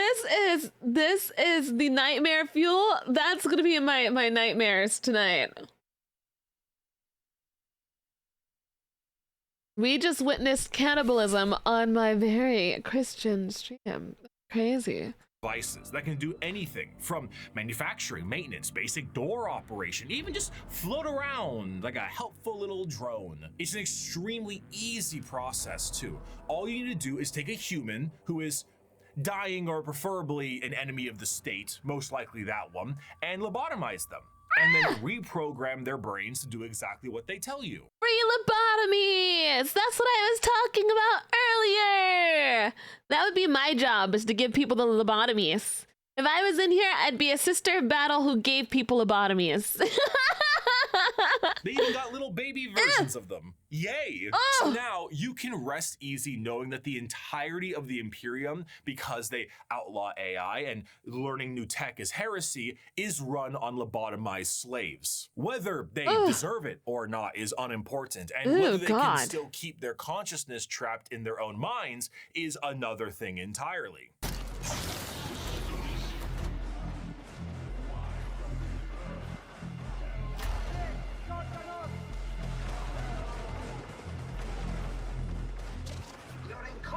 Is showing. An excerpt from the Servitor Creation Factories. I think the babies thing was really unnecessary. I really don't feel like babies should be included at all because they're terrifying and they're scary. Naked human beings were standing in a switch-packed line between high fences. The Manufactorum produced servitors, but it was more akin to an abattoir than a workshop.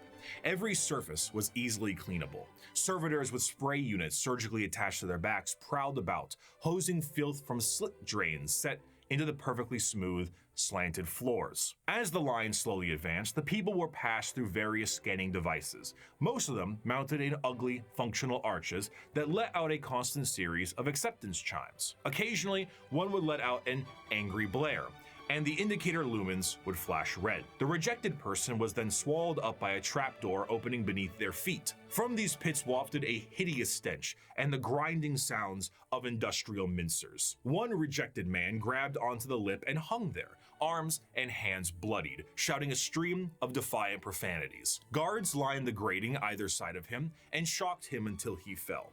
The adepts wouldn't even waste bullets on these people. Holy shit. Wait, holy shit. Okay. Damn.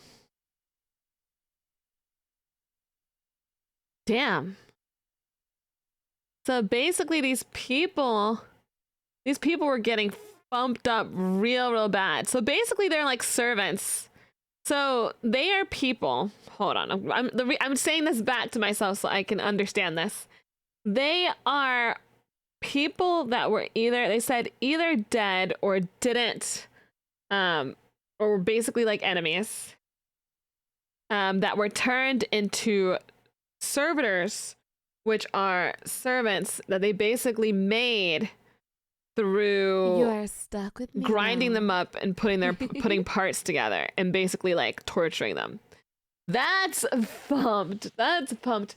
Dimitri, thank you so much. Thank you so much for subscribing. Thank you. Criminals are dying people. That's so effed up that it's dying people. Like, the poor dying people. Shocked him until he fell. Mainly The criminals adepts is what he wouldn't said. even waste bullets on these people. The trapdoor flipped up, and the next terrified person was ushered forward. Violent metal arms snatched them up and spread-eagled them in the air, and a servitor shearer shaved them all over. At another, they were subjected to a high-pressure counterseptic wash whose chemical stink made me choke from 100 feet away. More scanners, more rejects winnowed out. Machines forcibly dressed them in a heavy rubberized garment common to all monotask servitors. These were saggy on them, all one size, until another process shrank them to fit their bodies, where metal cuffs, sockets, and collars bit into vulnerable flesh. The last few prayers gave way to screams at that point, and even the most stoic shouted in pain. They were ushered over a floor, buzzing with power that made them shriek with every footstep. That's horrible. I already thought it was terrible. Them just getting like spread eagled naked sounds humiliating. But then on top of that, oh my god. Chemicals awful. Getting your clothes like shrunk onto you, and then also having them basically force like metal onto your body so that it's painful. This is just selection process, not the actual making. Oh my god. What's that for? I asked. Follicular inhibitor.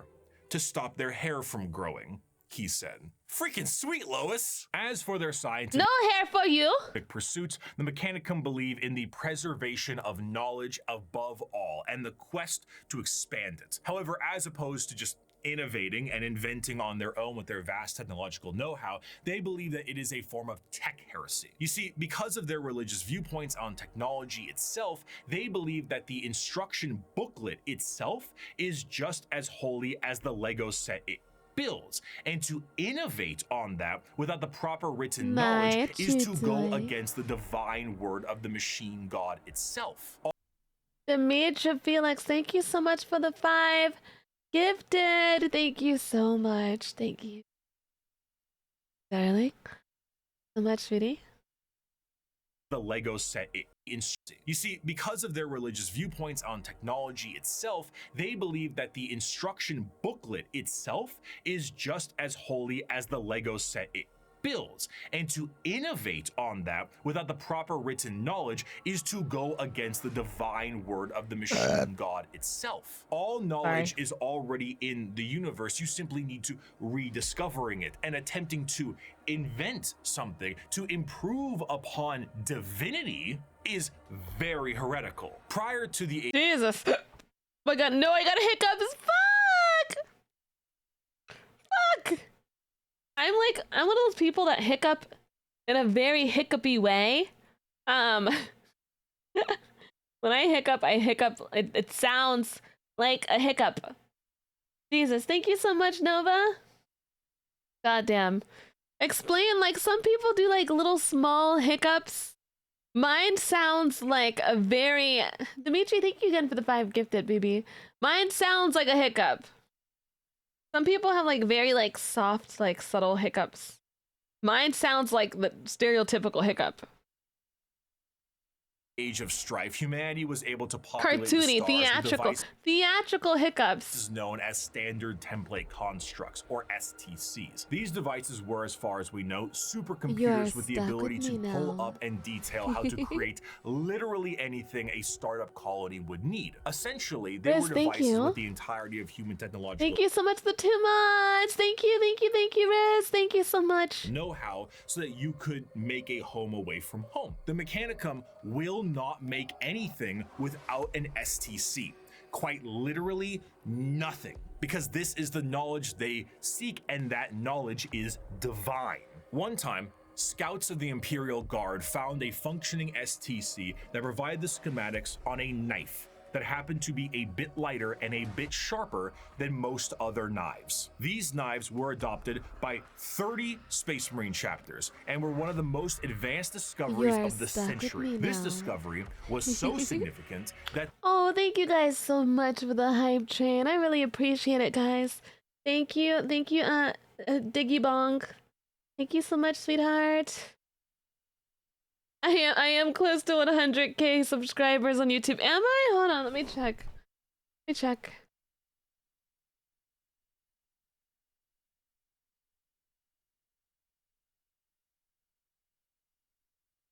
Where are we at right now? Let's see. We're at 98.2. We're so close. Let's go. Let's go. Hell yeah, guys. Fuck yeah. They were each awarded a planet for finding this.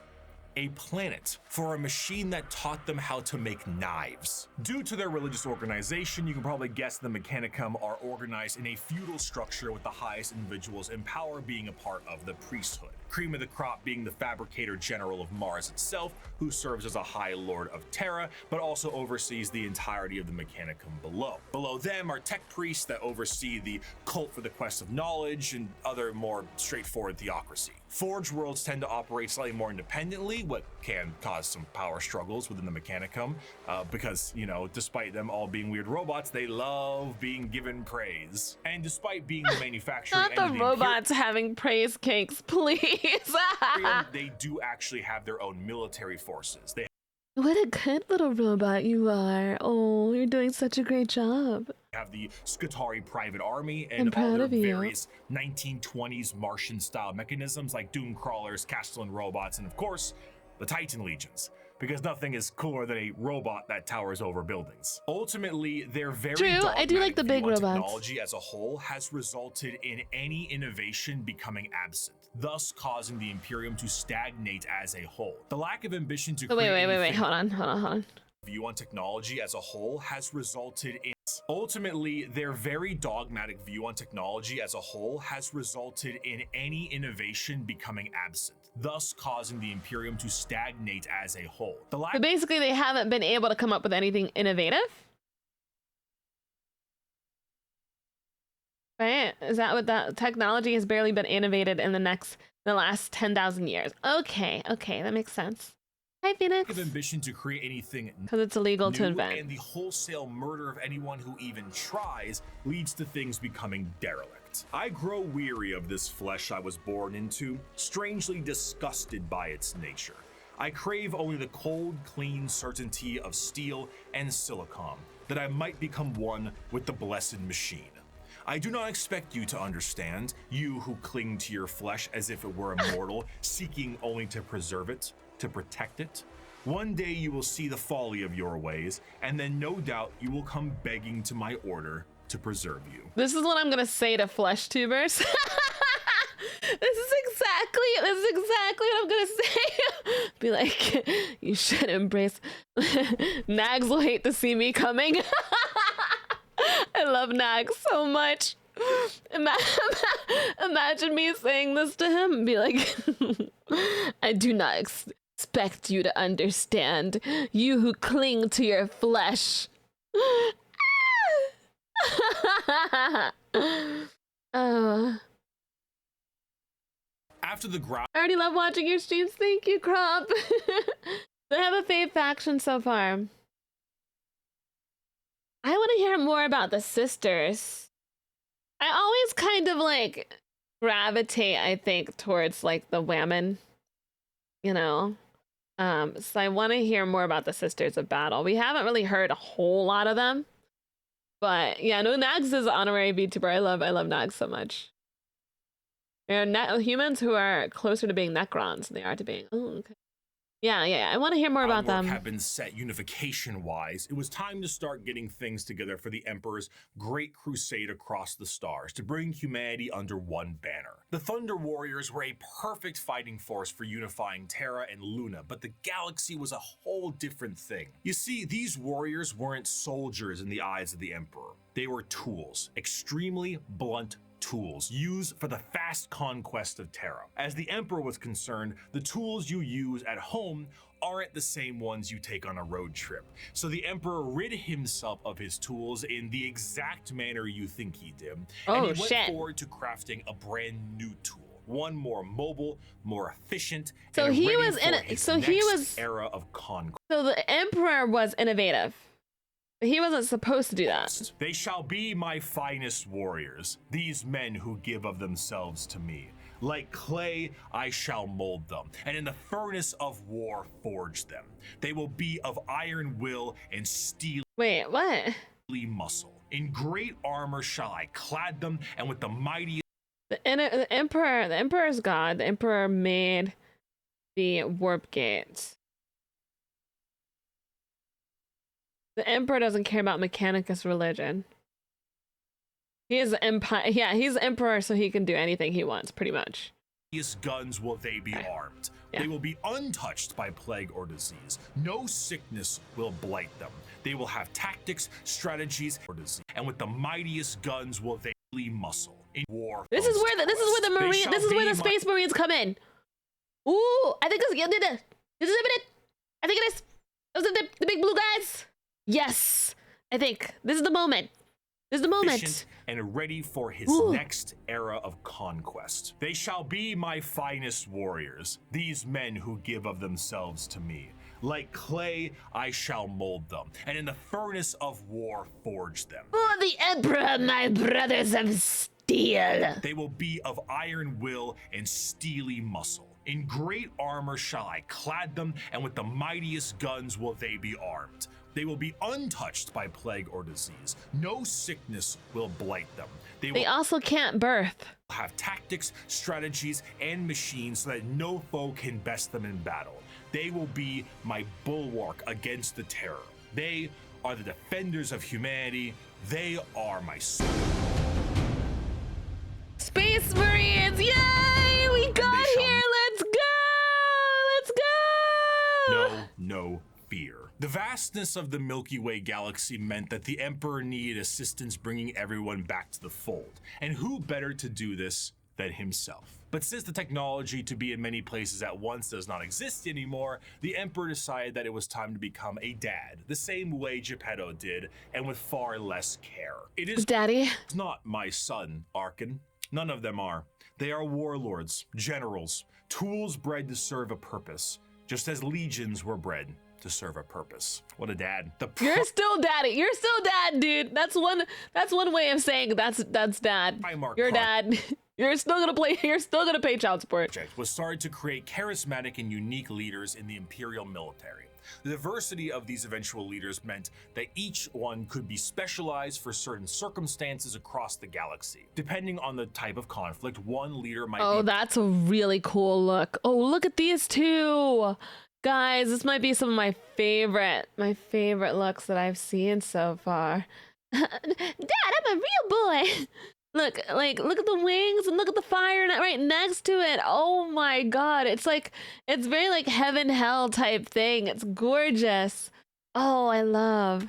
Better than the other. So instead of forcing one leader to acclimate to a situation directly, it would be better to send a specialized leader and force to handle it. In order to do this, the Emperor used his genetic know-how and maybe a little bit of that forbidden stuff to create these genetically perfect gene fathers that had the ability to serve as his analog directly and also serve as the leaders of the respective Space Marine legions.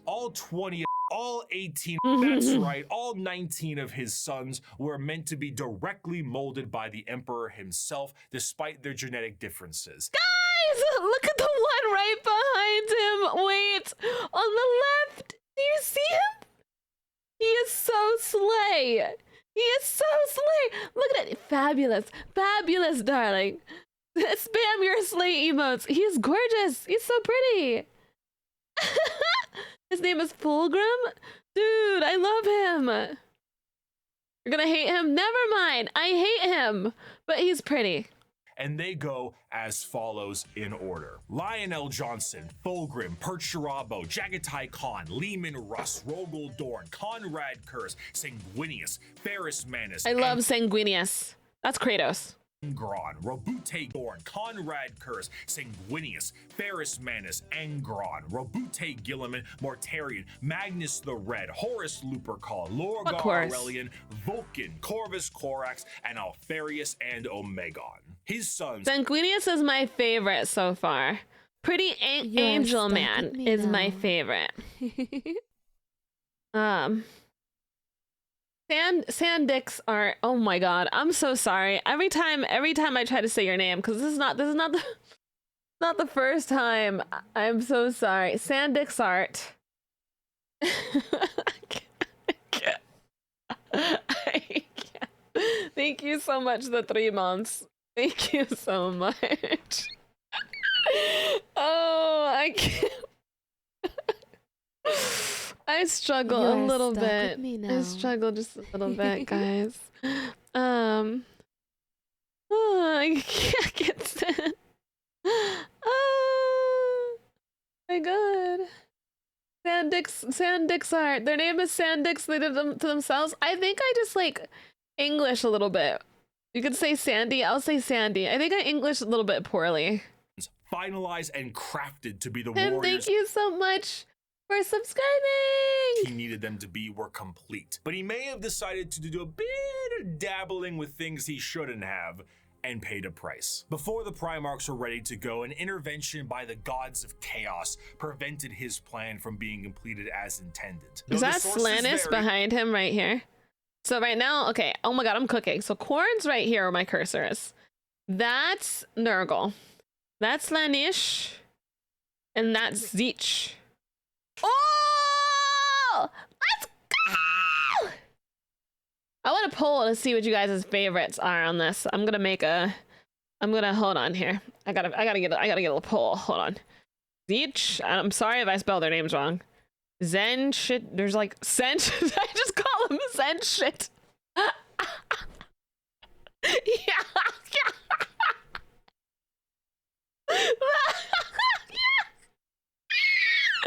No way.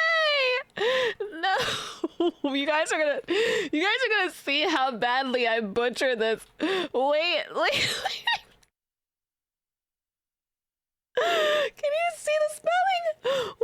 Wait till you see the spelling. I don't know if I did it right at all, but I put it in wait, I didn't put it in mod fun. Hold on. Oh, my face hurts. I want to see who your favorites are. Okay. My face hurts so bad. Ooh. The ultimate result of the Chaos God intervention was that all of the I actually Emperor's tried, so tools hopefully were they're right. scattered throughout the galaxy at unknown places that all intended. Though the sources vary, the ultimate result of the Chaos God intervention was that all of the Emperor's tools were scattered throughout the galaxy at unknown places and times. Each one of his sons ended up in a completely different world, and instead of being able to directly influence their upbringing, the poll is up, guys. The poll is up. Also, thank you, Cook. Thank you so much. these children were instead forced to experience the unique nature of their respective homeworlds. Some had a great time and lived in general luxury. Others... I love this one. I love this one. I'm gonna vote too, actually. I can't vote. That's fine. That's okay. Not so much. Despite his closest advisor, Malkador the Sigillite, saying, "All right, Chief, let's try this one again," the Emperor sensed each of his sons were still very much alive, and one of the primary objectives of the Great Crusade shifted to reclaiming each of his sons so they could take command of their specific Space Marine legions and carry out his will. These original Space Marine legions that were created alongside their Primarchs go, in order, the Dark Angels, Emperor's Children, Iron Warriors, White Scars, Space Wolves. Wait. I need to. He's going so fast. Hold on. Their specific Space Marine legions and carry out his will. These original Space Marine legions that were created alongside their right? The Primarchs factions go, in order, the Dark Angels. Dark Angels. Children, Iron Warriors, White Scars. Space Wolves, Space Wars. Imperial Fists, Night. I don't like the yellow one. I don't like the color yellow. Lords, Blood Angels. Night Lords look pretty cool. Blood Iron Angels. Hands, World Eaters, Ultramarines, Death Guard. Whoosh. Thousand Sons, Luna Wolves, eventually Sons of Horus, the Word Bearers. Oh, they look really cool. Salamanders, Raven Guard, and the Alpha Legion. Space Marines. Okay, I thought I was gonna remember that. I don't remember those. Mr. Shampter, thank you for the 7 months. Thank you. Oh my god, my favorite's winning. My favorite is corn. My favorite. Yay! Oh my god. So the first one is corn. Is everyone's favorite. The second one is Nurgle, and then Slanish, and then it's Tenzich, Zench, and then Zeech. Nobody fucks with Zeech because I also don't fuck with Zeech. Unlike their gene fathers, the Primarchs are not made in a vat. There is a process to recruit more members from humanity itself, which seems a bit strange considering how massive a Space Marine is compared to a normal man, but don't forget, the Emperor is really good with genetics.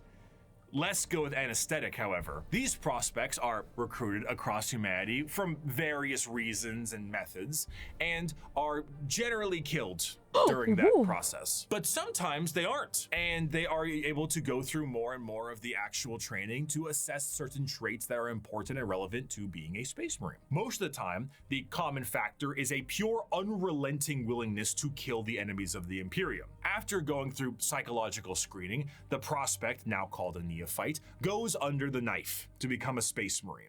And here is a quick list of all the cool new stuff they get Nice cosmetic surgery shoved into their bodies. A secondary heart, an organ that makes your bones grow, an organ that makes your muscles big, an implant that makes your blood stronger, a little organ that turns your white blood cells into super white blood cells, a brain implant that allows you to sleep while being awake, a pre-stomach that allows you to digest literally anything, a spinal implant that allows you to absorb the genetic memories of what you eat, bigger and better lungs that can let you breathe underwater, an implant that gives you stronger eyes, new ears that keep you from being dizzy, a brain implant that lets you go into suspended animation if you're in a bad shape, skin that acts like transition glasses, I almost got it in one take, a brand new kidney, the ability to taste the air and find enemies like a bloodhound. Taste the air? Oh my god!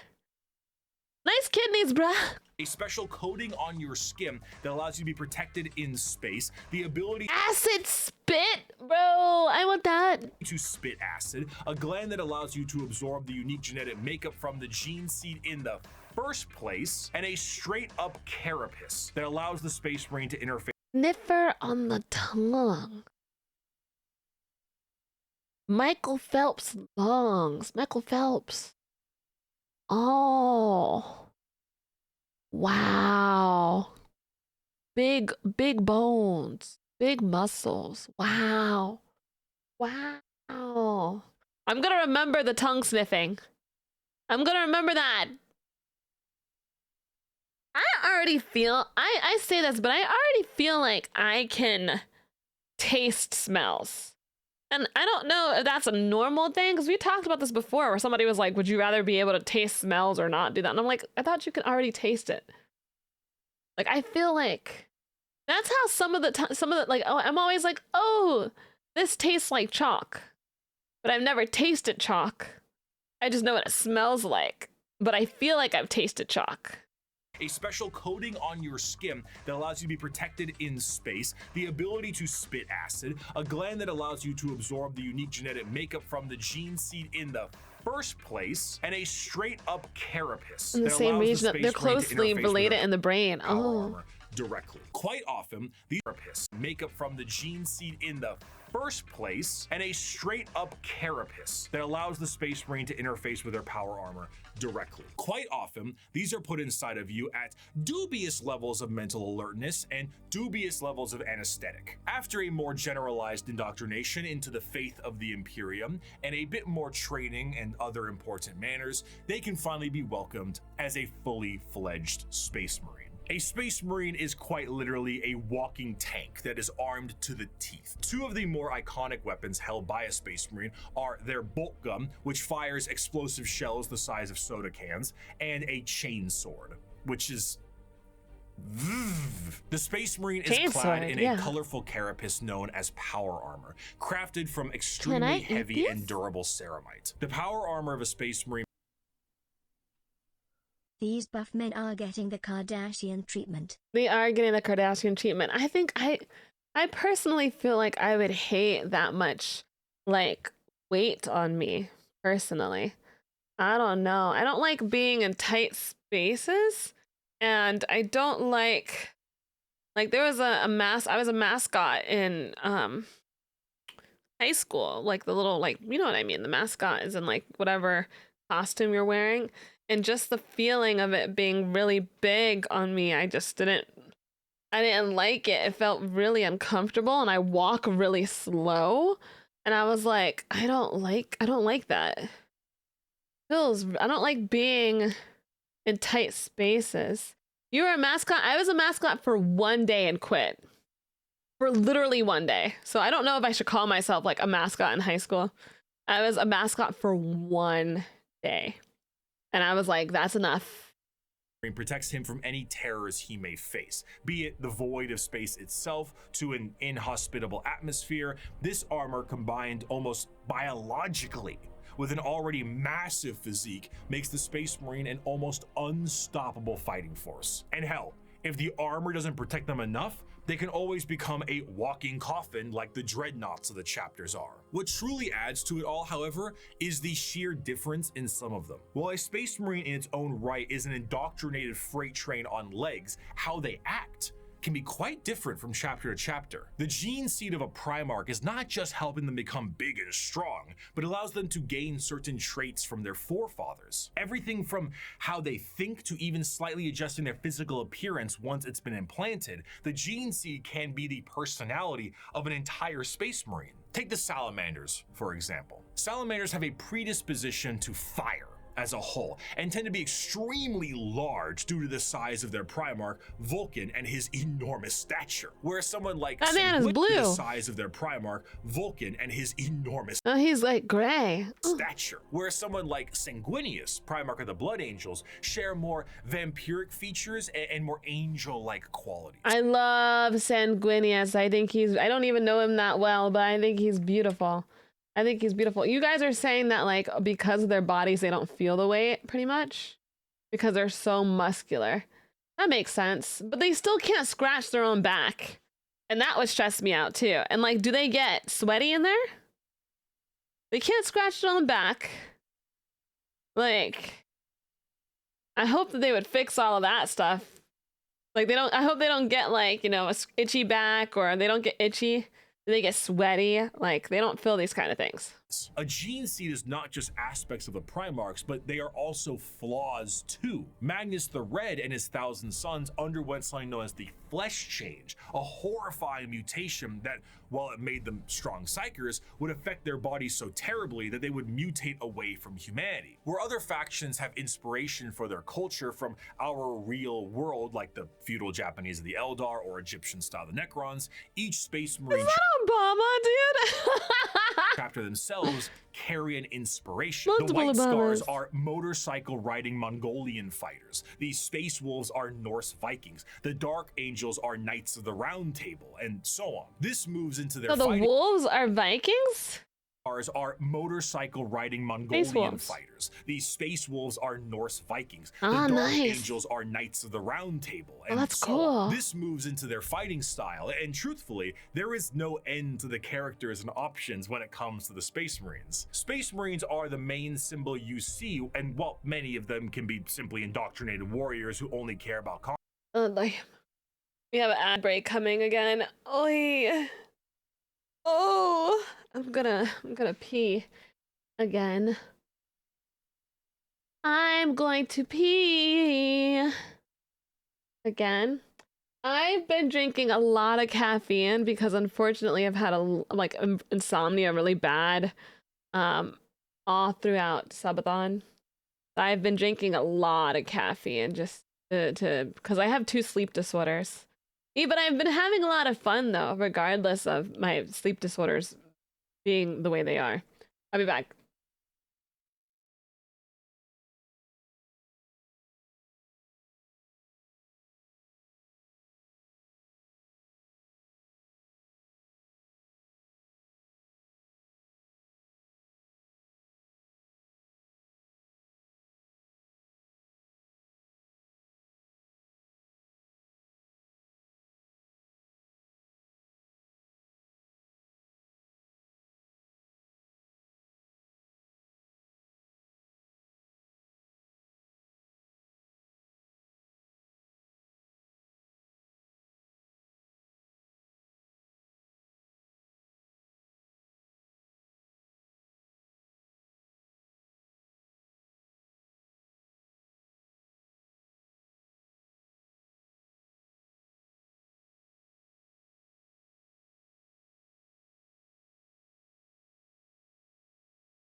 Hi, guys.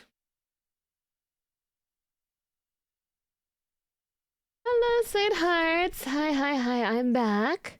I'm back. Let's continue watching. Let's do it. Conflict and can be quite boring. Then you meet Dante. Dante? Or Bjorn, or Argel. I feel like there's like a dude named Dante in every type of badass thing that goes on. You know, that's how it feels. Or Karn, or Lucius, or Arabic. I swear there's always a Lucius too. And then you discover the wealth of these characters and tools of war you can have. This? For 1100. I gotta run Spite, but I'll be back before stream ends, hopefully. Love you, Unruly. Always do. Years, I have fought and I have seen the darkness in our Thank you, galaxy. Gar. I have seen the vileness of the alien and the heresy of the mutant. Thank you, Khalil. I have witnessed the sin of possession, and I have seen all the evil that the galaxy harbors, and I have slain all whose presence defiles the Emperor. I have seen what you will see. I have fought what you must fight, and I have slain what you must slay. So fear not and be proud, for we are the sons of Sanguinius, the protectors of mankind. We are indeed the angels of death. The angels Despite of being death. the poster children for Warhammer 40k as a whole, the presence of a Space Marine is a rare sight for the countless trillions of humans across the galaxy. Seeing one of these monstrosities is like seeing something akin to an angel sent by the Emperor himself. These angels of death are the essential fighting force to bring humanity back under the unified banner of the Imperium. Yet ultimately, the Space Marines are individuals torn from their families and conscripted to genetic modification and lifelong service for the dying Imperium. They've been torn from their families, so okay. Torn from their families. So does that mean I've always kind of, based on everything that I've seen here, I thought that men just kind of popped up out of nowhere, like, because like the Emperor just came out of nowhere, right? So are there living people that are just normal families going on in this universe? How are people just like living and surviving? Where are they at? Like, what the hell? Like, I would like to see where the normal people live and what they live like. Like, huh? In the hive cities. Okay, I did remember him saying that there was hives. They are held in an almost More surviving. So they're surviving. Okay. holy light. Most believe they are above and beyond the people they are designed to serve. Once designed as the protectors of humanity, they seldom view humanity as something worth saving. So the humans are they're just fighting dealing with shit, pretty much. Okay. To the extent that it is a tiny, minute rarity, though not unheard of, for a Space Marine to put a normal citizen above them in any way. For most Space Marines and even their Primarchs, they are only here to do a job. They are there to kill the enemies of humanity, and I would be remiss if I didn't add at least one more of my favorite quotes to the tail end of this section. "The time for speeches is done," said Rogel Dorn. "The first great test is here. My order to you all is simple, yet heed it well, and exert yourselves to see it done. They are coming. Kill them all." Kill them all, While the freaking Space kill Marines them are all. the spearhead of the Imperium's Great Crusade and also a major player in its warfare, there is a significant amount of importance that must be taken on their transport. What sci-fi universe would be complete without its navy? When you think of the navy or ships on the open sea, you think of something that is sleek, something mobile, and something pretty big. For perspective, the longest self-propelled ship in history was the TTC-Wise Giant, an oil tanker that was about 458 meters long or over about 1,500 feet. This right here is child's play in the world of 40k ships. A ship that is considered to be an escort vessel in the Imperium is about 3 times the size of a sea-wise giant, and the size of the ships only go up from there. Your most common ships are the cruisers. The light cruiser tends to average at about 2 kilometers long, or just over a mile in length, where the Dictator class cruisers can be over 3 kilometers or 2 miles in length. Wow. The largest ships are your battleships, and they are tremendous. We're talking 5-mile long, half a mile high monstrosities that look like gigantic Gothic cathedrals and filled to the brim with weaponry. And not only are they filled with weapons, but they are also jam-packed with crewmen. Battleships tend to, on average, carry a crew between several thousand to several million. And they need every single one of those members because we don't have advanced technology for other things to pilot themselves or control themselves in a— What, millions of people on board? That's crazy, bro. I mean, it makes sense of like how big they are, but like, damn. meaningful way, because there's no AI. A lot of this stuff has to be done manually. Even the reloading of those giant batteries is a form of manual labor. And of course, generally speaking, gliding through the stars is a very slow way to do things. And let's be honest, there can't be a science fiction setting without some form of hyperspace travel. This form of travel in 40k is less like going to Plaid in Spaceballs and more like going into Davy Jones' zipper dimension in SpongeBob. Oh, now what? I suppose you're gonna show me. Oh, gee, that's very nice. Oh, what is this? Some kind of magic act? Put him in there. Get bumped, man. So they're not having a good time on the ship. That sucks. Does anyone have a good time in Warhammer? I don't think anyone has a good time. This is because it utilizes the immaterial warp to do so. Warp travel is handled by a navigator, which is an abhuman. It's a mutated human, don't worry about it. And they have a gene that gives them a third eye and the ability to help steer the ship through the warp, which, as Works for the only ones. Okay. we know, is hell itself and unreality. Now, this might sound exceptionally dangerous, and that's because it is. Now, the ship does have protection in the form of a Geller field, though. Originally, I assumed the Geller field is what you think it is, a large force field stopping all manner of horrible things, like demons from the warp tearing apart your ship. How wrong I was, though. So space travel through the warp basically involves riding on the Sea of Souls. Hell is real and you can surf on it. So you allow the current to carry you and the navigator to direct. But how can a current of souls and unreality carry you when it doesn't obey the laws of physics, time, or, again, reality? What a Geller field is not a force field, but a comatose imperial psyker dreaming of reality. It is not. So a psyker who is dreaming. Okay. One of the wizards. One of the wizards is dreaming. And this is what it is. Bubble. It is a force of reality being projected by mutant sleeping beauty to counteract the unreality of the warp that you can then surf on. Don't let them sleep. Don't let them sleep. This, of course, is not a foolproof method of travel, and Geller fields can and do collapse fairly regularly. Being subjected to the warp itself without this Geller field is a terrifying prospect. In the best case scenario, your ship will be torn to shreds, but there are countless instances of ships being— Bro, imagine you're having a fine time with a ship and some mofo just decides to sleep. They go to sleep and like everything just gets destroyed. That's what I've gathered right there, right? That's like, Grumpy, thank you so much. Thank you so much for being subscribed for 7 months. Oh no, their dreams are what protect you. They protect you from, okay. Thank you so much for 7 months. And thank you so much for resubscribing for 2. May I have some tea, my lady? Of course you can. So like you want them to I'm gonna accidentally make some mistakes while watching because my brain go burr. But you want them to sleep. It's when he wakes up that it becomes a problem. thrown out of the warp randomly. Could just knock him out, bro. Knock him the freak out. That's what it is. Throughout time itself. What if you kill him? What happens if you just straight up kill him? Like, what happens then? Is that, then you're fucked?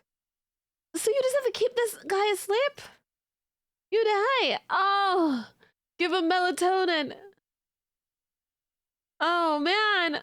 You leave for a 2-day mission and you come back 90 years in the past. Maybe you feel like you're lost in the warp for a century and it's only been 45 minutes. And that is only if the waves of souls don't rip your ship apart or have demons arrive on it to do unspeakable things to the crew. The Imperial Navy is an astronomically powerful force for the Imperium because the sheer volume of ships and guns on those ships create firepower that can sunder planets. This is all juxtaposed with the sheer backwater nature of these ships. While they are manned by crews of zealots, they are also operated with such a backwater tech, it completely confuses the reader. You see the long batteries of portside cannons that the ship has, and remember that AI is heresy in this world and that all the mechanics are utilized by lobotomized slaves. So how do they load these? Well, they have gun gangs, massive gangs of hundreds of people manually loading these cannons. These are genuine gun loader gangs that get into gang wars and squabbles. On the ship's bridge, you may find the captain himself hardwired directly into the ship's chair permanently to control it the best they can. Bro, he's stuck in the chair. Like, they take the going down of the ship very literally. Like, he's bolted, literally locked in. Crazy. And they're street gangs, man. Screens of hololith data fill the room, and sensors across the ship are just as likely to tell you information as a serf running up to you with a scroll of parchment is. You reach to a microphone to shout orders down a hallway as paper readouts tell you information of the enemy, and holy sigils and candlelit incense burners gleam your next move. While the Whoa! Oh my god. Jump scared me, Bricky. I get jump scared. Not a specific faction of the Imperium in the same sense and format of this video. It is what shepherds around the entirety of its armed forces. Every Space Marine Primarch had a flagship, and every strike cruiser in battle. I love that he does this thing where he, like, at some moments, he, you know, he makes sure that you're locked in. He makes sure that you don't slip because he's like, I'm going to put this. I actually think this is really intelligent in videos where people are telling like a lot of information or explaining long things. Just having random moments of like, attention, here's your attention. Here's an attention, you know, like dangling the keys in front of your face or putting a random meme in, making sure you're engaged. It's like this wake the fuck up type of thing. Barge has a story. I mean, I'm locked in, but either way, it's like this wake up story to tell. But if there is a single thing that the Shield of the Navy does the best, it is to help support and supply the monumental forces of the Imperium. The hammer of the Emperor himself, the uncountable men and women of the Imperial Guard. I don't care if these things have adapted to resist our las guns. If we can't kill them with our rifles, then we'll kill them with heavy bolters. And or kill them with our hands. Kill them with heavy weapons, we'll use grenades. And if grenades don't work, then we'll fight them with our swords and our knives and our bare hands. Yeah. We'll drown them in our blood. That's what it means to be a soldier of the Imperial Guard. Drown them follow in me. blood. Charge. There is no better symbol of the might of the Imperium itself than the Astra Militarum, or as it is commonly known, the Imperial Guard. Though the Space Marines take the glory and stand as the visual representation of the Imperium, their numbers are dramatically thin and specialized in comparison. To reclaim 1,000,000 worlds, you need a countless number of troops willing to fight and die for your cause. The Imperial Guard represents the Imperial truth made manifest. Every year, the worlds of the Imperium pay a tithe in the form of soldiers to fight the good fight of the Emperor, and this number is impossible to pin down. Even saying billions would be a dramatic understatement. Katia stats? The sheer volume of soldiers serves as the fundamental backbone of the Imperium. Imperium. 99.9% of battles fought by the Imperium are fought by the sundering might of the Imperial Guard. With the knowledge that the Space Marines are essentially sentient tanks, what do the members of the Imperial Guard have? If they're the might of the Emperor himself, are they not suited up in a similar way? Yeah. No. Not really. No fancy suits, no biological enhancements, and basically no expectation to live. Once a regiment of guard are that's what I would think. I would be like, yeah, dude, you're not surviving, bro. There's no way. There's no way you're surviving. Into battle with almost no expectations that they will survive. This is because, despite their training, their incredibly powerful armor and extremely strong weapons that would crush any army of the modern day, they are so hopelessly outmatched to the things they will face. Sending a member of the guard is throwing a rock at a nuclear bomb. However, where they lack in advancement, they make up for in sheer numbers, and their overwhelming force can be the difference maker. This is very much so. This is like a 100 men versus the gorilla situation, where it's like numbers matter more type of thing. It's like, oh yeah, a lot of you are going to die. A lot of you are going to die because you don't have armor, but that's okay. Average lifespan is 15 minutes? What? Yeah, it's quantity over quality. Grumpy, Blixie, thank you so much. It's kind of like we were watching Casual Geographic. We were watching Casual Geographic not too long ago. I love Casual Geographic. And he was talking about just like animals and who wins versus who type of thing. And he was saying that like if you have the majority against you, regardless of how strong you are, you're going to get either heavily weakened or they're going to kill you, right? So it's kind of one of those like, I don't know, try to think of like 1,000 raccoons versus one bear or something like that. I don't know. But like, yeah, like, oh yeah, like ants can swarm and kill a bunch of bigger things. Quantity is a quality all its own. If they do happen to survive, they will be sent to the next battle and so on. Seldom do members of the Astra Militarum get old or retire, and those that do are truly to be feared. There's an old saying that the average lifespan of a guardsman is about 15 hours from deployment, and considering the sheer number of guardsmen out there in any given battle, that number is probably accurate. When several million of your pool of guardsmen die within the first few hours of combat because the orcs threw a moon at you, it can really screw the numbers. Well, what do you do if the freaking moon comes at you, man? A meteor wiped out the dinosaurs, like... Soldiers of the Guard are conscripted and trained on an incredible number of worlds in the Imperium. And these worlds can impact their... The moon haunts you! ...training and their combat... You just die! ...that style directly. The most famous visually are the... Cadian Shock Troops. But other notable Guard factions include the... Period. gas mask-clad death corps of Krieg, the Rambo level of Catachan jungle fighters, and the iron-wheeled Mordian Iron Guard. This also helps them... It feels like Warhammer has like every single type of enemy. Like you even got Rambo enemies, man. Really? Like they have killer clowns, they have Rambo enemies, they have bondage ladies. Like, dude, it is literally a mashup. This is so nuts. This is so crazy. They have cat girls? No way. Fighters and the iron-wheeled Mordian Iron Guard. This also helps them specialize against individual types of enemies. The Indigan Prefects are a special guard regiment that came from a planet whose planetary governor, the leader of the planet, thought it was fun to collect exotic animals, which then crossbreed and then became the giant freight train-sized monsters destroying the planet. So the Indigan Prefects are specialized for big monsters. Hello, Tyranids. One particularly interesting officer in the Guard. They have cats. that, girls?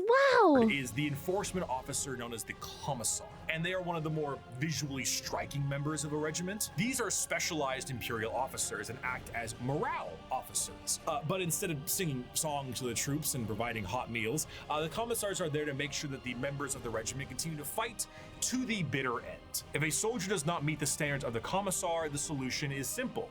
There are trillions of other soldiers out there. We don't really need you. Combat fatigue? Headshot. Concerns about the conflict? Headshot. Fleeing the battlefield? You bet that's a headshot. Considering that these officers tend to be outside of their regiment, feelings on them can be mixed. And in fairness, so basically, if you don't fight, you're gonna die anyway, right? Like, yeah.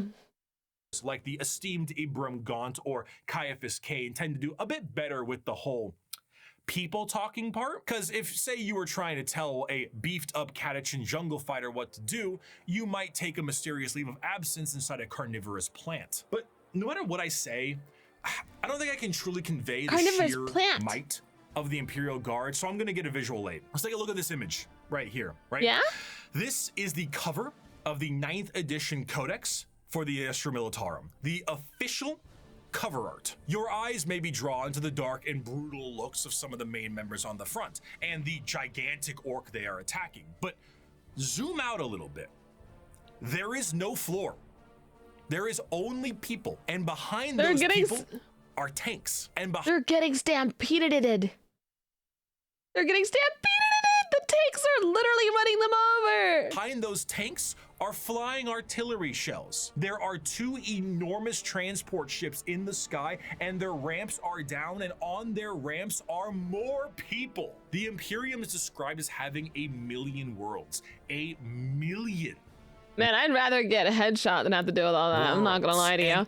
I'm not gonna lie. Soldiers to the Imperial Guard. That's crazy. On a given battlefield, in a given fight, foot soldiers number in the millions, tanks in the tens of thousands, and you have enough artillery to turn the night sky day. You have walkers and APCs and aircraft and horse cavalry and tanks the size of apartment buildings. You have drop troops and spec ops and rattling snipers and gigantic ogres. Yeah, besides the fact that like one probably gonna die a really painful death, right? Like, considering you could probably get ran over by a tank or bitten by an orc or just absolutely pummeled or anything of that sort, or have parts of your bodies blown off for the missiles, right?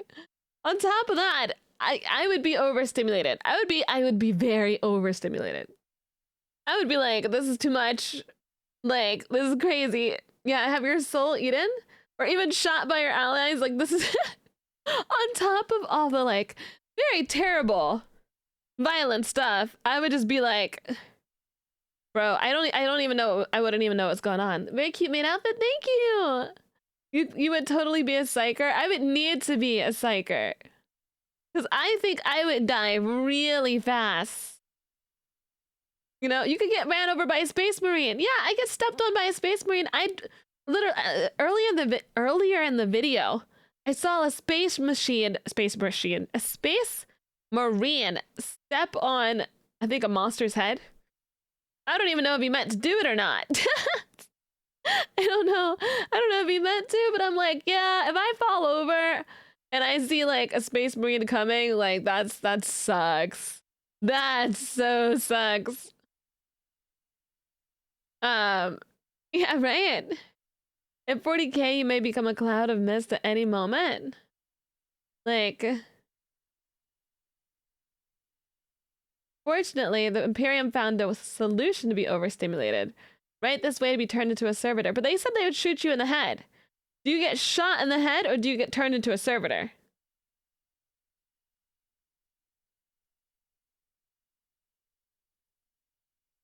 Because he just said you get shot into both. Both, okay.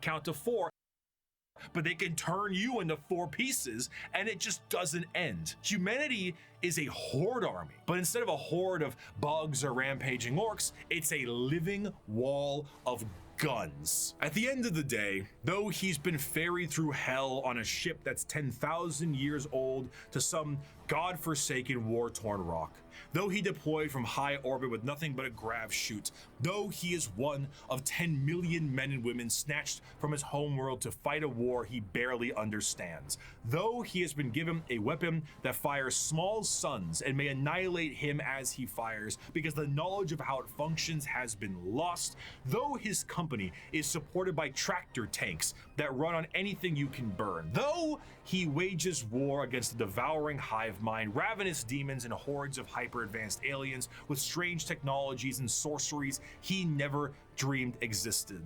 No one will remember his sacrifice.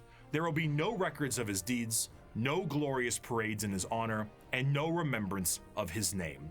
All he will earn is a shallow, unmarked grave on a forgotten world untold light years from home. Yet for all this thankless sacrifice, a guardsman is a man, just like you. He has no millennia-old genetic engineering, no prophetic leader, no miracles of faith. He has his lasgun, his orders, and those beside him. He is the Imperial Guard, and he will hold the line. In the end, the Astra Militarum, despite fighting for the honor of the Imperium, are their own form of a massive horde army where individuality does not matter. They are merely numbers to the Imperium, and the vast majority that's so effed up. That's so effed up. I don't know how they're supposed to keep morale just knowing they're there just to be like a number, you know? I don't know. I think I would break down way too easily. It's like, how am I supposed to even be passionate, man? Be like, how am I supposed to even be passionate? You gotta give me something, man. Tell me there's a, you know, a sexy babe all the way at the end or something. Be like, yeah, if you beat this, the hot woman's gonna be over there and who's gonna love you forever or something like that. Or a husbando. Hot husbando is gonna be at the end. Like, give any of that. Hold the line, man. We're gonna get them. Thank you so much to the 1,000. Thank you so much to the 1,000. Your passion is not required, only your cooperation. Exactly.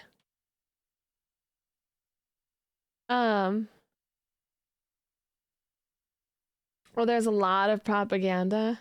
Hot babe sounds like Slanishi heresy. The executions will continue until morale improves. Dying in service for the Imperium, the only thing at the end of the road for you is the light of the Emperor. Just for the Emperor, like, what is he even gonna do? Like, I don't... Conflicts they are sent to are attrition-based Isn't the battles. Emperor, like, comatose on his throne? Just chilling there? Even though his mind's, like, kind of working? But, like, not really? He isn't.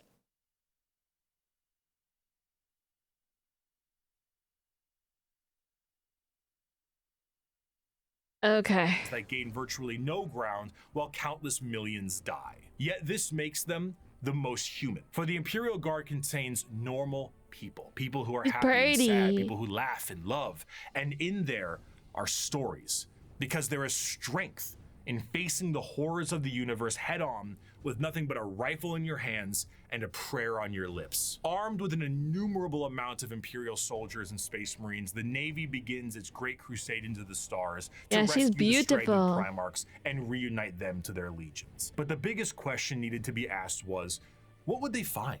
The age of strife lasted for thousands of years. If a civilization was still alive out there in the galaxy, what would they be like? The technological advancements of humanity prior to and during the Dark Age technology was unfathomable. It allowed them to spread through the galaxy with ease and allowed them to settle once inhospitable planets. These branches of humanity were provided with the vast knowledge of human creations and were given gigantic machines to make arduous labor and ease. The spreading of these massive colony ships was known as the Long March, and these ships would be retrofitted into settlements upon arrival to their new homes. Accompanying them were the gigantic pieces of farm equipment that served multiple purposes and the specialized pilots that could maintain them. They were not only able to tend the fields and do labor, but when interstellar communication was cut off, they also did a great job at protecting the colonists against both threats demonic and alien. Because of the significance of these machines, those that could pilot them were powerful enough to be considered leaders, and the upkeep and preservation of the machines and the lineage of those who could pilot them was imperative. These machines, over the thousands of years, would eventually be known as the... I feel like Henry Cavill watched this. I just have a feeling. Like, I hope Bricky like knows that there's a very high chance. There's a very, very high chance that Henry Cavill watched this. And that is so cool. Like, that's super freaking cool. Yeah, because Henry loves the stuff. He must be humble of heart, strong of arm, be savage in war, loyal to hearth, and follow deeds of glory. He must keep honor with all, banish cowardice from his doings, and bring his house no shame. He must serve the emperor and defend the Imperium, thus should a knight rule himself. Milkscreen, thank you so much for the 3 months. Thank you. Thank you for resubscribing for 3 months. Thank you. Age of Strife caused these colonized worlds to be cut off from the Imperium, and the reversion of these worlds resulted in the reverence for this farm equipment turned feudal, and the leadership that controlled the devices became viewed as a noble hierarchy. During the Age of Strife, exploratory fleets from Mars found plenty of these worlds, and it seemed the majority of them reverted to a similar state. Like King Arthur seeing Merlin himself, these feudal worlds welcomed the Astra Militarium was so effective in their doctrine they were split to less effective means to keep them in check.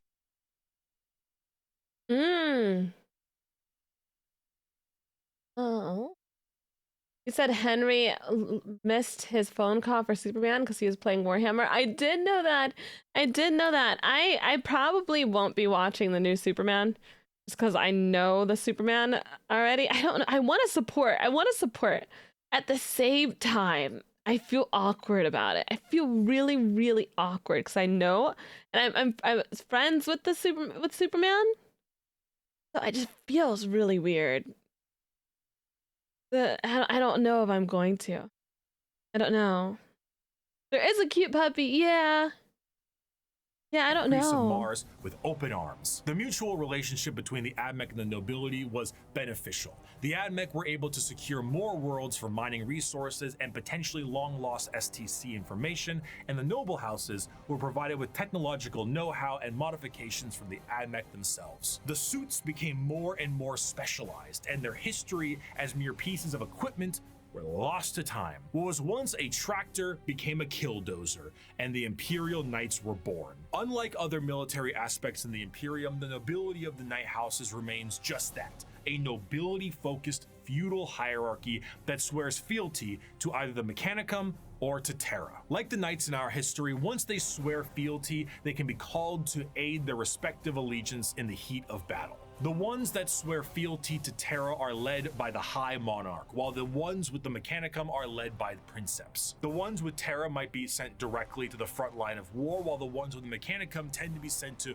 protect the Forge world. And the heraldry of these houses is what you'd expect from a generic history of knights. Houses pledging allegiances here and there, your run-of-the-mill War of the Roses aesthetic. Except instead of ponies, you have gigantic death machines. These knights can't seem to be piloted by any old person, however. Same thing.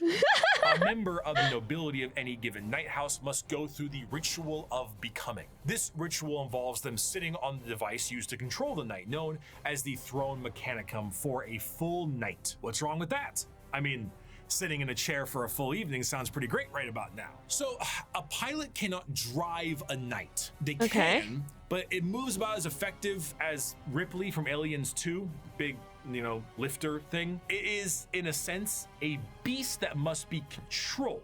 Okay. And a pilot must merge with it. The mind of the noble is connected to the machine and must fight with the mental signatures and personalities of the prior pilots as well. Everything a knight experiences in battle is felt by the pilot themselves, be it the general movement in the battlefield or damage sustained by the machine itself. If a knight's leg is blown off in battle, the pilot could experience a broken bone in the same spot. Oh, Jesus. Merging to the machine forever changes the mentality of the noble that experiences it. This connection reinforces a strong degree of nobility and honor in the pilot, and a desire to fight for the glory of their house until the bitter end. But basically anything that happens to the machine happens to you. As their ancestors' minds are linked directly to the knight. The size of these knights can vary, but generally speaking, they stand in the ballpark of 30 to 50 feet tall and are protected by a thick adamantium armor. Beyond that, they have their own unique ion shield generators that give them added protection,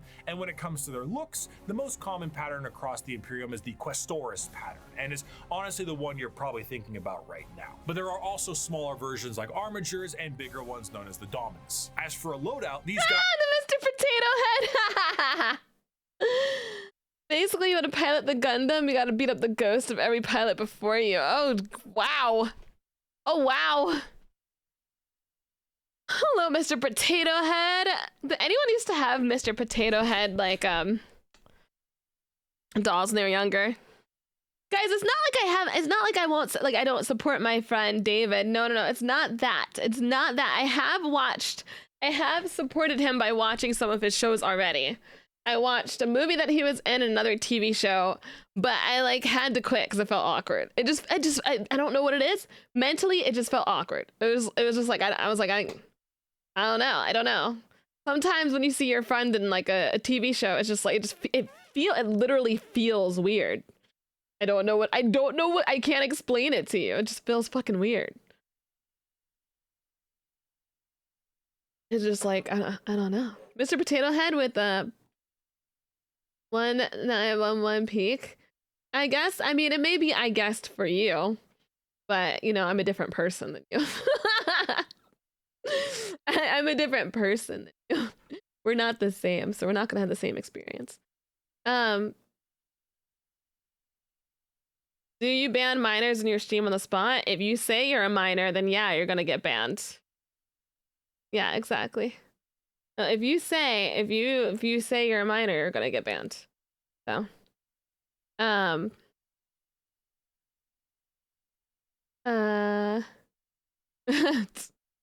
so yeah, I swear, Potato Head with a cult toy personality would scare me.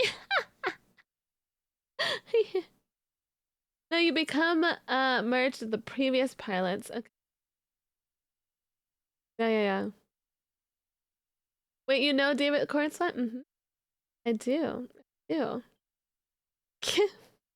I do. Yeah, even if it turns out that you are adult, but you say you're a child, you're gonna get banned. Because, yeah, that's just how it works. Dude, I find it so interesting whenever I'm like, oh yeah, like this is how I feel about like something when it comes to like, oh yeah, like me knowing Superman and how I feel uncomfortable watching something, and someone's like, well, that doesn't make any sense, and I'm like, well, you're a different person. You're literally a different person. How you feel and your feelings are not going to be the same as mine. I don't understand the whole like, oh yeah, well I don't you know, it's like not going to be the same. Psycho, thank you so much for the 37. Can't believe it's been 37 months of this absolute cute, chaotic gremlin Saberpuff. I love you so much. I hope you've been well. I love you too. Thank you so much. But there's a chance for debate? No, because it's based off of feeling.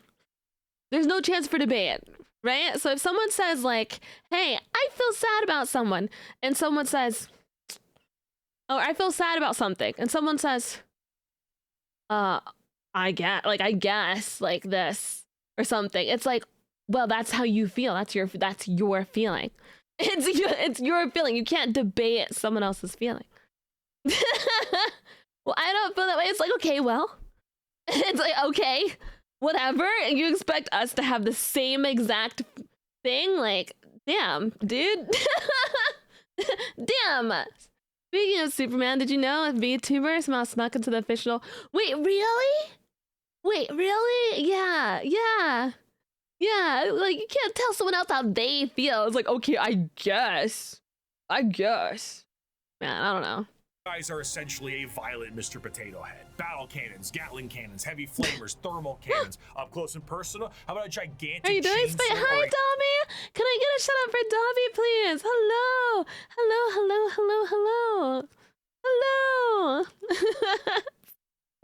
How you doing? Gauntlet. And for that empty spot up top, screw it. More autocannons, maybe add some missiles. Whatever you can do to make it as over the top as possible, you gotta do it. A squire serves a knight serves a lord serves a baron, and a baron serves a monarch. So who does the monarch serve? He serves every subject, from the rudest serf to the members of the court. Chivalric fealty, when ideally practiced, is not a pyramid, but a circle. Ironically, Super Yoshi, thank you so much. Thank you so much for the 2 months. on the surface, night worlds themselves are one of the least grim, dark settings in the galaxy. Reverting to an ancient time with knights and peasants is almost an escapism from the techno hell of the modern Imperium. But this, of course, doesn't make it great for everyone. It sounds fun on paper to play a game of knights, but it's not so fun when you're the peasant of that world. For the knights themselves, the knights give their entire lives to the Throne Mechanicum, and their reality is not their own, as they have to hear the voices of thousands of generations of their ancestors controlling their actions and their lives for as long as they live. It's a strange dichotomy. When it comes to Warhammer, most to all jobs tend to be terrible. However, if there was one that could be considered enjoyable, it would be the pilot of a knight, or a princeps of their larger cousins. While it does contain an egregious amount of hardship to be a knight pilot, you do enjoy a wealth of privilege. A knight pilot is often an asshole who can back it up. The rich noble that, despite his braggadocious behavior, You said, I would love to debate why someone loves or hates a movie. That I understand. That's completely different. That's completely different, right? So you're either loving or hating an actual object or production or something, you know what I mean? Whereas what I was referring to is more of like, oh, this is my my own little anecdotal experience, which is relating to a person, not so much the film. Does that make sense? I hope so. Yeah, it's a little bit different than that, right? Like, I have complete faith that the movie is going to be amazing, you know? Damn, the voices. Yeah, the voices. Still very much him, and he will continue to be him. But knights are not the only thing that the Imperium found lost in the stars during their Great Crusade. Due to the circumstances of the Age of Strife, humans were changing and adapting to their new homes they were now isolated on. Some of these humans evolved over thousands of years to adapt to these areas, and they were known as abhumans. Many abhumans found their way into the Imperial Guard or other lesser positions in the Imperium if they were not wiped out immediately for being too different from their human counterparts. But their abilities and appearance vary from planet to planet, and one particular group of abhumans have made quite a name for themselves in the center of the galaxy. The origins of what will be known as the Kin start at some point during the Dark Age technology, where their ancestors left a planet that is very much Terra and went to the galactic core to mine it of its resources. They brought along with them everything that they would need for a long-term stay, most important of which were the incredible AI-based supercomputers. Be it guidance, technical or philosophical, schematics, or the ability to upload the memories of a deceased explorer to gather information from them, these computers became an essential part of their everyday life, especially considering that the galactic core is one of the most inhospitable places in the galaxy. It is an exceptionally star-dense location, full of abnormalities, black holes, and sentient hostile nebula. Whatever that last part means, it is not I'm gonna have to pause for 1 second. Gotta let my brain sink in. I think I've been quiet for a little bit when it comes to the video. You said also movie preference is often an opinion, not necessarily a feeling, Whereas your thing is a personal feeling, not an opinion. It's just a judgment. Thank you. Yes, I think I explained it a little bit wrong, maybe. But yeah, no, I feel like. Sorry, I'm gonna take a little break so that my brain like goes on cooldown and explain what I was saying a little bit more about the movie. But I feel like the movie for Superman is going to be absolutely amazing, and I have no opinions on that. Right? I have no opinions on that besides the fact that like, oh, I think it's gonna be great. No, my feeling is more so based on like, oh yeah, like this is my feeling about a friend, like a friend that I have being in a movie and how it feels a little awkward, right? It's a feeling. You can't really like debate that. Does that make sense? Like I genuinely have high hopes for the movie. I think it's going to be great. I think that what I was saying was misinterpreted because I don't think the movie is going to be bad at all. Right? Yeah, it feels like seeing your grandma naked. And that's how it feels. It's not an opinion. It's more like a, damn, that feels weird. That feels a little weird, dude. That's how it feels. Yeah. But you could explain your feeling? Yeah, I did, and I did do that. Yeah, I did. I did, exactly. Crazy analogy, right? It is crazy. It is crazy. Your brain hurts. She won't be able to see the character since she's so familiar with the actual person. Thank you. There's a lot of reasons, right? It's awkward. Dude, I watched, oh man, what was it? I don't remember. I think it was called Hollywood. I watched Hollywood, and David was in it and he was naked and I was like, whoa! I was like, whoa! Dude, whoa! And I was like, this is maybe that's where it started getting awkward. Maybe that was the feeling because I was like, what the fuck, man? I just serious flashbang. Ugh. See, that I can understand, but I don't really think you need to be able to understand other people's feelings, right? Right. Like you don't need to be able to feel someone else. You don't need to understand how someone else is feeling. You could just be like, "Oh, I get that, man." Like, you know, or like, yeah, you know, that's how you feel. I'm not going to invalidate that for you. That's how I am. Like if someone tells me like, "Oh, you know, this is how this thing made me feel." And I was just like, "Oh, okay." Yeah, you just gotta respect it. Yeah, just be like, you know, yeah, like, oh, cool, you know, that's what it is. The trailer looks really good, and I'm optimistic. I like the fact that crypto is in there. I saw it, and I was like, oh,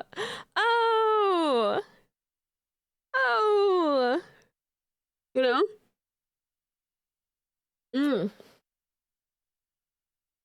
I thought I was like, oh, that's so cute. Like, yeah.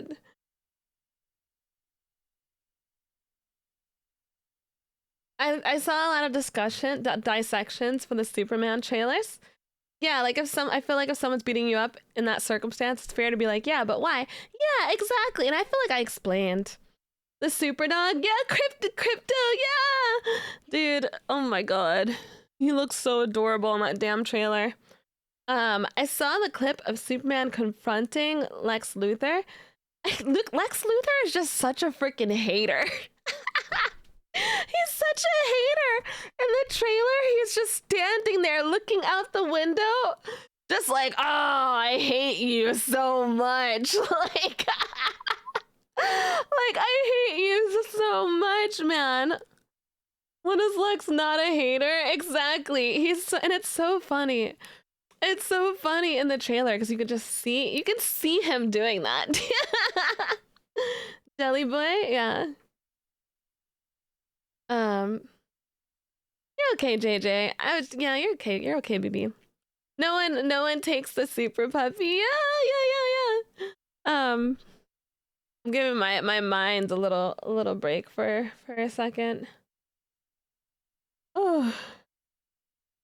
I'm honestly excited for Hawk Girl. I loved the Hawk Girl. Is she in the movie? Is she going to be in it? I haven't been excited for a superhero movie in a really long time. To be honest. I'm trying to think of a movie that I would actually be really excited for superhero wise. I guess I'm excited for like the new Marvel one. Maybe that one. Maybe. You know, what's it? Oh, what's the one? Dude. What's it called? No, not Fantastic Four. It's the one with Doom in it. Doomsday? Yeah, the Doctor Doom, guys. Yeah, that one. The next Spider-Man movie will have the Punisher. Oh, will it? I still want the movie that I want. Hold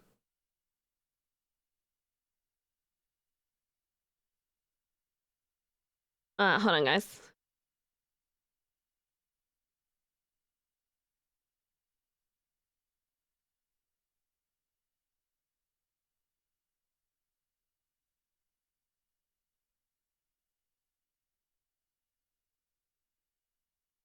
The movie I still would like is I would like a Deadpool and Spider-Man movie. That's what I want. And I thought to myself, oh, we were gonna get that at some point. Because I swear people had said something like, oh, you know, that's gonna be, no, sorry, I was responding to a message. I was like, oh, that would be great. Because I've seen the games with that. Apologize for the long break, guys. We're gonna keep watching this. I love superhero discourse, and I love talking with you guys about superhero discourse. So like, if it ever comes up, sometimes I'm like, okay. But yeah, Spider-Man and Deadpool comedy. I want it so much, and I don't think it will happen because they're two opposites. But when it did happen in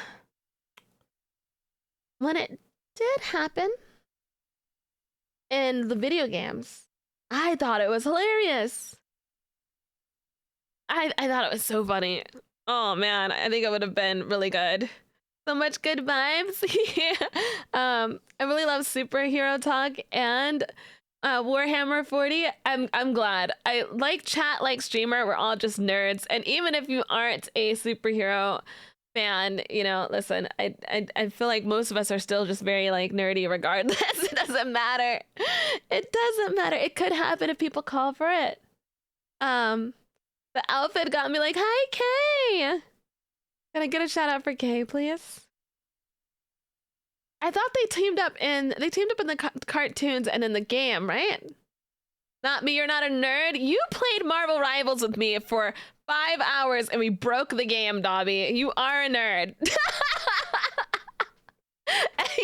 And we broke, Dobby and I played Marvel Rivals for 5 hours and ended up we broke the what was it? Oh, the training place. We broke it. It ended. It was really cinematic too, because I was playing Emma and they were playing Bucky, and I choked them out while they were like, and then they kneeled and and then it just slow-mo ended, and I was like, that's so cinematic. That's so cinematic. I was like, that's beautiful. That was the perfect ending. Oh, thank you for letting me choke you out so much as Emma. I really appreciate that. I enjoyed it a lot. Very therapeutic. You paint minis? Have 50 RPG books and small library of board games. I am a nerd. Yeah, I love nerds. Anytime. They had a comic run. Yeah, we did. Oh, it was really fun. So fun. I want to do that again. So fun. Hi beautiful. I'm back. Welcome back. We're just taking like a miniature break from Warhammer. I should have just waited till the video was over to take a little break from it, but you know what I mean? But yeah, whatever. Whatever. There's the only thing about Doomsday, that the movie, that I'm not really excited about, guys, is the fact that there are some people that aren't going to be in it.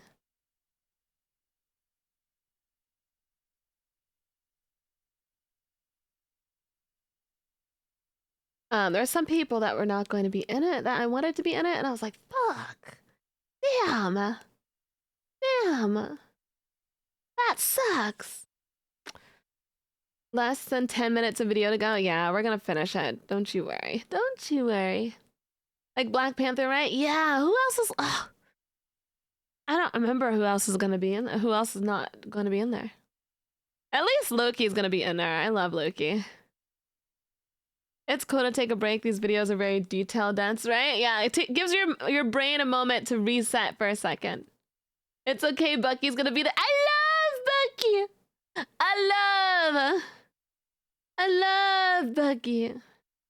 Which variant of Loki? I don't know. They said Tom Hiddleston's gonna be in there. And he plays Loki. So which game do you say Spider-Man and Deadpool teamed up on? I don't know. I don't remember. I think it was a game. I don't know. Tony Stark's not going to be in there now. But Robert Downey Jr. will be in there playing Doctor Doom. So it's gonna feel a little weird seeing as though that he was playing Iron Man, but considering he's wearing a mask, it may not, you know, actors can do this thing because they're actors. And I think this is really obvious, right? But actors can do this thing if they're good enough actors, and RDJ is a really good actor. Me now. Where they can distinguish between two characters that they play, and still make it seem like it's two different characters. Like, so there's one show that I don't know a lot. I don't think a lot of people in here have watched this because I don't know if it fits the audience that I have. But there's a show called Vampire Diaries, and the main girl plays two different characters in there. She plays Elena, and then she plays Catherine. And Elena is this very like normal main character type, you know, the normal female main character type, personality trait wise. You could kind of like guess it, you know, what type of character she is. But she also has this like Catherine, who is this kind of badass, conniving character. But it's very subtle, but you can tell the difference between the two characters. So I think that RDJ, the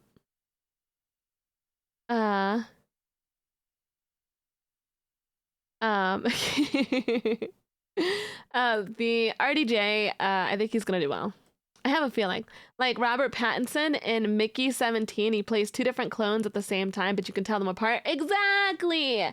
Like at first I was a little nervous. I was like, okay, he's playing too, like, you know, he's gonna be playing, he played, you know, Iron Man, now he's gonna play this. But I think he's got it. I think he's got it in the bag. I think he's gonna do great.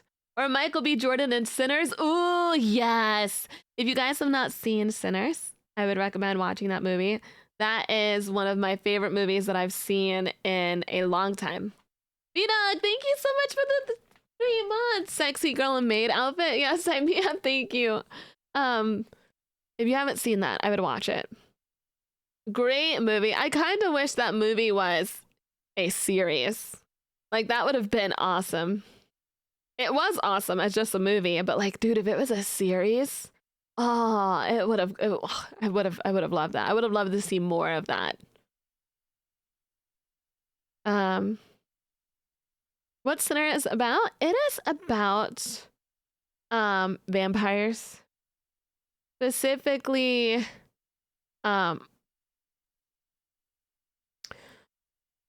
Let me explain this. Let me explain this. Southern vampires. That's what it's about, pretty much. Yeah. Yeah.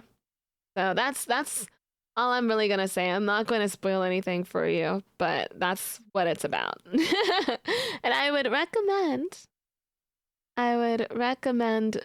you know, watching it. Tom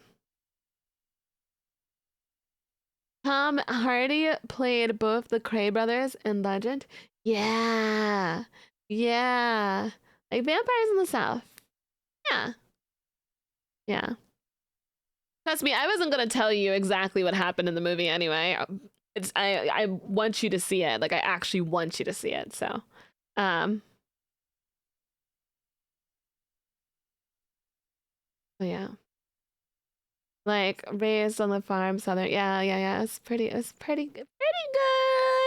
Pretty good. Okay, we're gonna start back up.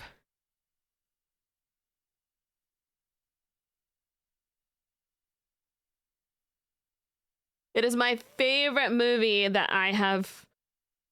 Well, I also really loved Wicked too. It's one of my favorite movies that I have watched. You're awesome, Spike. I love you. I love you too. Holy, what is this model? It is just a maid outfit. Just maid. That's all it is. Love you lots, Spike. Thank you. Thank you. I love it. It's not really a model. It's more of an asset. That's it. Not really a model. This is an asset that I literally got off a booth and I was like, an asset with nice assets. Thank you. Just a cute man. That's it. Dobby, what do you mean? Okay. I was like, yeah, don't mind. I do. Safe and easy place to make a living, and this only got worse thanks to the warp storms during the Age of Strife. In order to adapt to this area, these travelers perfected a genetic makeup that made their future clones to be more adept to the area. These future clones would be shorter and more robust than their ancestors, and the need to procreate would be unnecessary because why risk messing up a good employee when you can just make a new one? These would be known as the Squats, and they would all die. Squats? Except for when they didn't. Oh, and now they all are dead. known Beautiful. by a different name. Most void-faring races have at least one cautionary tale of foolish explorers vanishing amidst its blazing stellar nurseries and strange anomalies.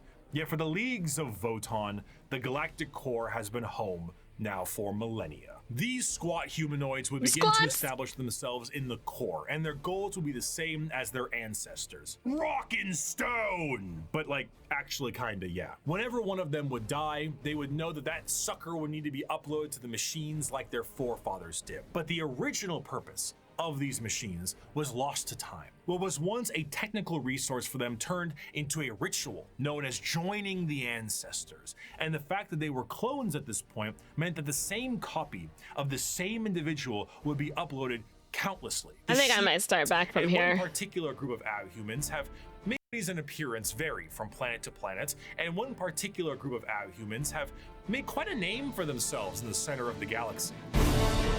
The Leagues of Votan. The origins of what will be known as the Kin start at some point during the Dark Age technology, where their ancestors left a planet that is very much Terra and went to the galactic core to mine it of its resources. They brought along with them everything that they would need for a long-term stay, most important of which were the incredible AI-based supercomputers. Be it guidance, technical or philosophical, schematics, or the ability to upload the memories of a deceased explorer to gather information from them, these computers became an essential part of their everyday life, especially considering that the galactic core is one of the most inhospitable places in the galaxy. Man, I would hate that, just to have the memories of like someone else In my brain, I would hate that so much. Exceptionally star-dense location, full of abnormalities, black holes, and sentient hostile nebula. Whatever that last part means. It is not a safe and easy place to make a living, and this only got worse thanks to the warp storms during the Age of Strife. In order to adapt to this area, these travelers perfected a genetic makeup that made their future clones to be more adept to the area. These future clones would be shorter and more robust than their ancestors, and the need to procreate would be unnecessary because why risk messing up? I didn't even think that any of them really procreated besides I didn't think any of them procreated besides like the people that don't have any metal in them at all. That's what I thought, honestly. But good employee. Like, I didn't think that most of just, you know, them in general. Make a new one. These would be known as the squats, and they would all die, except for when they didn't. And now they are known by a different name. Most void-faring races have at least one cautionary tale of foolish explorers vanishing amidst its blazing stellar nurseries and strange anomalies. Yet for the leagues of Voton, the galactic core has been home now for millennia. These squat humanoids would begin to establish themselves in the core, and their goals would be the same as their ancestors. Rock and stone! But like, actually kinda, yeah. Whenever one of them would die, they would know that that sucker would need to be uploaded to the machines like their forefathers did. But the original purpose of these machines was lost to time. What was once a technical resource for them turned into a ritual known as joining the ancestors. And the fact that they were clones at this point meant that the same copy of the same individual would be uploaded countlessly. The sheer overuse of these computers and the repeated uploading of redundant data has turned these once powerful supercomputers into your parents' computer after you installed LimeWire on it. Oh and no! 50 Google Chrome tabs definitely contain information that's they so will return to bad. one day. So much corruption that these computers began to develop the makings of a personality of their own. These would be known as the Voton, and the kin, this dwarf-like abhuman of humanity, would revere them. The Voton still operate to this day, but the volume of corruption have made anything outside of their very basic functions highly unpredictable. They may not answer a question for centuries at a time, and if they do provide an answer or data, it has become so corrupted and so incongruent that it takes a literal kin wizard to comprehend it. The kin, much like the dwarves of fantasy, exist nowadays as a mercantile species that constantly work to mine and manufacture. However, their capitalistic desires are dangerous. The biggest crimes a kin can face are being lazy, unproductive, and breaking a contract. Stellar conflicts have broken out over hundreds of years due to the breaking of a deal. So if you signed a contract with a kin, you best stick to it. Because of this, the kin have been known to interact with other species in a fairly common manner. This includes humanity, who have met various members of the kin multiple times, but constantly considered them to be all a different species. Famously, the Imperium noted that the kin they referred to as the Squats were their own species and were wiped out by the Tyranids. Little did they know, they were still around. The kin are acutely aware of two things. Okay. The first is that the humans of the Imperium are deeply terrified of technology, so the sheer existence of the Voton is a secret as well as the truth. This extends also to the Iron Kin, sentient robots that are treated in the same esteem of flesh and blood kin, because kin is kin. The Kin is second kin, thing they bro. are aware of is where they're from. They are fairly confident that they are from Terra, and they know that if this secret was to be known by the Imperium, that the Imperium might want to take ownership of them and everything they've built. So the more alien they are, the better. Now, this sounds fine and good, right? What could possibly be wrong with these guys besides the hyper late stage space capitalism? Well, we have to go back to their creation. The kin are an entirely clone-based race made from the computers that are exceptionally difficult to recreate. These machines, the Voton, are becoming more and more unpredictable and derelict. If anything were to happen to these machines, it would be a twofold ending of the kin. New kin cannot be reproduced, reducing their numbers, and the existing kin would have no further purpose because the end that awaits them would be non-existent. The horror of the kin civilization is that the entire purpose of their lives is to do the best they can at their duty and then just die upload out. all they know to the Voton, their ancestor cores, join their ancestors. But doing so is actually the thing that is killing these supercomputers in the first place. The ancestors were dead, But through the first truths, their legacy continued. And though their eyes had shut long ago, indeed the ancestors were watching, not with a gaze from eons gone, but with the eyes of every living kin. Each They seem kind generation of was the chill embodiment considering of how fucked up everything else is. the Yeah. ancestors cast anew by the Voton. The galaxy changed. Stars died, planets were destroyed, and civilizations fell. But as long as the Voton endured, the ancestors still lived. I do want to end this last bit with an enjoyable quote from One Kim.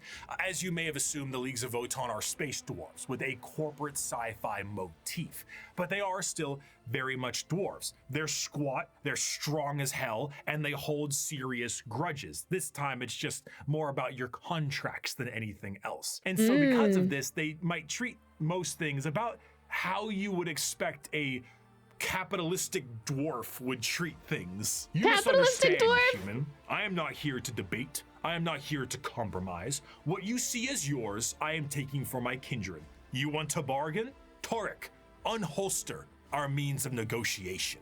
As the Great Crusade continued, humanity would find their missing Primarchs, reestablish the locations of all of their various worlds, and finally reclaim what the Emperor was always hoping for. But eventually, all the Emperor sought to build would be his undoing. His original attempt to have all of the Primarchs lead his great armies and usher humanity into the better ages would end up crumbling down. And we will learn about how the Imperium backslides and the horror of the modern day of 40K in part 2. I will see you very soon. So I feel like I'm going to have to that last 10 minutes or so at some point rewatch that over, because I gathered some of it, but I think my brain has been completely fried. But I enjoyed this entire video. You know how sometimes you have to go back and watch things over, so that last 10 minutes I'm probably going to have to watch back over again. But that was only part 1. And I don't think brain is going to be able to handle the part 2 right now. Even though I enjoyed it a lot, and I think I know mainly everything. Last parts I need to retouch on, but I think pretty much all of it I've gathered. The only thing that I don't remember, and I think it's more so that I just have to memorize it, are all of the little mini factions. The ones that I definitely remember are there was the Angels of Death. There was a whole list. There was the wolves. There was the night dudes. There were the salamanders. But there was an entire list, and I don't remember all of those. But I would like to remember those, because I would like to play more Warhammer at some point. And whenever new games come out, I would love to play more of the new games, because we did play Space Marine 2, right? Close enough. Yeah, I got a few of them down. I know that there's a lot, but I think I did a really good job consuming most of that information. I think. How about playing the what? Do you like RPGs? Because Road Trader is quite nice. Oh, I do love RPGs. I do. But yeah, no, I had a lot of fun with part 1. I don't know exactly when we're going to watch part 2, but I would like to watch part 2. I would love to. How much longer is stream Spite? I actually think I'm gonna end right about now. I know that it's early. But I think that it might. I like to go based on how I'm feeling and stay healthy during subathon. So I think right now my brain, I can't stream for much longer right now. I may need to take a nap or something. And I hope that's okay. Tummy hurt? No, I'm not sick. I'm just it just, sometimes your brain needs to like, you need to go lay down. It just be like that, you know? And I think that it should be normalized that streamers during subathons take care of themselves. And if they need, you know, they just need a moment, like, you know, just a nap or something, to go take it. I have a lot of respect for like Vexy and, you know, people who do that. Because I'm like, you've got to. And it's not like I'm sick. I'm not sick. I'm being completely honest with you guys. I'm not sick. I just, you know, I had a lot of fun today, and I think I just need a little nap. You know what I mean? Demi, thank you so much for the 10 gifted. Thank you so much. Thank you so much. Dimple Dude, thank you for the gifted. Thank you so much. Yeah. Listen, I'm the type to be completely honest with you. I'm gonna be real. Yeah. I love you guys so much. I had a lot of fun. I'm glad you guys liked this little asset that I have. Okay, I like the element of brutal honesty. I'm just gonna be real. And I thank you guys for supporting me so much. You guys, I love you. I love you a whole lot. Look at my, they're like jiggling. I love you a whole lot. Thank you for everything. Yeah, if you want to join my Discord, please do.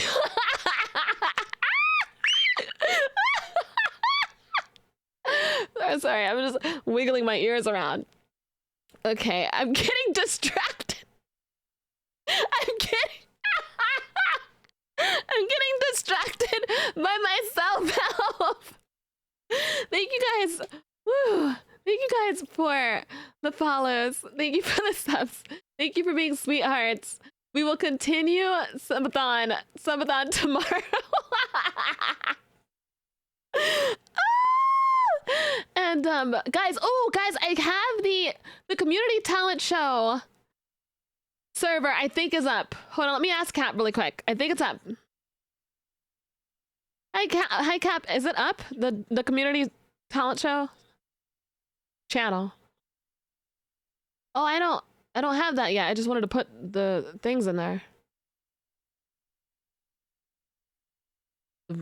Video. We'll talk about it then. Okay, it's not up yet, guys. It's not up yet. That's fine. That's fine. But please join the Discord if you would like. I'm gonna announce in the Discord whenever you can add videos for the community talent show. Does that sound good? Cool. Amazing. And then what else is there? I have merchandise if you guys like to check that out. I'm also sponsored with Gamer Subs if you like to use the code ServerPup for things. I love you guys. Have a good night. See you guys tomorrow. Bye, everyone. Bye-bye.